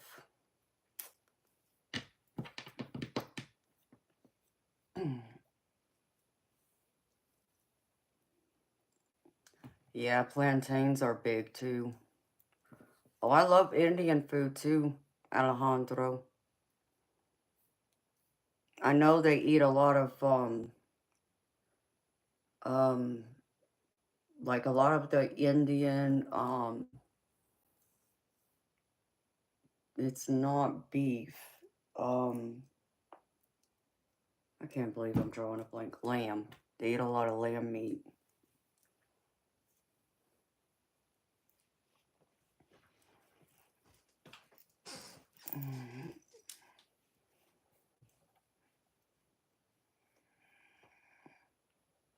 Aw, you're welcome, Jedi. I appreciate you too, honey. It's always good to see you.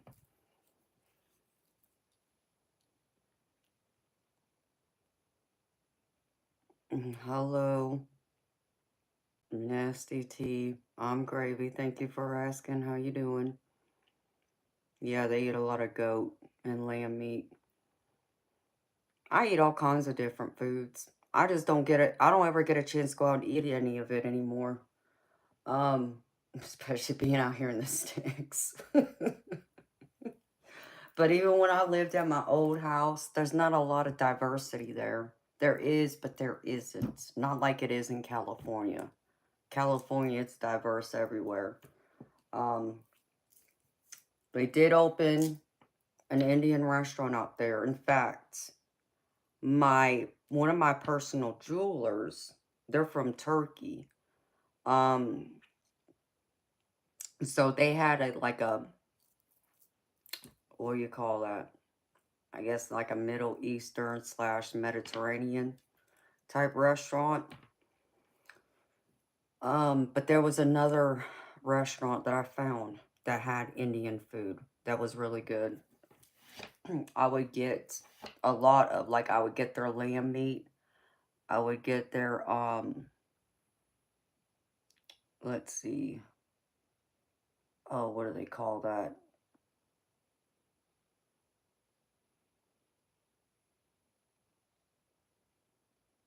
Mm-mm-mm. It's like, puree, like chicken peas and things like that. Hummus. And I would get their rice and their,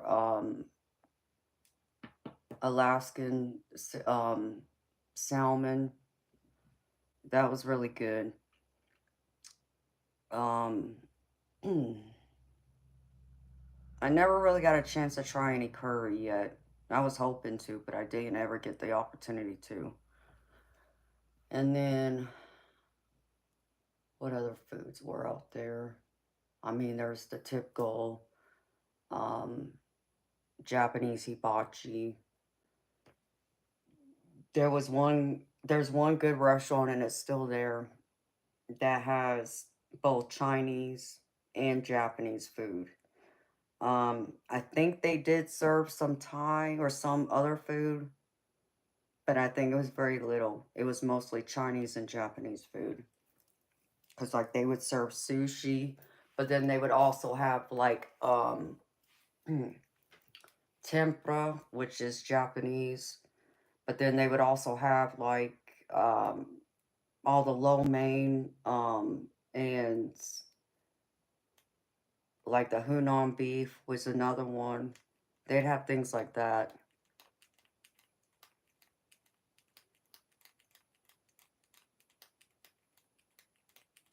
Y'all making me hungry. So who's flying me out so y'all can feed me? All that sounds good.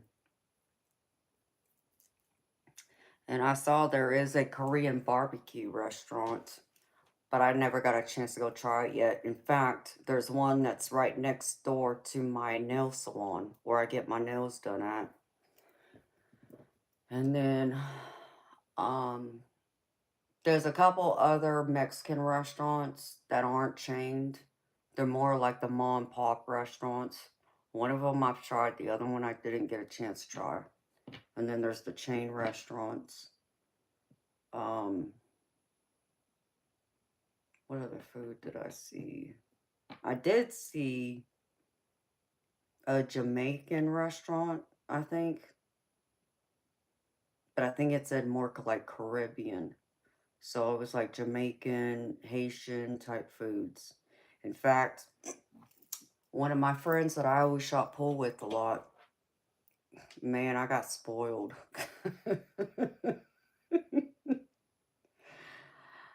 When I would shoot pool regularly, he would be there a lot,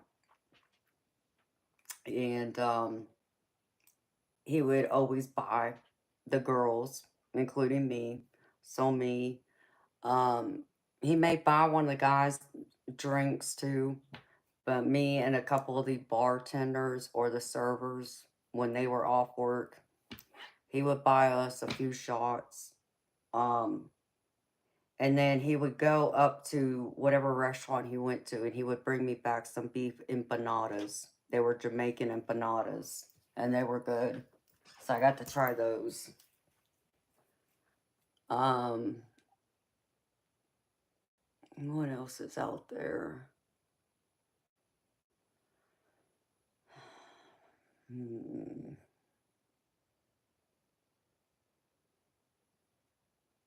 I know I saw another restaurant of some type. I can't think of it now. And then there's, the other Italian restaurants. Most of them were chain. And I think there's the one I went to is still, I think it's some type of chain. Or at least they have multiple restaurants around.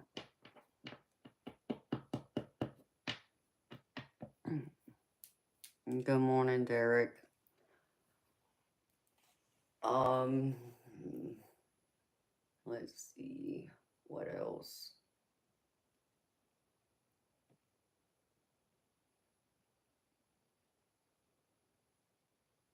That's mostly it.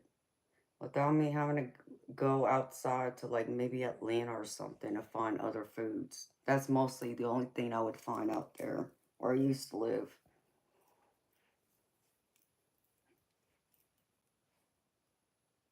You're getting hungry, but you gotta resist. Oh, I'm sorry, Eric. Now you know how I feel, baby. When y'all come on here and start talking about food.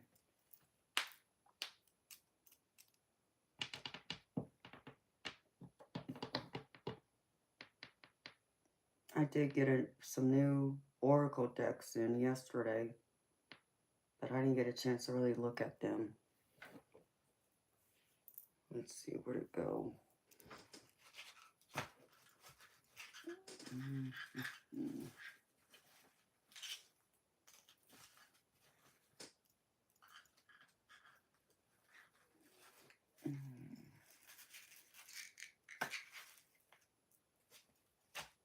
Mm-hmm.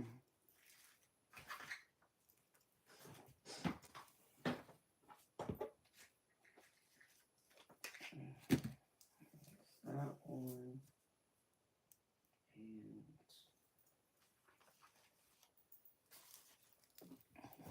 And one of these is supposed to be like a art type deck that I wanted. Thought it was gonna be something else, but that's alright. I can still use this.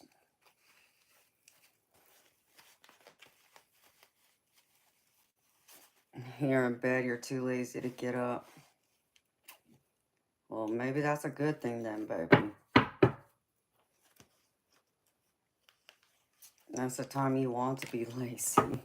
So you don't get up and go scrounge in the kitchen.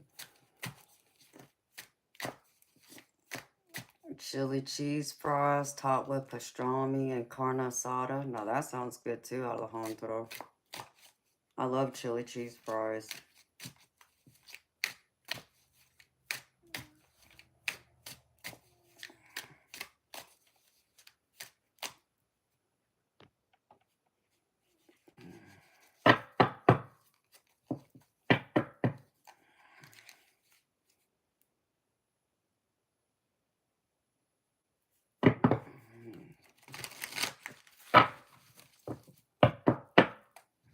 Mike Brown, I don't do free readings. I only do paid readings. The only free reading I do is at the beginning of every stream. It's a collective reading.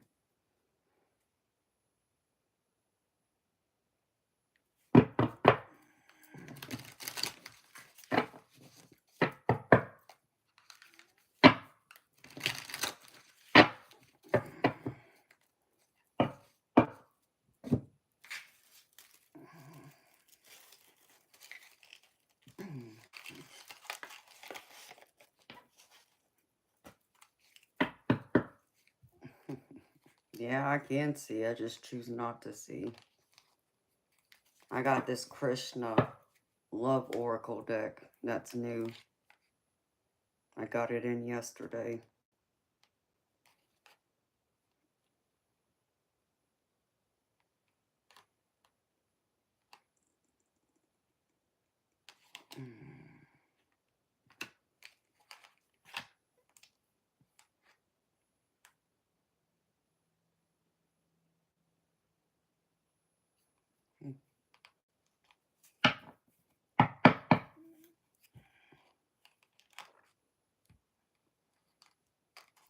I have Zelle, Venmo, and PayPal.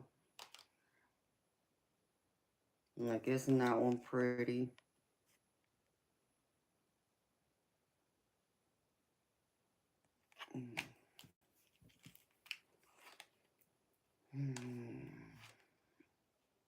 Oh.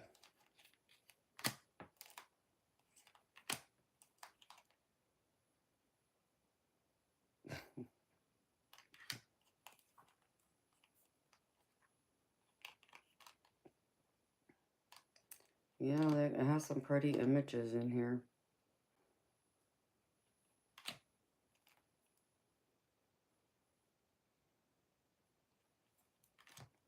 It's a Love Oracle deck that came in yesterday.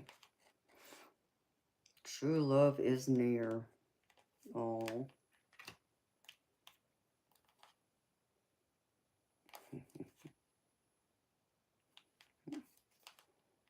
So this is for whether you're in a happy relationship or you're having problems.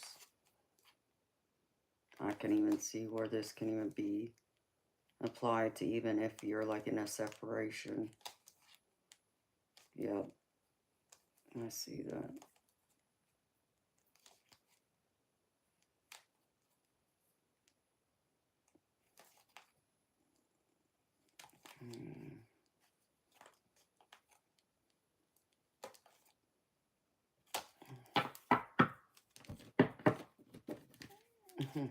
A couch potato is near.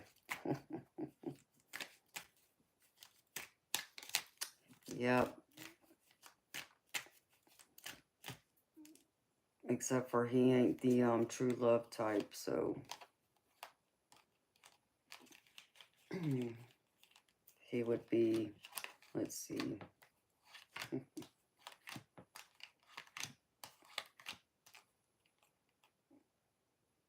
He'd be this card. Trouble is lurking.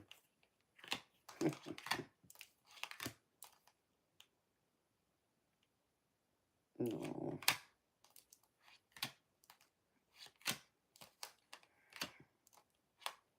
He'd be my difficult situation. That would be the better one for it.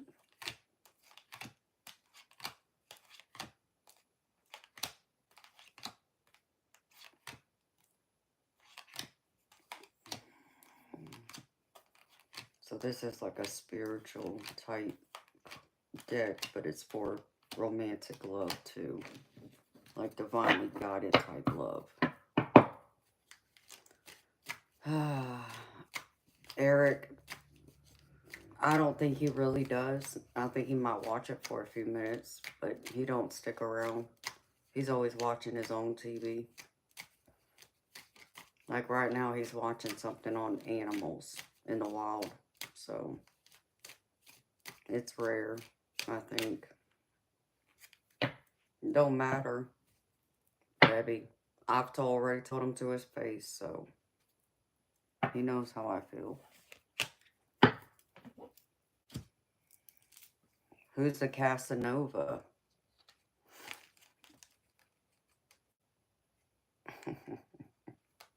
If he's watching now, get a job. Thank you, baby. Oh, I'm sure he either watched or he heard, because he likes to be nosy. Which I think is probably why he cooked those couple nights, because y'all were telling him he needs to cook for me. And it just so happens he started like cooking. It's like, and I'm looking at him crazy like, what are you doing? And then it dawned on me, oh, either because he watched and read y'all's comments, or he heard, or if not, both. One night he made pork chops with stuffing and corn. Another night he made, what was it? He made tacos that one night.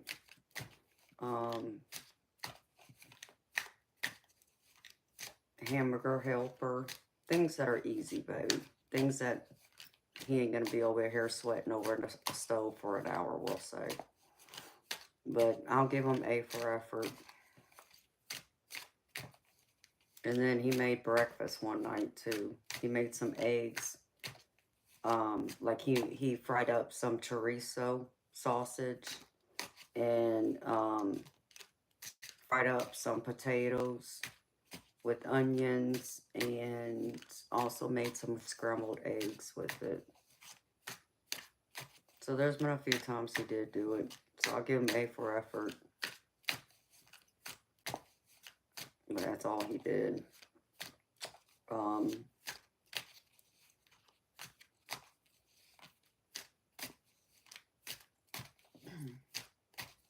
No, it's not bad. I mean, and then there was that time he did make that roast that he put in the crock pot. And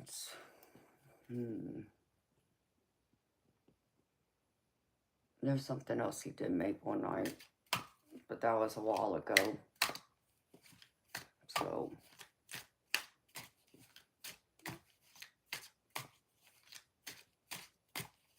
but yeah, it'd be much better if he got a job, though. I'd rather he get a job than cook for me.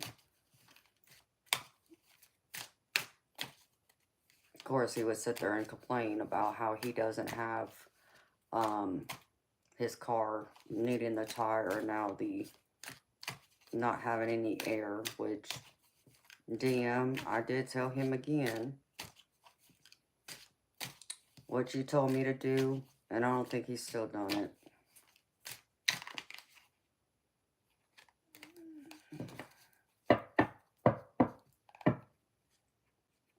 Get a job and take me to dinner. Yeah, that sounds good.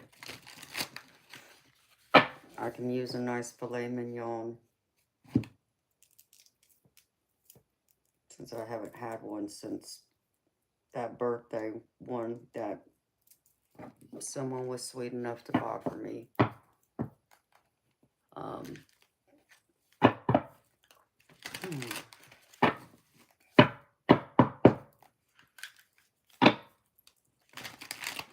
I reckon I could take myself out next week on my day off, or when I run to the doctor.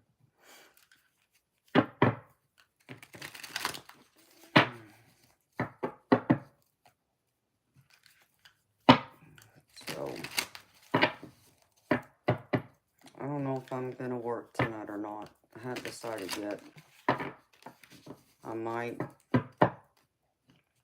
maybe get on later in the day, because I know Monday I'm gonna have to shut the stream down early, because Tuesday is when I have my appointment. So, and it takes me 2 hours one way to get to the doctor. It's just a regular follow-up. 3:03.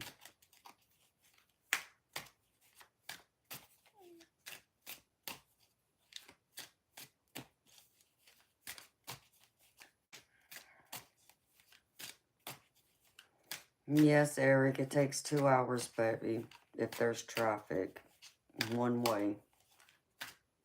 Because this is my doctor I kept when I moved from my old house. It's gonna be the car that the AC's out in, since I'm still waiting on my car.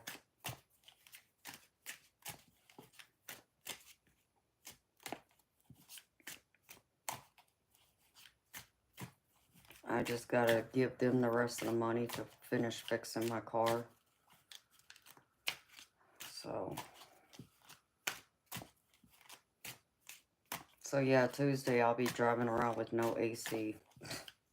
Unless he figures out how to clean it like I told him. He probably already forgot though. I probably have to mention it to him again. Ooh, look at that evil, wicked mask. Look at that devil mask.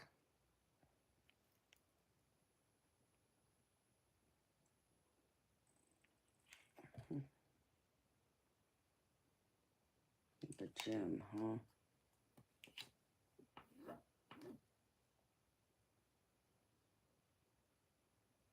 huh? Is that right? Yeah, she looks wicked too.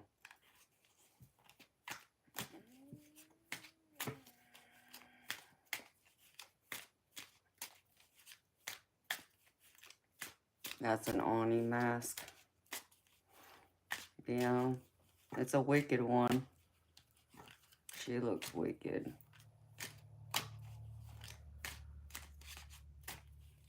Yeah, I know you are. I think it would cause some problems though, right now.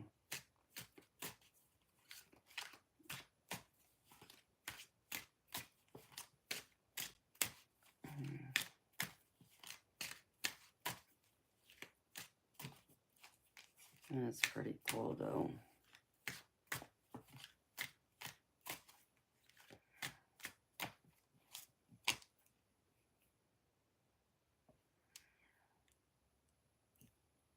Yeah, I know.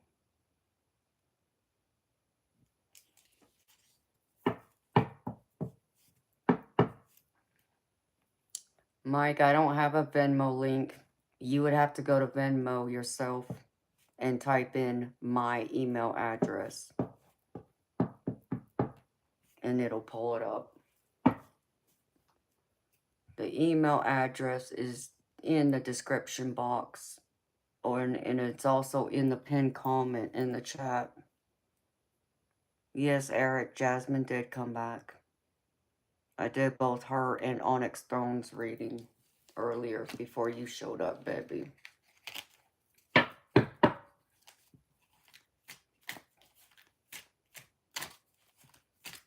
Because Mike, you may have to go through and go through your bank to log into Venmo. I know there's some banks who aren't even allowing people to use the actual Venmo app, mine included. That's why I don't have a Venmo link, because my bank won't allow me to use the Venmo app.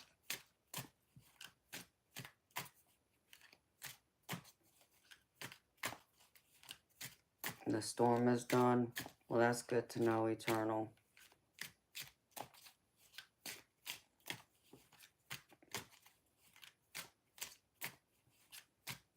Thank you, Eric, for typing that. My mod, Eric, just typed my email address in the chat for you.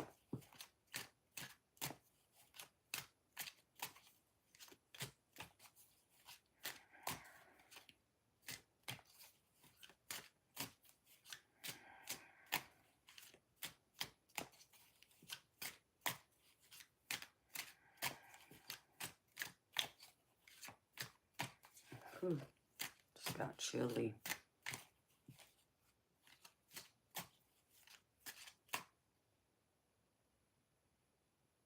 I just felt a breeze.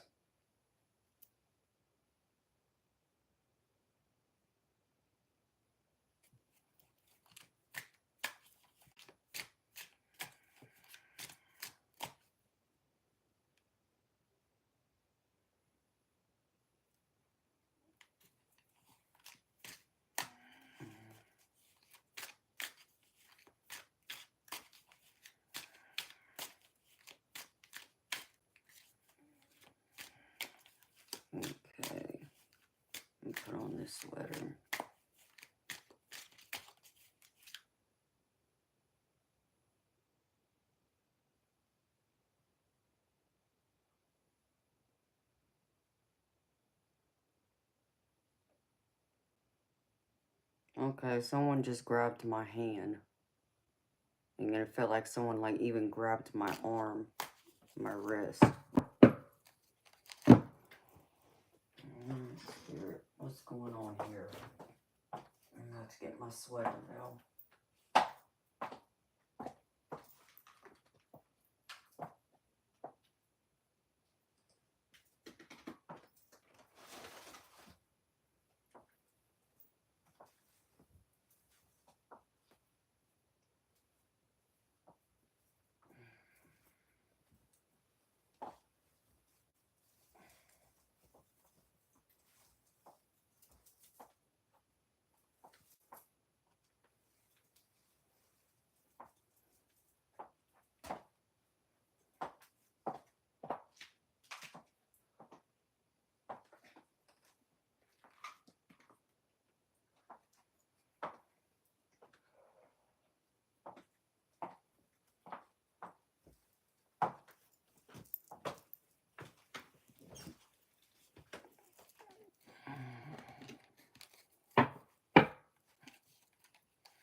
Well, that's crazy.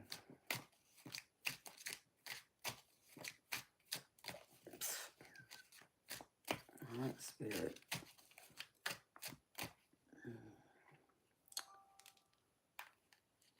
Okay, Michael. I got your donation, baby. Thank you.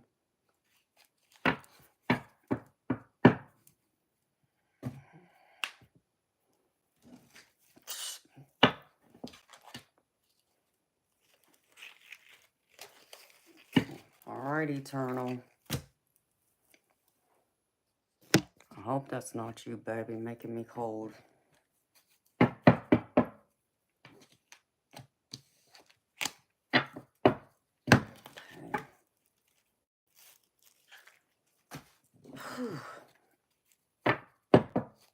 Alright, Mike, do you have a question, baby?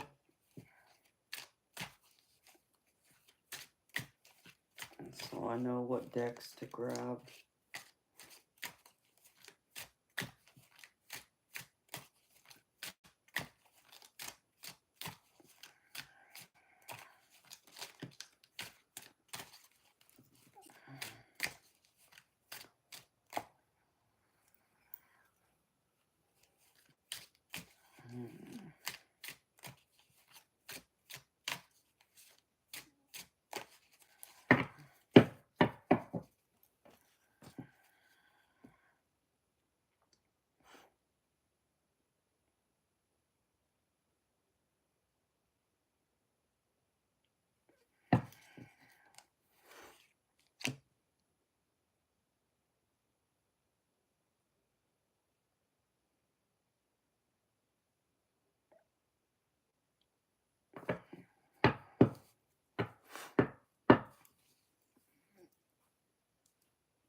I have lots of people over there, so I'm sure they want to speak.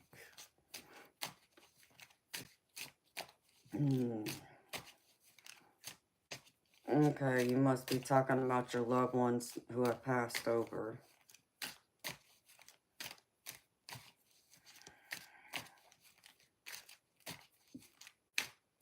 Hi, Lorraine.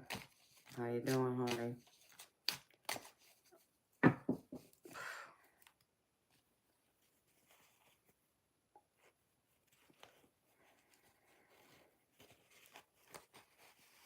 So, if you're wanting to connect with your passed over loved ones, Mike, I mean, I normally do those type of readings privately, one-on-one, baby, just because that takes a lot more energy and preparation for me to dive that deep. Now, what I can do is I could pull out my mediumship decks that I do have In fact, I have one that's very detailed that I can use. Let's see. I'll put it.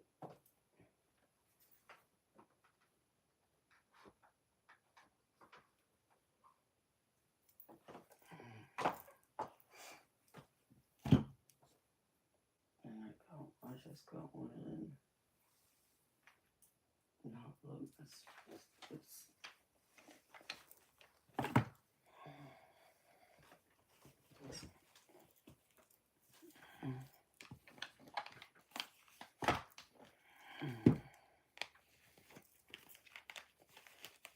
Oh, thank you, Mike.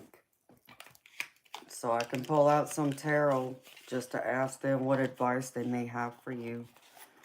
Using it that way. But I do have this one deck that has different messages on it. This is a special deck that was custom made.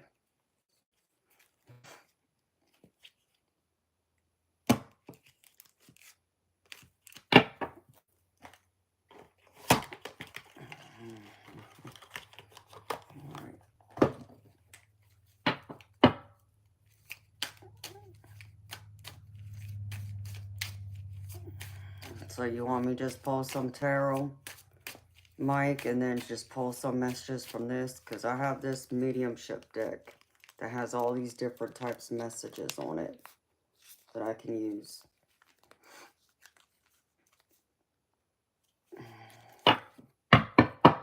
So you tell me what you want me to do, Mike.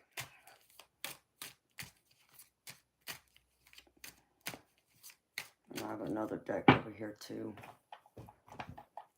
that I did just get in.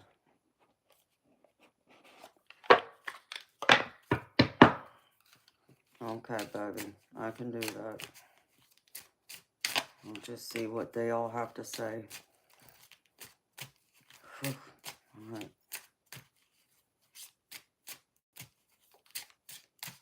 Let's see. I'm going to pull out some tarot, and then I'll pull some messages from this afterwards, baby, for you. And I got another deck over here, too.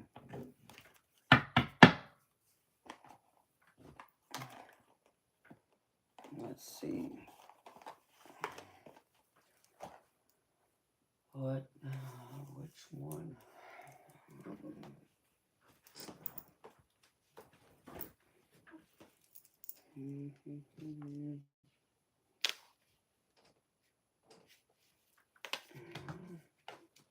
This one.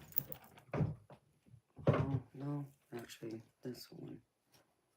I guess we got about this one being over here.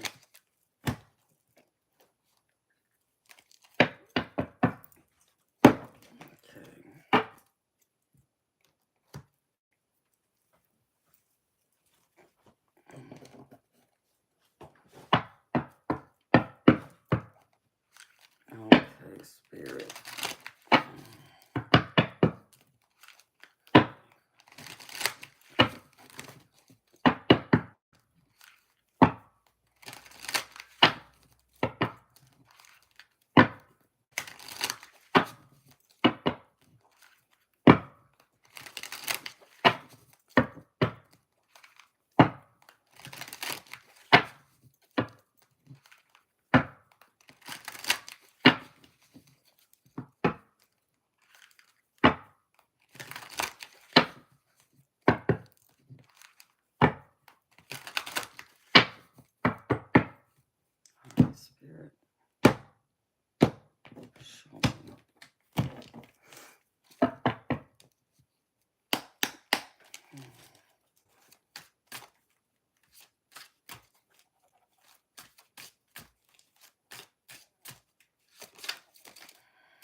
Spirit.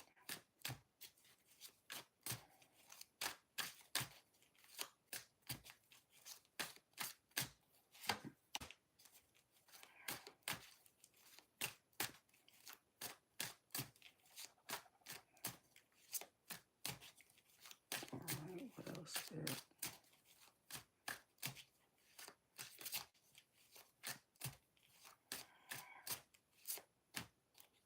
You looking for love right now, baby? Because if you are, or if you're in a relationship, you are looking for love, or if you're in a romantic relationship, I feel like it's a good one. Where this person's going to be approaching you soon. Where it's going to be an even give and take. But it looks like you're at odds with someone too. Who you fighting with, baby? You're either in conflict or someone's being very petty. Even possibly jealous of you. Spirit, show me. Your family wants you to trust yourself.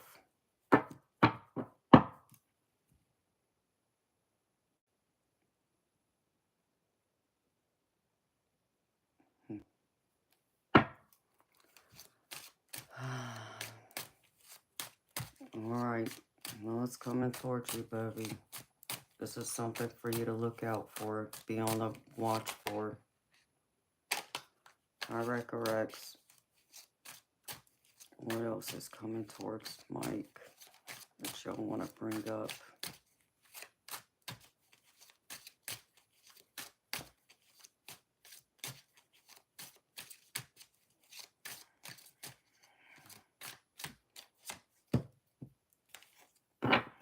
King of Cups, huh? King of Cups, Spirit. What is this here?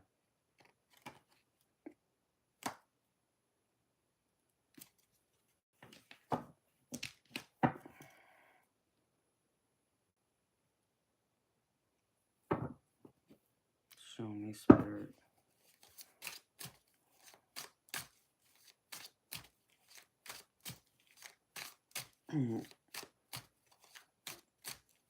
Well, you're collaborating with someone. I feel like it's going to be... I can't show this because they're naked.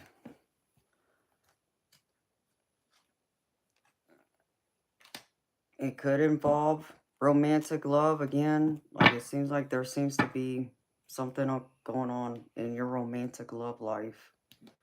Someone is either interested in you or you're going to start pursuing someone. And I feel like it's going to be one that's going to be very happy and fulfilling. I feel like it's going to be someone that's going to bring a lot to the table for you.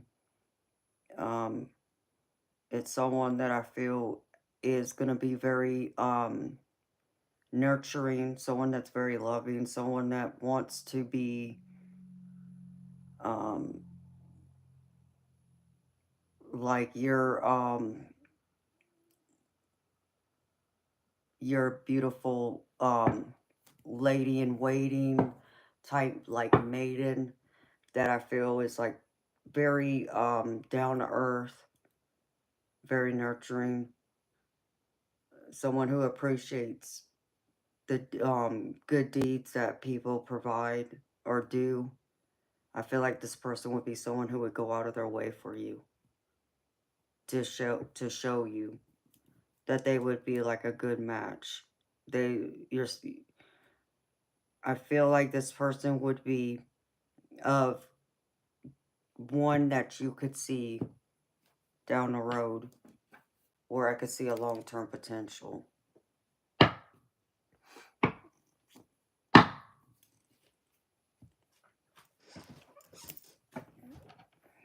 So your family and friends are bringing this forward because they're showing me like there would be an even give and take here with this Six of Pentacles. Six of Pentacles is all about give and take. It's all about someone giving. And it could be someone who gives but doesn't necessarily require anything back, or it can be someone who gives and receives. Um, and with this Knight of Cups here, that's telling me like this person would be someone who's going to be fair. It's going to be an even give and take. Knight of Cups is all about like someone wanting to sweep you off your feet type energy. So that's what they're showing me is coming towards you. They're also, like I said, they're showing me there's going to be someone who's going to be at odds with you.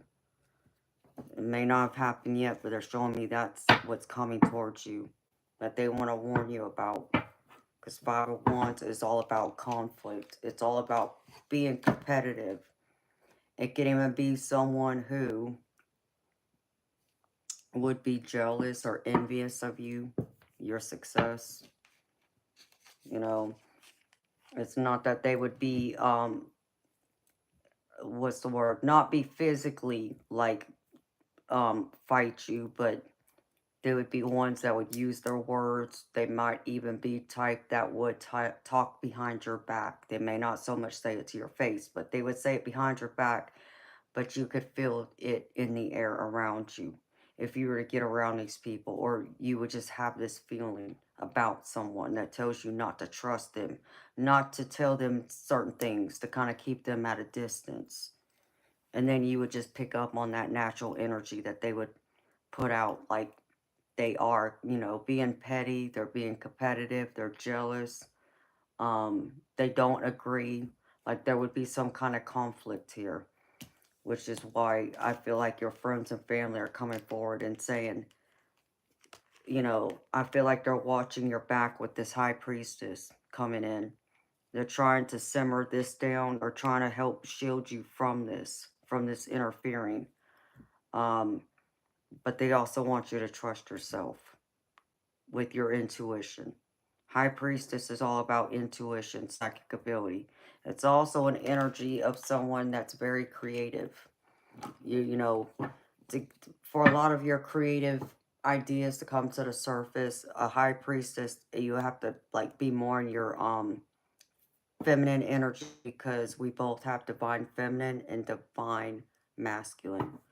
So to bring a lot of that forward, you would need some of that for it to kind of take over.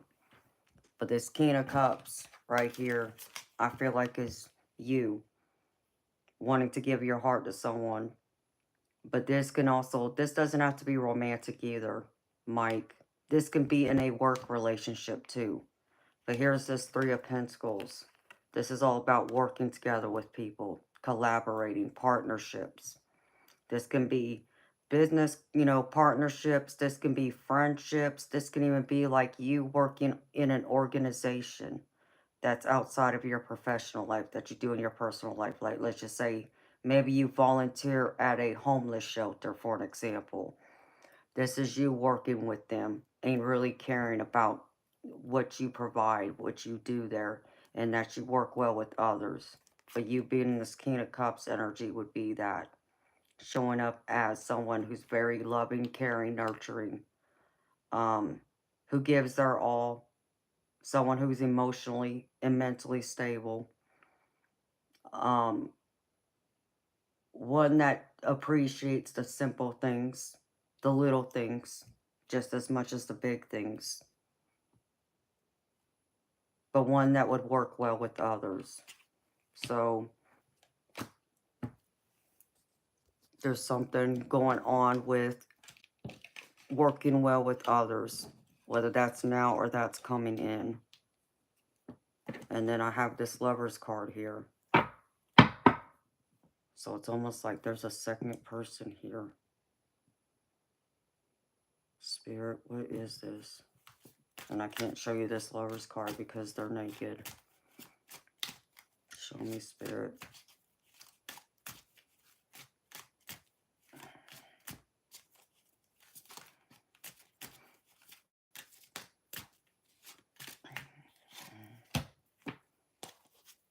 It's almost like someone you're manifesting.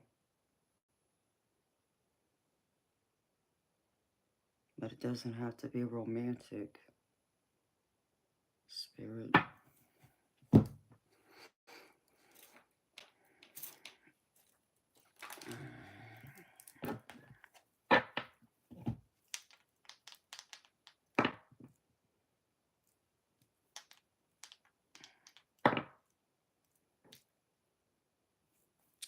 I don't feel like it's necessarily romantic for you, Mike. I feel like it would be like a friendship, but it has the potential of turning romantic. I feel like it might even be something you would start to manifest, something you would desire with this person. It doesn't mean you've met this person yet. You could have, but it doesn't always mean that. And they're not giving me an answer of yes or no. And sometimes when that happens, that normally tells me it hasn't happened yet. Not always so, but usually. And the only reason why that is because they will not show me everything, because it means certain things have to play out. Which means some things just have to stay mysterious.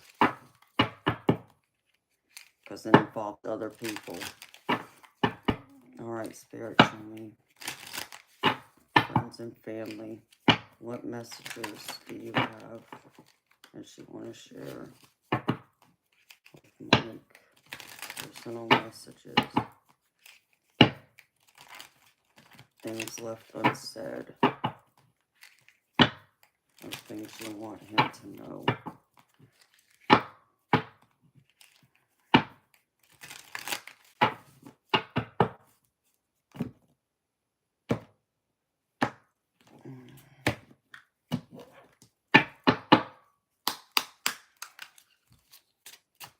Alright, Spirit, show me.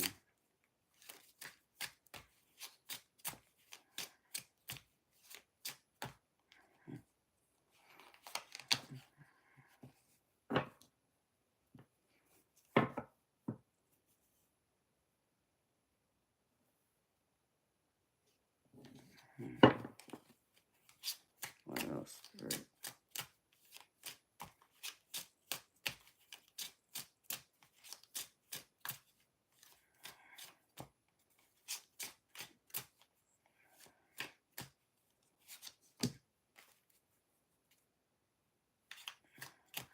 What is this, Spirit?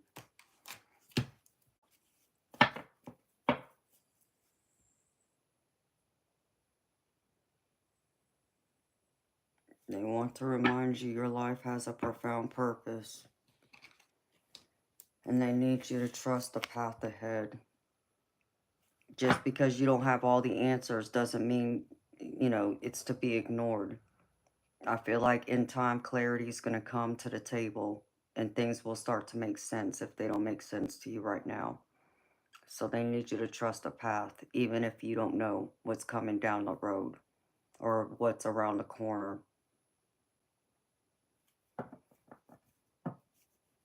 They also want you to know, Mike, that their memory lives on in your heart.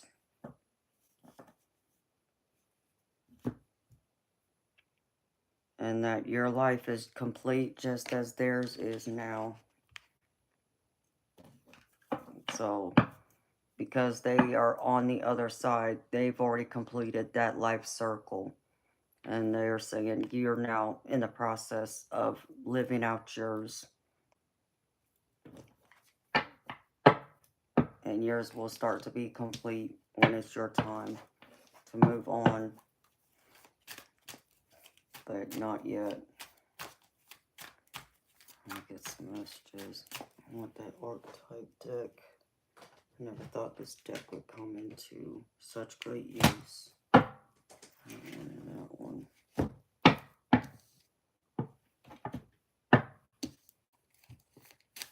Alright, Spirit. This. Send the messages, Spirit. From Mike's family and friends.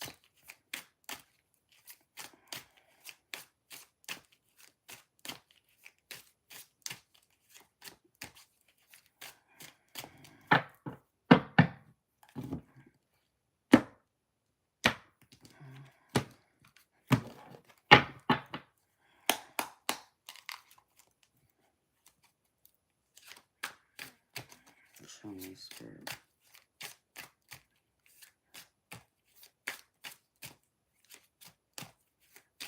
Give me 5 other messages.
Are these people?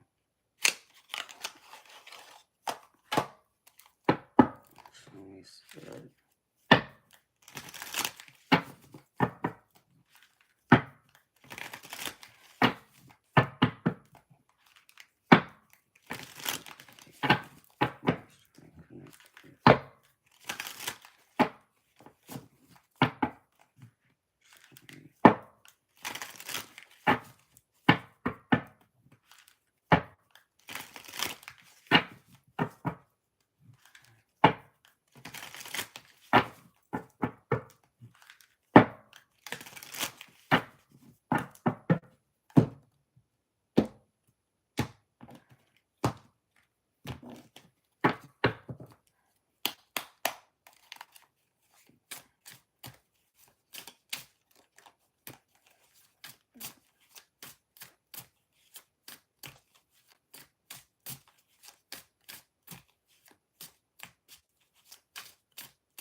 And Mike, I want you to know something. Sometimes when messages come forward, it doesn't always have to mean it's your friends or your family or someone you are close with. Sometimes it can be someone you didn't even know in this life, like a great ancestor. It can also even be someone you would have never thought would come forward, but because you have a connection with them in this life somehow. Like think of an old neighbor from childhood that maybe you didn't talk to, but you might have seen them when you walk by their house. And you might, they might have talked to your parents. And if you've, said anything, maybe you said hello to them, but that would, probably be about the extent of it. They would come forward too. So understand me, it doesn't always have to be your close friends and family. It could be someone like that too, an acquaintance. Spirit, show me.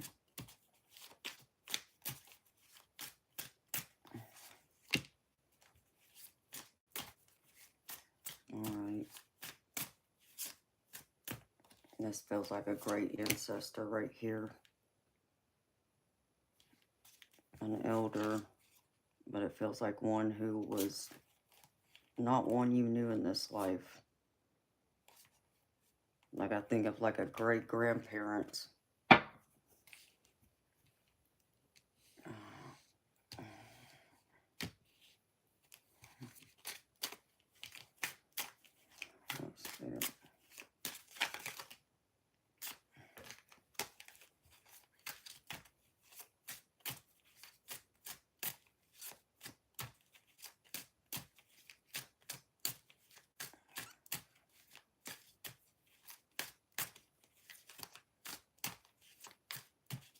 Who in your family or circle of friends died young?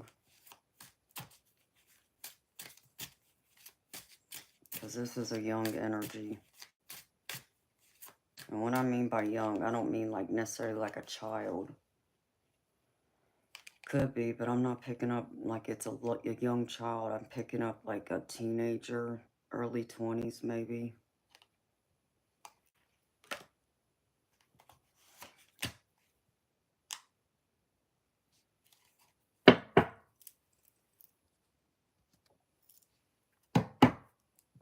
Mike, are you still here?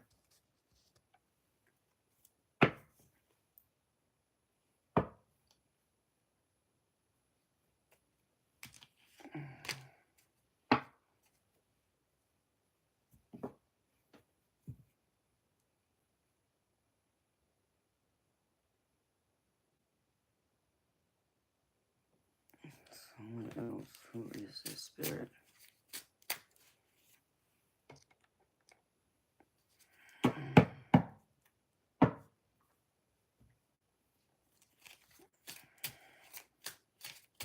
I'm not getting if it's a male or female. It's just someone who's young.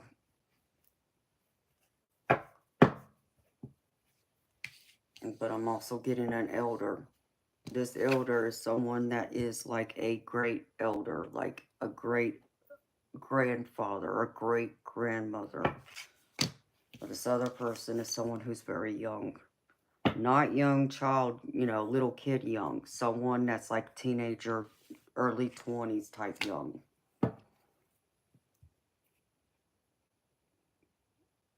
And then I also have a father here. Father, grandfather.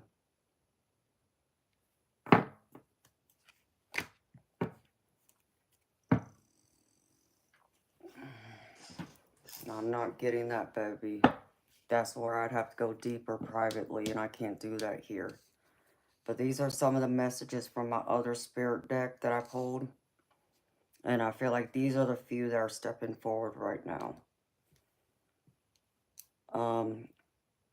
They want to say to you, you are never alone. I am always with you in spirit, watching over you.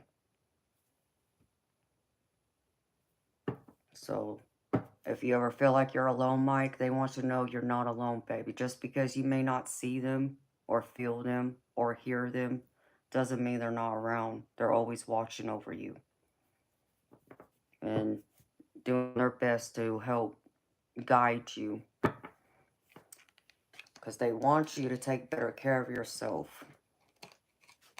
It says, please take better care of yourself. Get plenty of rest and nourishment. Move around more and drink more water. So there's a need to take better care of yourself here. They don't want you to be suffering with any kind of illness that they went through because they didn't do what the doctors told them. They didn't eat right, or they didn't drink enough water. So there's a great need to do something like either change your diet or pick up some type of exercise regimen to help. That will help, with either some of the physical ailments that could be coming if they haven't come yet. And I'm not a doctor, baby, so. And then the next one says, I hope that you can forgive me for anything I may have done or said that upset you. So they're asking for your forgiveness, baby. If there's someone that you can think of that this resonates to you, they're asking for you to forgive them for anything that they said or done. And there's even a need to say that even things that they felt like were left unsaid or undone. Like, I feel like someone may have left things undone that maybe you had to take care of or pick up. This can be like something as far as bills left unpaid.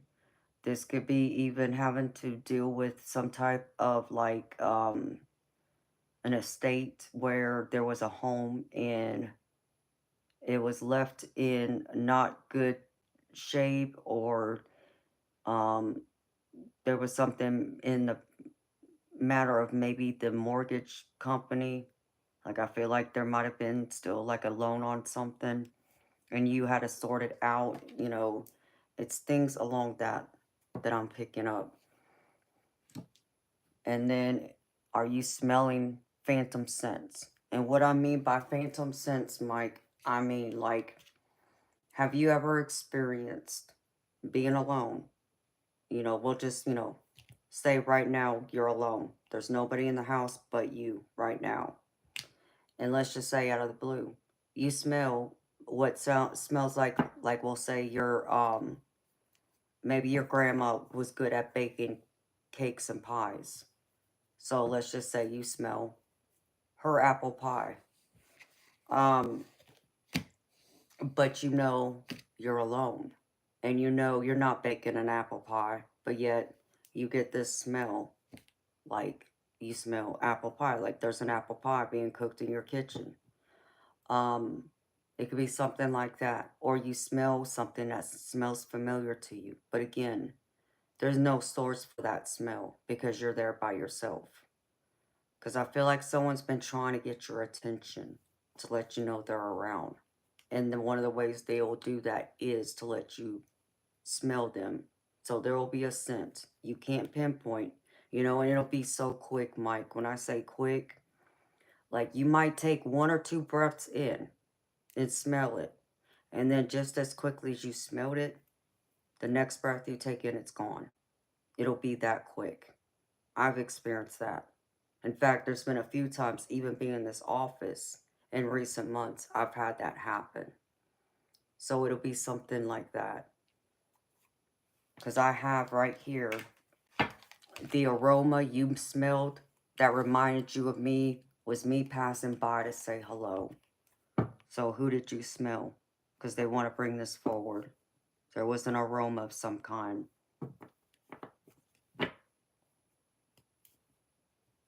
And if you haven't noticed it yet, Mike, pay attention.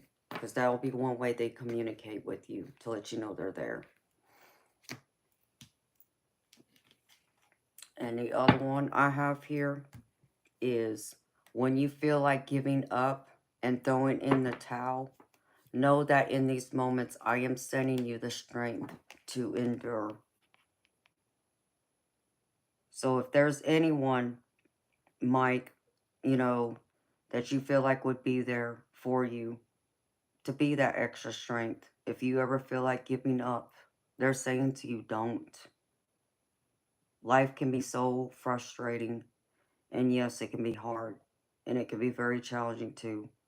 And I know the times that it's hard is like when we are grieving over someone because we just want so badly for them to be with us, but they're not physically, not to where we can reach out and touch them because they've already transitioned and passed on. But just because they're not here, Mike, I want to remind you, it doesn't mean that you stop living. It's supposed to be more reason why you keep fighting that much harder to continue to live. I can tell you, Mike, I lost my mama young. I was 19 years old when she died. And I happened to be 14 years old when she was diagnosed with emphysema. And those 5 years were hell. Okay, just to sum it up, it was very challenging. It was very difficult for not, just, my mama, to watch her suffer, when she would struggle to breathe. But it was difficult for me as her daughter to sit here and watch it. It was also difficult for me to be the one to have to be the adult at 14, 15 years old and try and, take care of her to the best of my ability.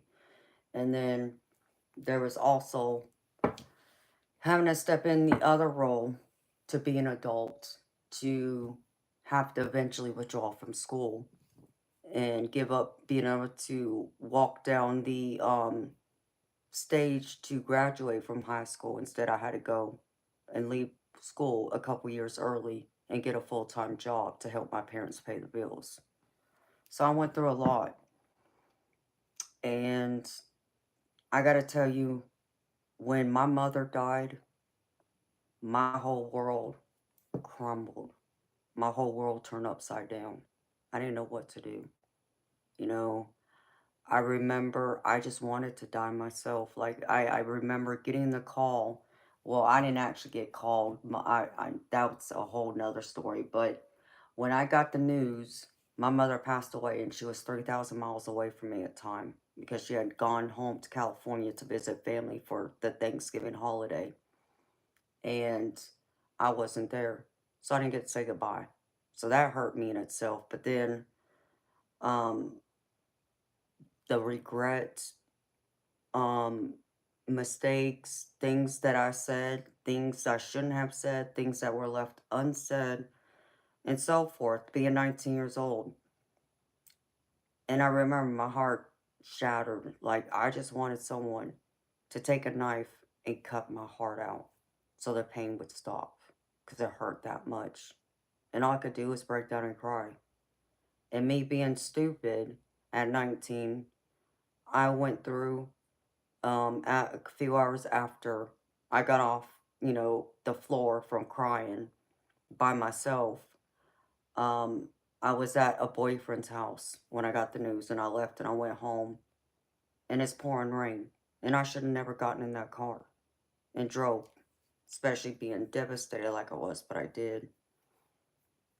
Um, I almost got into a fender bender a couple of times, because I'm over here crying and I'm trying to steer the wheel at the same time. But thankfully, I made it home in one piece and no one got hurt. And it took me a long time to understand. Um, Again, like I just said, even though things were hard when they were alive, they were just as hard when she died because that presence was absent now from my life. Her physical absence. I couldn't just, pick up the phone and call her. I couldn't drive to her house to see her. I couldn't reach out to physically touch her. All that was taken from me. And I think that kind of added to it. More reasons why I want to just give up. It's like I even remember saying to God Himself, it's like, just take me. It's not that I would go out there and commit suicide. I would never do such a thing. However, what I would say to you is I welcome death. If God wanted to take me right now, take me. I'm ready to go. I wanted to go because I wanted to stop hurting here, being without her. And yes, I had other people before and after who died too, including both my father and my stepfather, and that hurt just as bad. But my mama really was the one that shook my world the most. And I still had to find a reason, as hard as it was, as much as it hurt me, as much as I hated to have to crawl out of that bed every day to get up and go to work because I still had responsibilities. I still did it because I had to remind myself again, they're not here to live anymore. I am, though. And I can only live and do what I can do for them, for where they may not have been able to, live or see or be able to experience, that they now can live through my eyes and see things through my mind, which is what your loved ones on the other side are doing with you. So, even in those difficult moments, when like I said, when you want to throw your hands up and give up, don't. They're there. Talk to them, Mike. They will hear you. And what I want you to also know is not only will they hear you, if you give them a chance and if you're open to receiving those messages, they will talk to you. Now, baby, I'm not going to say or tell you you're going to hear their voice per se, but there will be different things that will happen in your environment, like I said, and I'm getting chills right now, like aromas. Um, you might find yourself waking up in the middle of the night, same time, for no rhyme or reason, but you wake up at the same time every night. And it's not like your bladder's screaming at you to use the restroom. It's nothing like that. You just keep waking up though. That can be a sign of your loved ones trying to come visit you in your dreams. But what's happening is because the energy they put off could be so strong and you're sensitive to it, you're waking up before they can enter in your dream state. So understand me, if you have dreams of your loved ones who have passed on, and if those dreams are happy, like as if it's surreal, like if you wake up and you feel so much better, like as if you really feel like you just experienced that, that's a real visit from them. But if you have dreams of them where they're angry, where they're upset with you, that's not them. That's your subconscious coming through. Okay? Because what you got to understand is your family and your friends, your loved ones on the other side see things completely different. They have a greater understanding now on the other side than we do here in the physical. So where they understand there's certain things you're going to have to experience.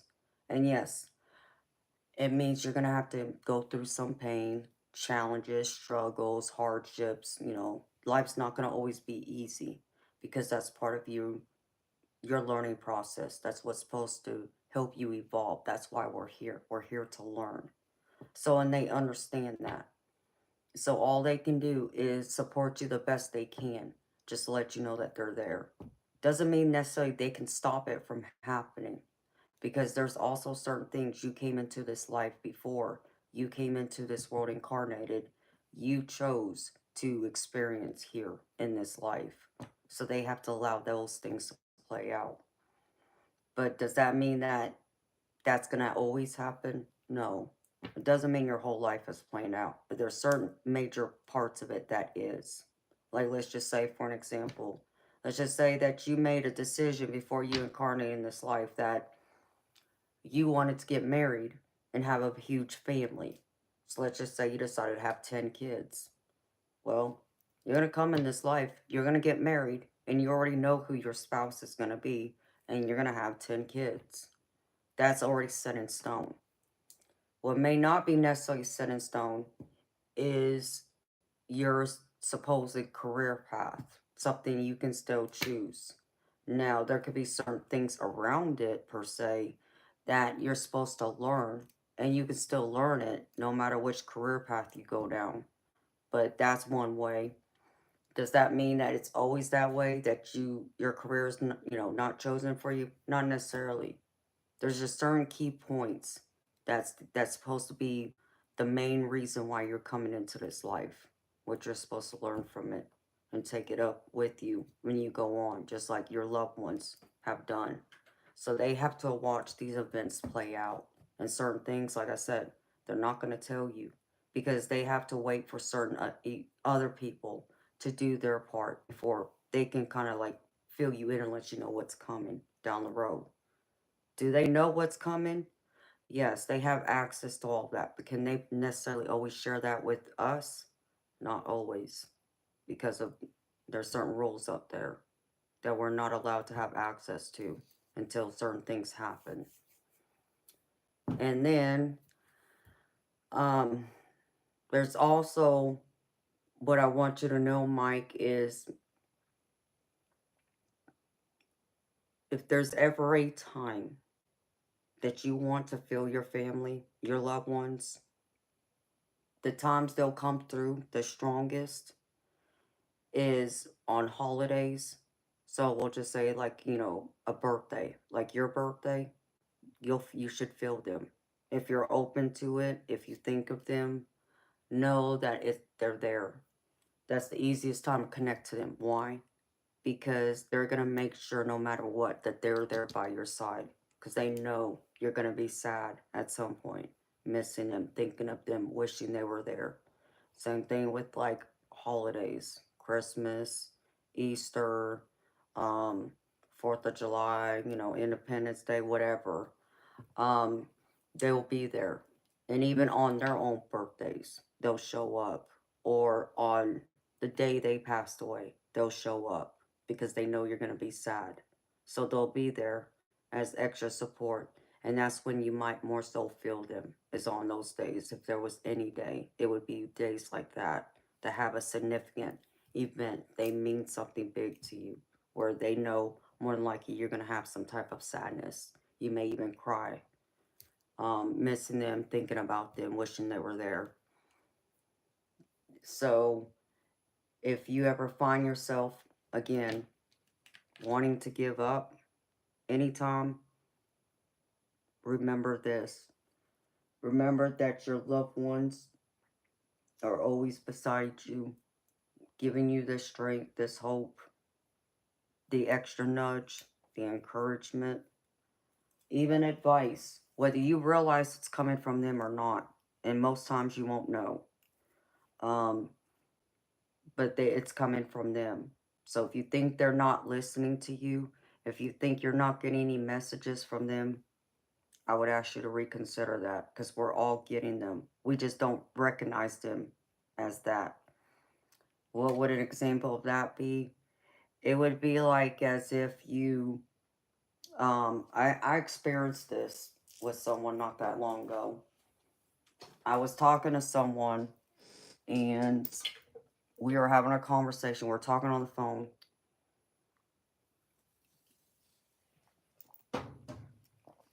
And they had said something, and the conversation was something I remembered. But here's the problem, and it hadn't happened yet. It was happening in that moment, but I already recognized it. Like I can even, it was like a deja vu moment. It's like, huh, wait a minute, this has already happened, but it had happened. How do I know that? I know that with absolute certainty because up to that point, I had never spoken to that person on the phone before. So I knew it had not happened. But what did my family and my friends do? They came in and warned me and told me that this was coming. It's just that it did not surface up to my subconscious yet for me to understand it, know it, be prepared for it until it was actually playing out in lifetime. Excuse me. And then that's when it registered and I realized it's like, oh, well, my loved ones warned me about this conversation because I've already either dreamed this or I was told this, that this conversation would take place. And it did. So it'll be things like that too, Mike, that may not make that much sense to you in the moment or right before it happens until it happens and then you can't understand. It's like, but this has already happened. And you would swear up and down it's already happened, but it hasn't. You either dreamed it or you were told it, and that's your loved ones. That would be them. It would even be your spirit guides. It would even be your guardian angels coming forward, telling you, about certain events. Um, Another thing that your loved ones would try and do is bring you like feathers. Feathers is a common thing that people find, but does that mean that's for everyone? No. So you have to understand that your loved ones, um, they'll have like a special sign just for you. Okay, that's gonna be a sign that only you would recognize. And when you see it, you would think of them. They would be the first person to come to mind. An example of that would be like, let's just say you mentioned your niece. So let's just say your niece loved ladybugs, as an example. You'll start seeing ladybugs appearing out of nowhere. Not that you're out there looking for them, but you'll start to notice there will be like synchronicities. There will be a repetition of seeing ladybugs just start appearing out of nowhere. Whether it's when you're outside, or maybe you open up your phone or your computer screen and you see videos of ladybugs or pictures of ladybugs, or you see someone wearing an outfit that has ladybugs on it, or something having to do with ladybugs, and it keeps happening. That would be a message from your loved one, from your niece saying, "This is me." And what is that? It's kind of like that postcard from heaven. It's not meant to like stop you from living or to upset you per se. It's just a little reminder to let you know they're there. And they just are saying, hello, I love you, I'm here. That's all it's meant to be. It's supposed to really make you smile, to make you feel good in the moment. That's what it's meant for. Um, could you possibly one day hear their voice speak to you? Yeah. And I mean, I think that's possible for anyone if they believe in that. If, you know, depending on who you ask, do you have to come from a family of mediums? I mean, if you were to ask my grandma, she would say yes. Um, Me, I'm a little different, I think. I think because I believe that every single one of us has that psychic ability of claircognizance at the minimum. And claircognizance is really your intuition. What does your gut feeling tell you? What's that, butterfly feeling that's telling you, as crazy as this sounds, like this is real or this is what's going to happen. Or maybe you just get a feeling you can't shake, you don't know what it is, you can't put your finger on it, but you just know. You can't make sense of how you know you know. That would be your intuition. Mediumship is more clairvoyance and clairaudience. Clairaudience is the ability to be able to hear from the spirits, where you can literally hear their voice speak to you. Do I get that? Yes. Not always, but I do. I've had my mama come talk to me. I've had my grandma come talk to me. I've had my daddy come talk to me. Um, but more times than not, it'll happen in dreams. Or they'll put visions in my head and play it out like a video clip.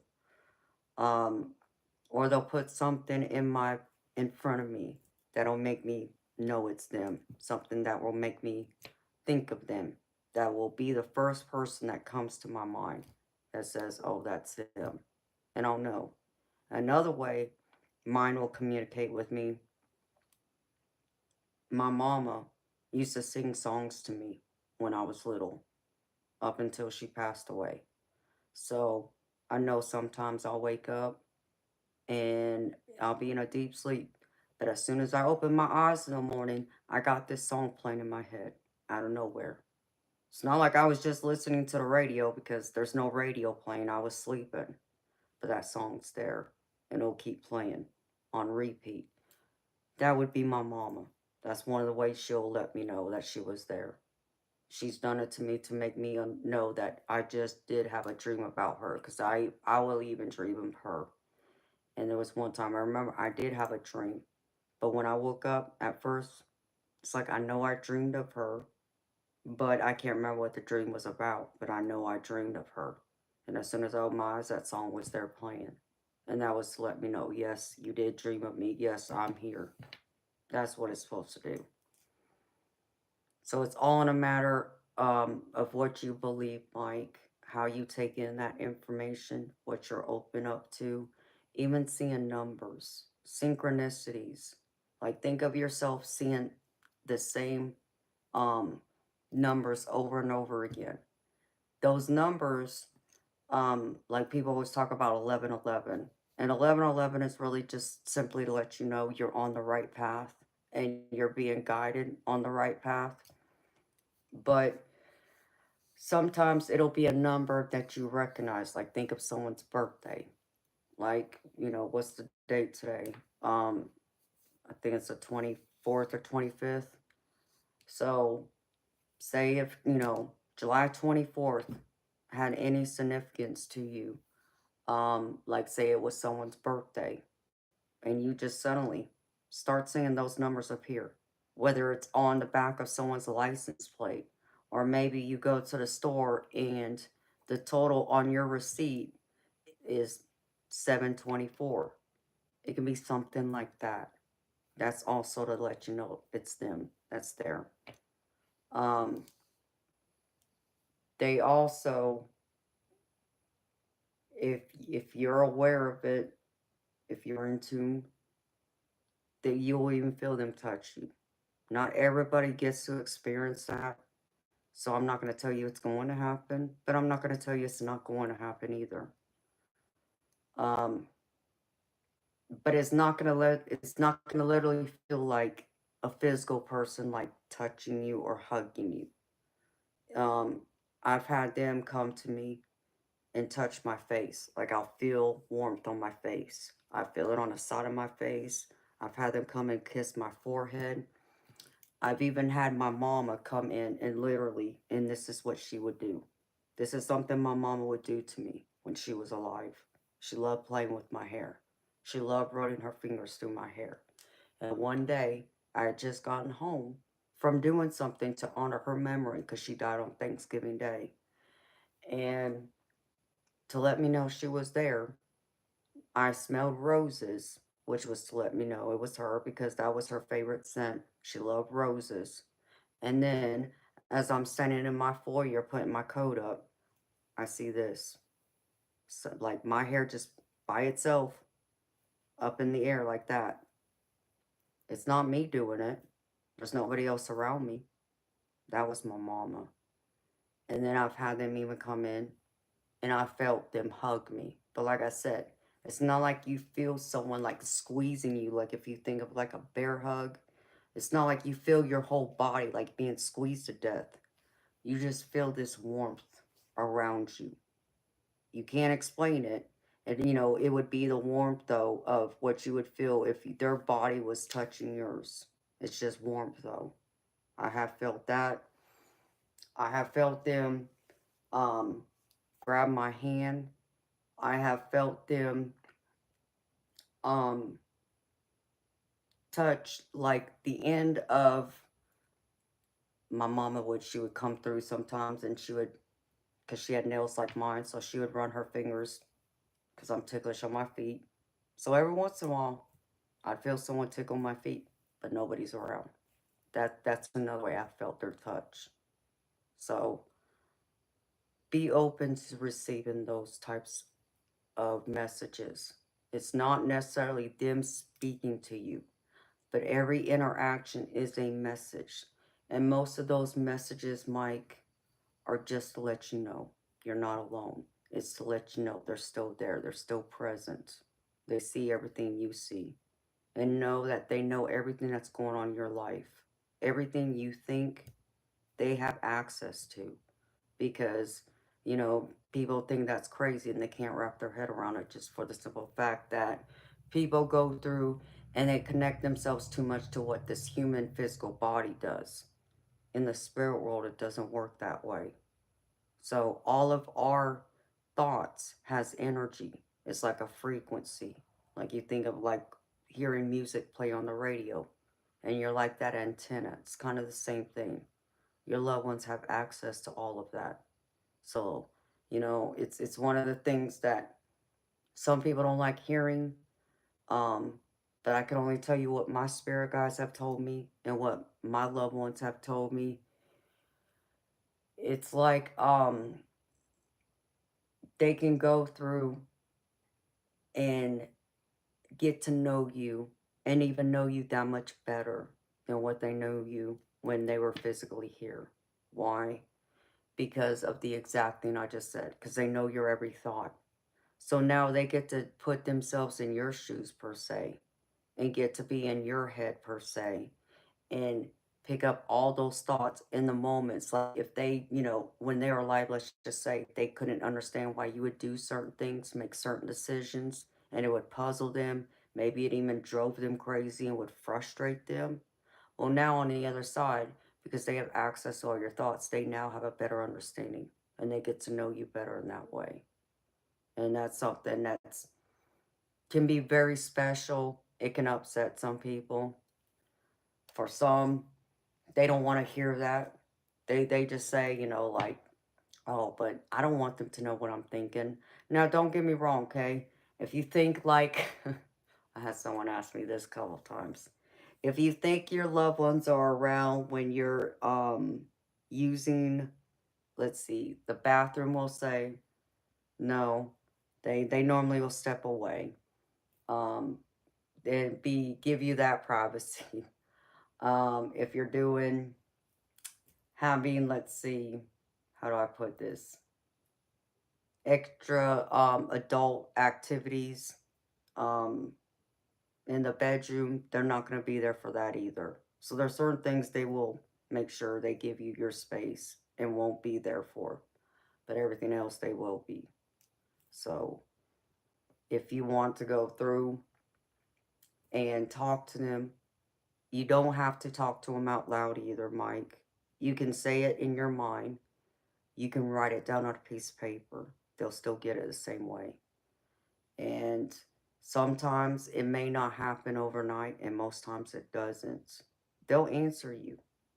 But sometimes, even in the way they answer you, it's not going to be like, again, them coming in and you hearing them speak to you.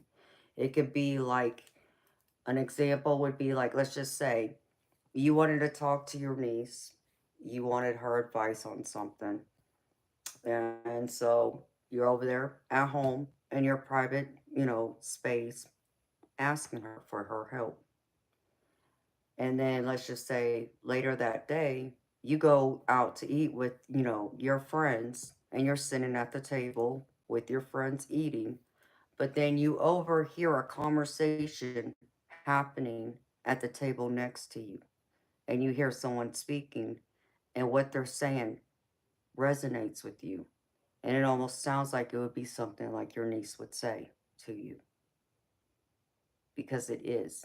Even though it's coming out of a person's mouth that's physically there, your niece is asking them to speak for them to bring that message through for you to hear it.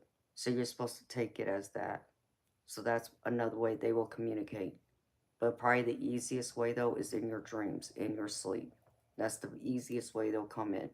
And the reason why you'll wake up again is because their frequency, their vibration, the way their spirit vibrates, you're sensitive to it, so it wakes you up before they can completely enter in your dream state.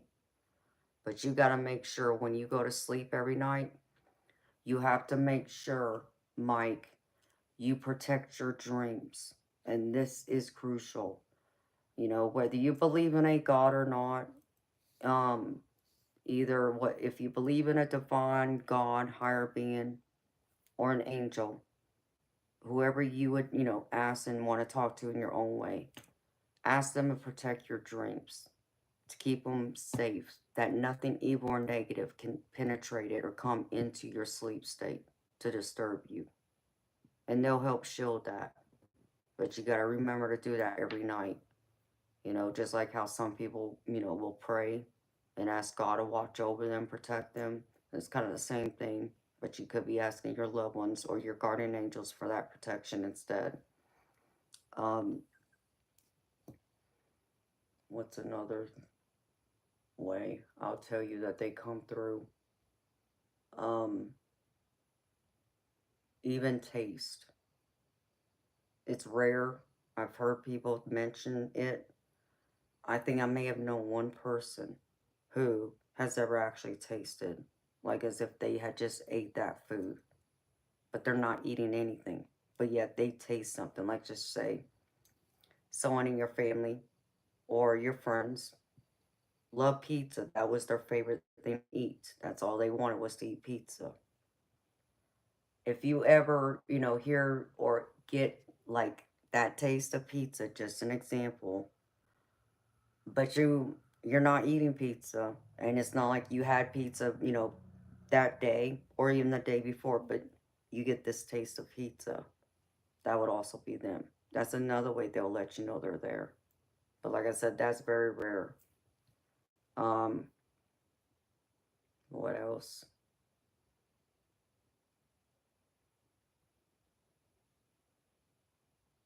You could see their spirit, but I wouldn't count on it, Mike. It's rare to see their spirit. It's rare to see their ghost. Even for someone like me, I don't see full body apparitions regularly. It's rare that I see them actually. It's not that I can't or I won't. It's just very rare. You got to understand too, when our loved ones on the other side communicate with us, because their energy, they also need an energy source to produce, whether that's to appear in a full body apparition or to speak to you for you to hear them, or even for you to get that aroma, that scent, or to taste something or to feel them. Whatever it is, they need an energy source. That's why you'll hear many people mention about the most time to get paranormal activity is when it rains, specifically when there's thunderstorms, lightning storms, because they draw off that energy, because that rain, but even the lightning produces an energy source for them to tap into, to produce either sound or, smell or feeling or their physical spirit where you can see it. But most times, most people won't ever see a full body apparition, because what your loved ones don't want to do is scare you. And it doesn't matter how many times you tell someone that if you were to ever see one, it would scare the living daylights out of you. Even if it is a loved one of yours, let me tell you, 9 times out of 10 it'll scare you. And even you hear about little kids who will see spirits. Like, you ever hear of the um, imaginary friend, will say, no, those kids had spirits with them. They were just able to see them and the adults around couldn't see them. But what ends up happening with young kids is they get told so much, oh, there's nobody there, you're crazy, or, they get put on medication. So they forget about it and they force, and pull away from it. And they don't retain, in that connection. So they grow up and either they're on medication that helps them to not see anymore, or they just completely detach from it because of the interaction. They don't want to see it. There's even some who've had an experience of seeing it and they don't want to see it because it scares them. Um, I could tell you the first time I saw a full body apparition, I ran and I saw my deceased grandfather. Okay, a loving grandfather to me. I had a special relationship with him. But the moment I saw his spirit, nope, I was gone. I mean, yes, I was young, but I was gone. Nope, I didn't want to see Grandpa. So I ran down the hall and ran into my bedroom and closed the door and locked it, like as if that spirit, my grandfather, wasn't going to be able to come through that wall.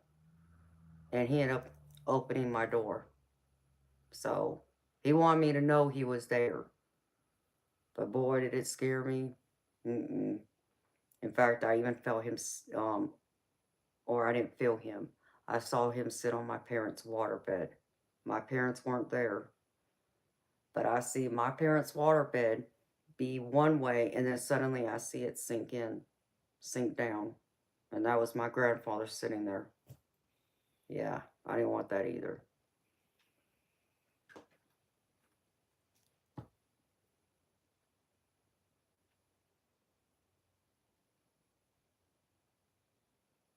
Yeah, some are born with the sight, others are born to hear. It's different for everyone. It's scary for some. I just learned to live with it. I ran away from it for far too long.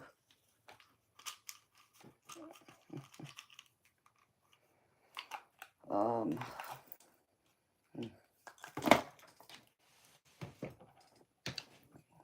so it varies.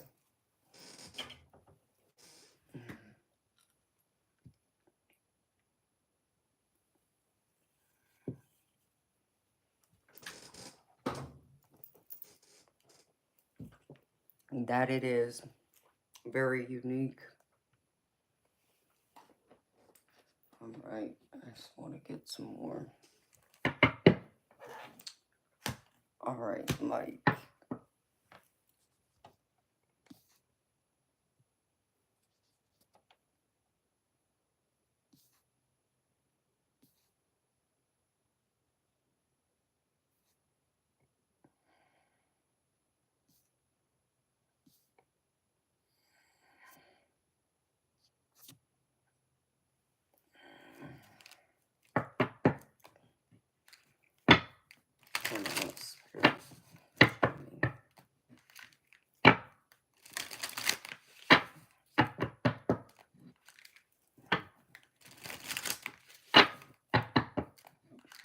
Mike, are you still here, baby?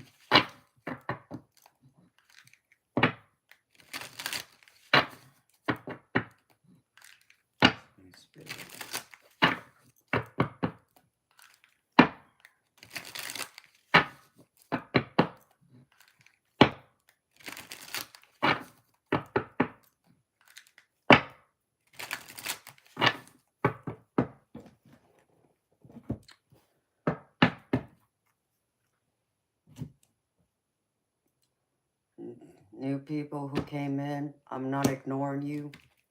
I'm not trying to be rude to y'all. Please don't take it that way. I'm doing a personal paid reading, so I'm only focused on the person I'm reading for who paid me. Mike.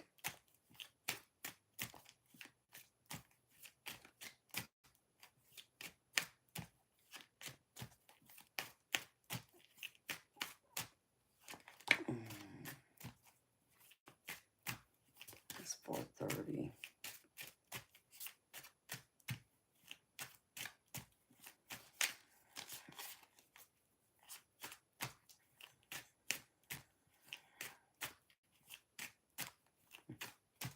Thank you, honey. Ouch.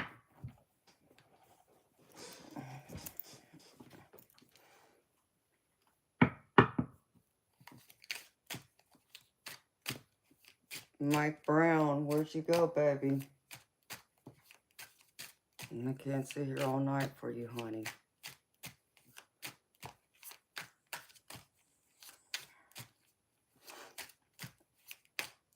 Okay, baby. I just want to make sure you were still there. You're staying quiet, so I'm going to pull out 5 more messages, see what else comes through that they want to say to you, baby. And then I'll pull an angel card, which will be my closing message for you, baby.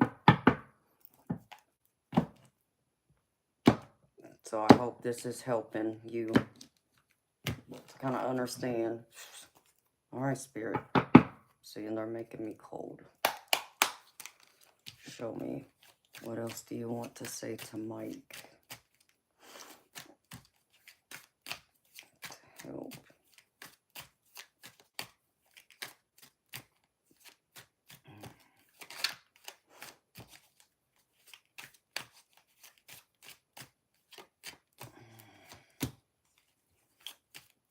No. What else?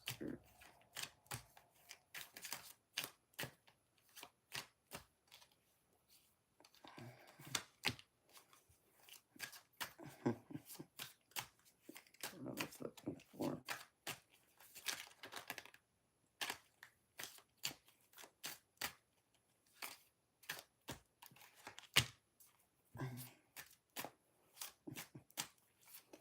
Well, your loved ones are just confirming the couple of things I just said to you, baby. Hold on, let me pull out a couple more.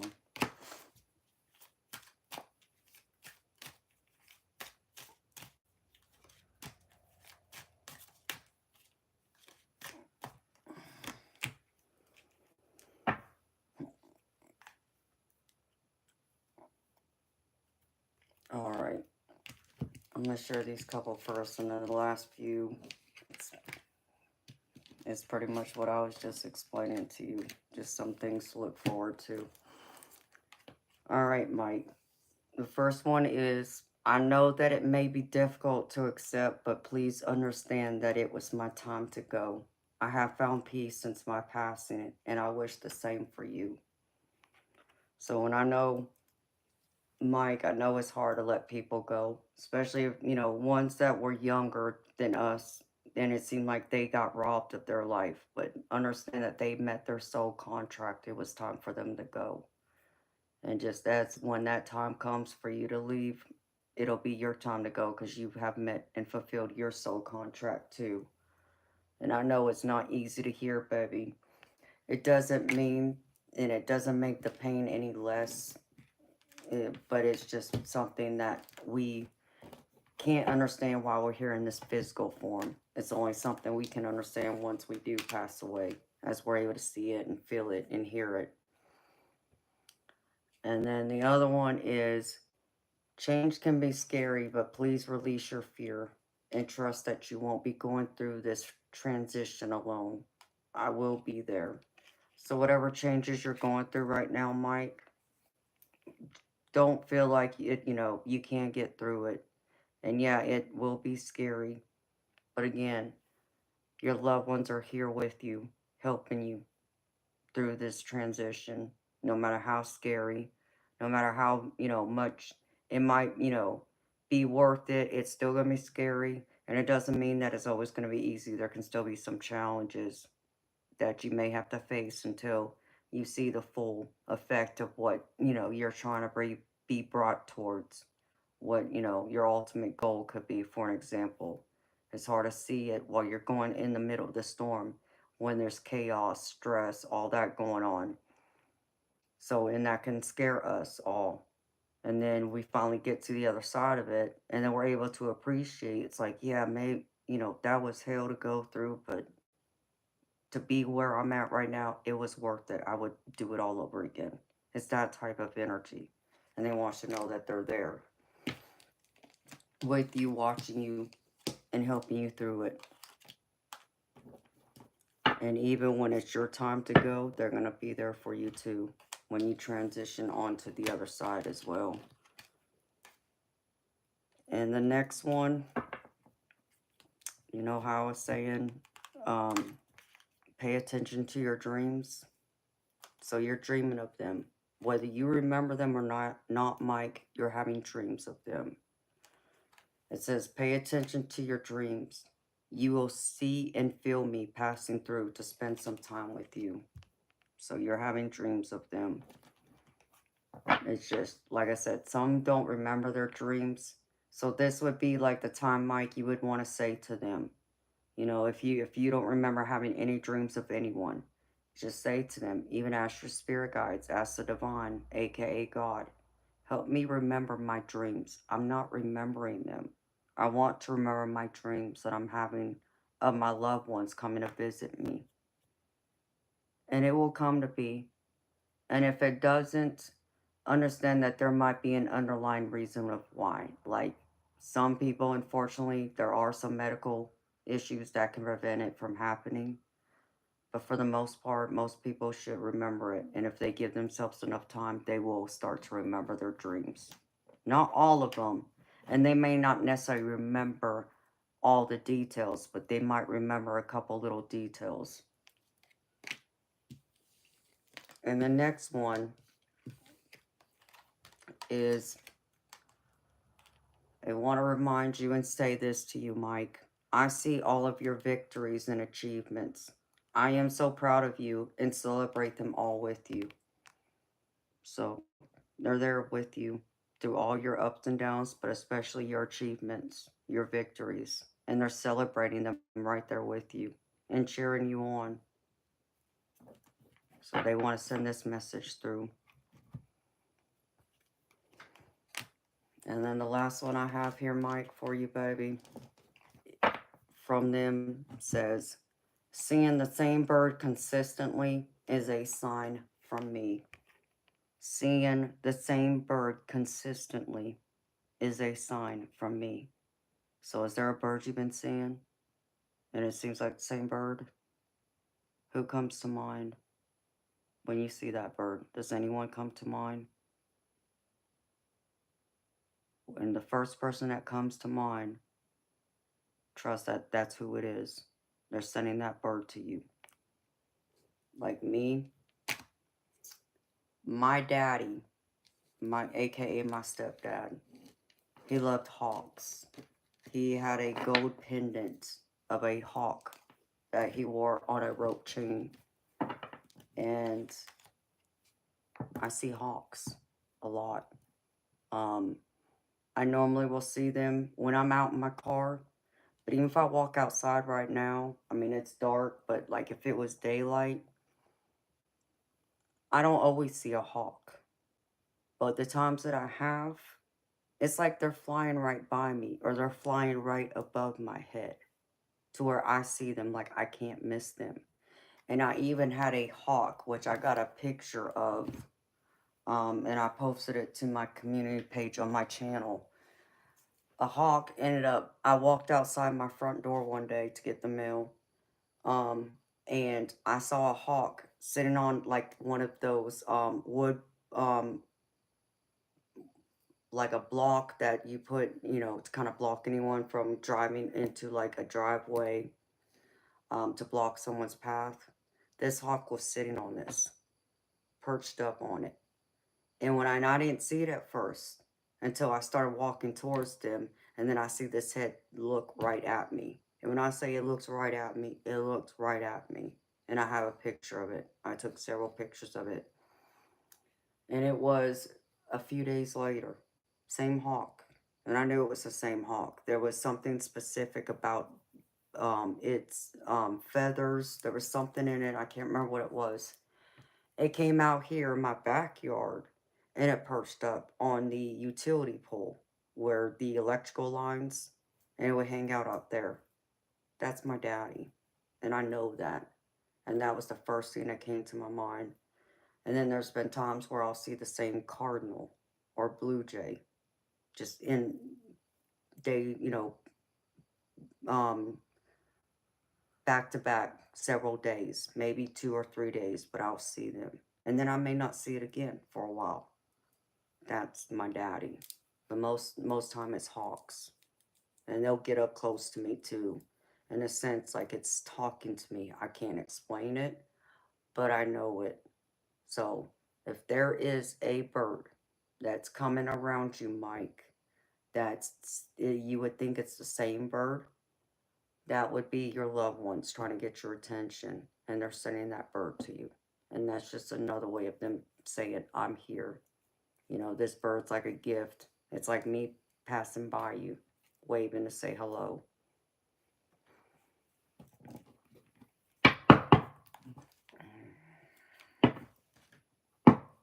All right, Mike. Let me grab an angel card for you, baby. I got so many different angel decks. Let's see.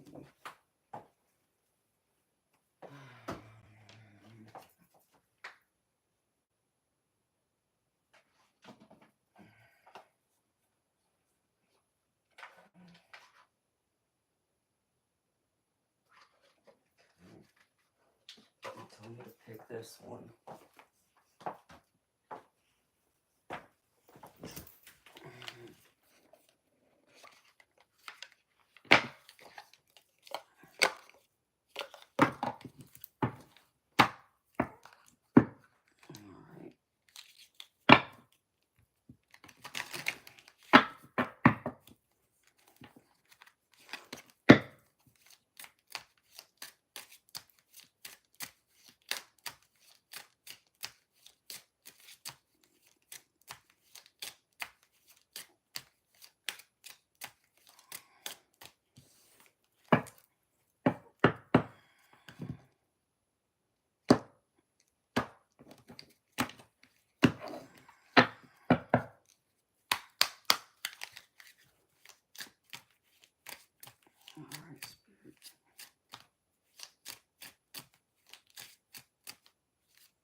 Alright, Mike, I have a couple angel messages for you.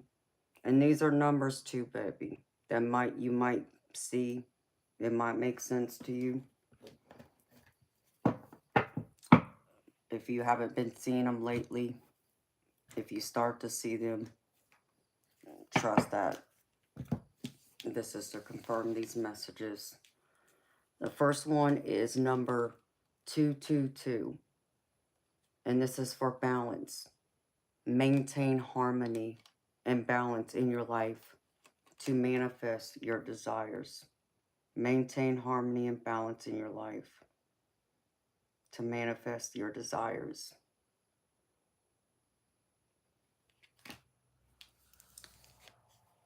And the other one is reassurance, and it's number 747.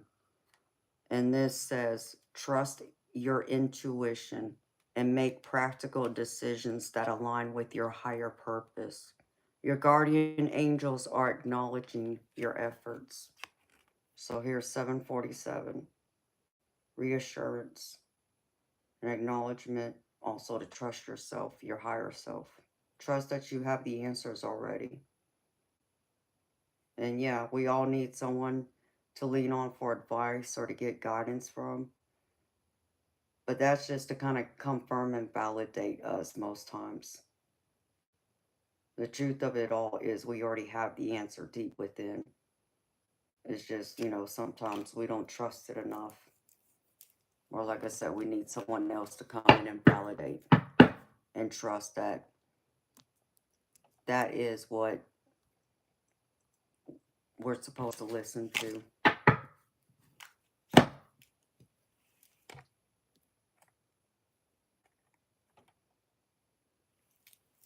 All right. And that's what I have for you, Mike. For the messages I have for you, baby. I hope that these messages from your loved ones has been helpful for you. I hope these messages have resonated for you. I hope they provided you with some clarity, some peace, some comfort, and also some direction on what could be coming towards you next. And for you to find that happiness and peace within yourself and to keep living and know that your loved ones are never far away from you. Because the one thing I want you to know, if anything else, Mike, love is eternal. It never dies. It never goes away. It just transmutes in a different form.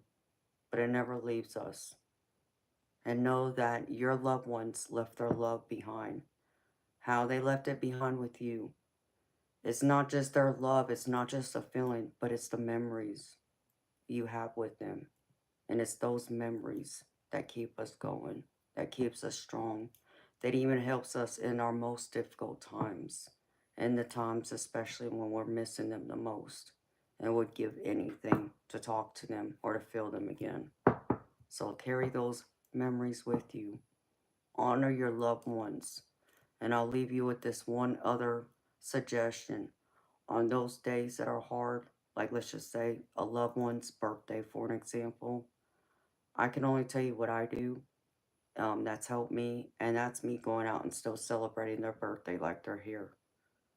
So we'll just say like my mama loved Mexican food. That was her favorite. So on my mama's birthday, I go and have Mexican. I go to her favorite Mexican restaurant. I might even have one of, a cocktail that was her favorite. You know, I celebrate her like she's still physically here. Why? Because if she was still alive, I know I would be taking her out to that restaurant. So, and that's how I treat it.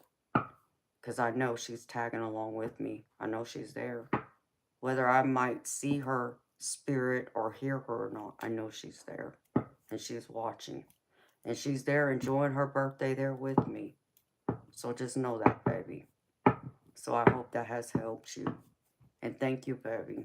Thank you so much for your donation. Thank you so much for trusting me to read for you. It's been an honor, Mike.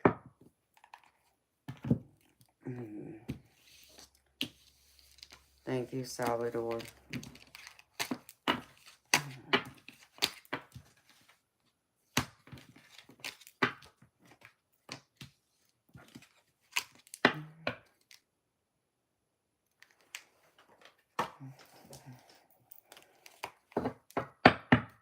And you're welcome, Mike. Anytime, baby.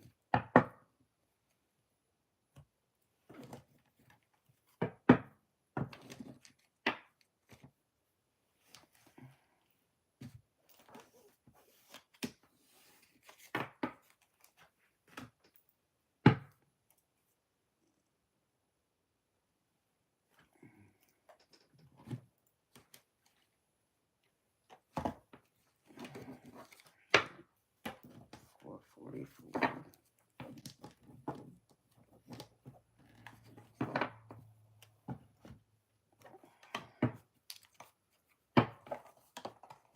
DM, are you still here? Eternal.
Hello, Queenie.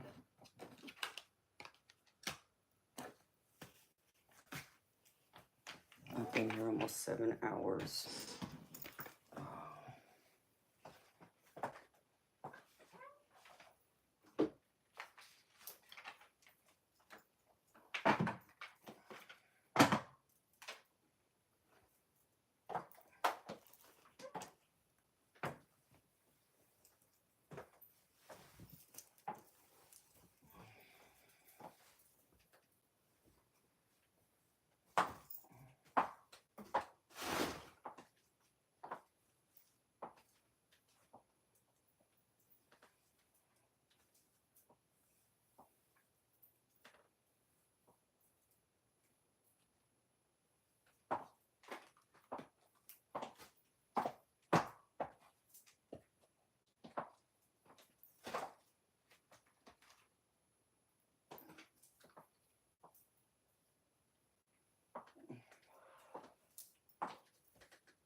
All right, beautiful people. Well, my beautiful people, I think I'm gonna take a break, y'all. I've been here 7 hours. It's almost 5 o'clock. I've been here since 10 p.m. last night. I may come back here maybe in a couple hours, but I know I need to take a break. And I also knew I need to actually talk to someone too off the screen. So, my beautiful people,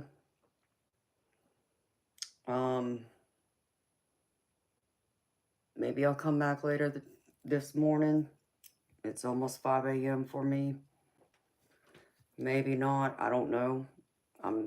I'm not saying I will, but I'm not saying I won't either. I might come back tonight and work. I haven't made that decision yet. Because I've been working since Sunday. And the last few days I've been working all day. I've had some long hours, so I don't know if I'll be back tonight either for my regular scheduled night where I stream starting at 10 p.m. Eastern. If I'm not back tonight either, I should be back by Sunday night. Oh, hi Cynthia. Hi T Willis. Well, thank you for subscribing, honey. Yeah, I work 5 nights a week on here. I stream. So I start at 10 p.m. So right now, I'm been taking the last couple weekends off. And I might take this weekend off too. Because like I said, the last few days, I've been working all day. And into the night, into the following morning. So I may come back later or tonight. If not, I'll be back Sunday night at 10 p.m. So, my beautiful people, it was nice being here with y'all. I enjoyed it. I enjoyed being here with y'all, talking, doing some readings for y'all, spending time with y'all. And I'm wishing y'all a wonderful, beautiful morning, evening, depending on where you're at in the world. And I wish y'all a beautiful day and a beautiful weekend if I'm not back. And hopefully I'll be able to see y'all maybe Sunday night. So I hope to see y'all back here. If I'm not back tonight, y'all, I hope to see y'all back here Sunday, as I will be here Sunday. Promise that. Unless something out of the blue, out of my control, keeps me from coming, but that rarely happens.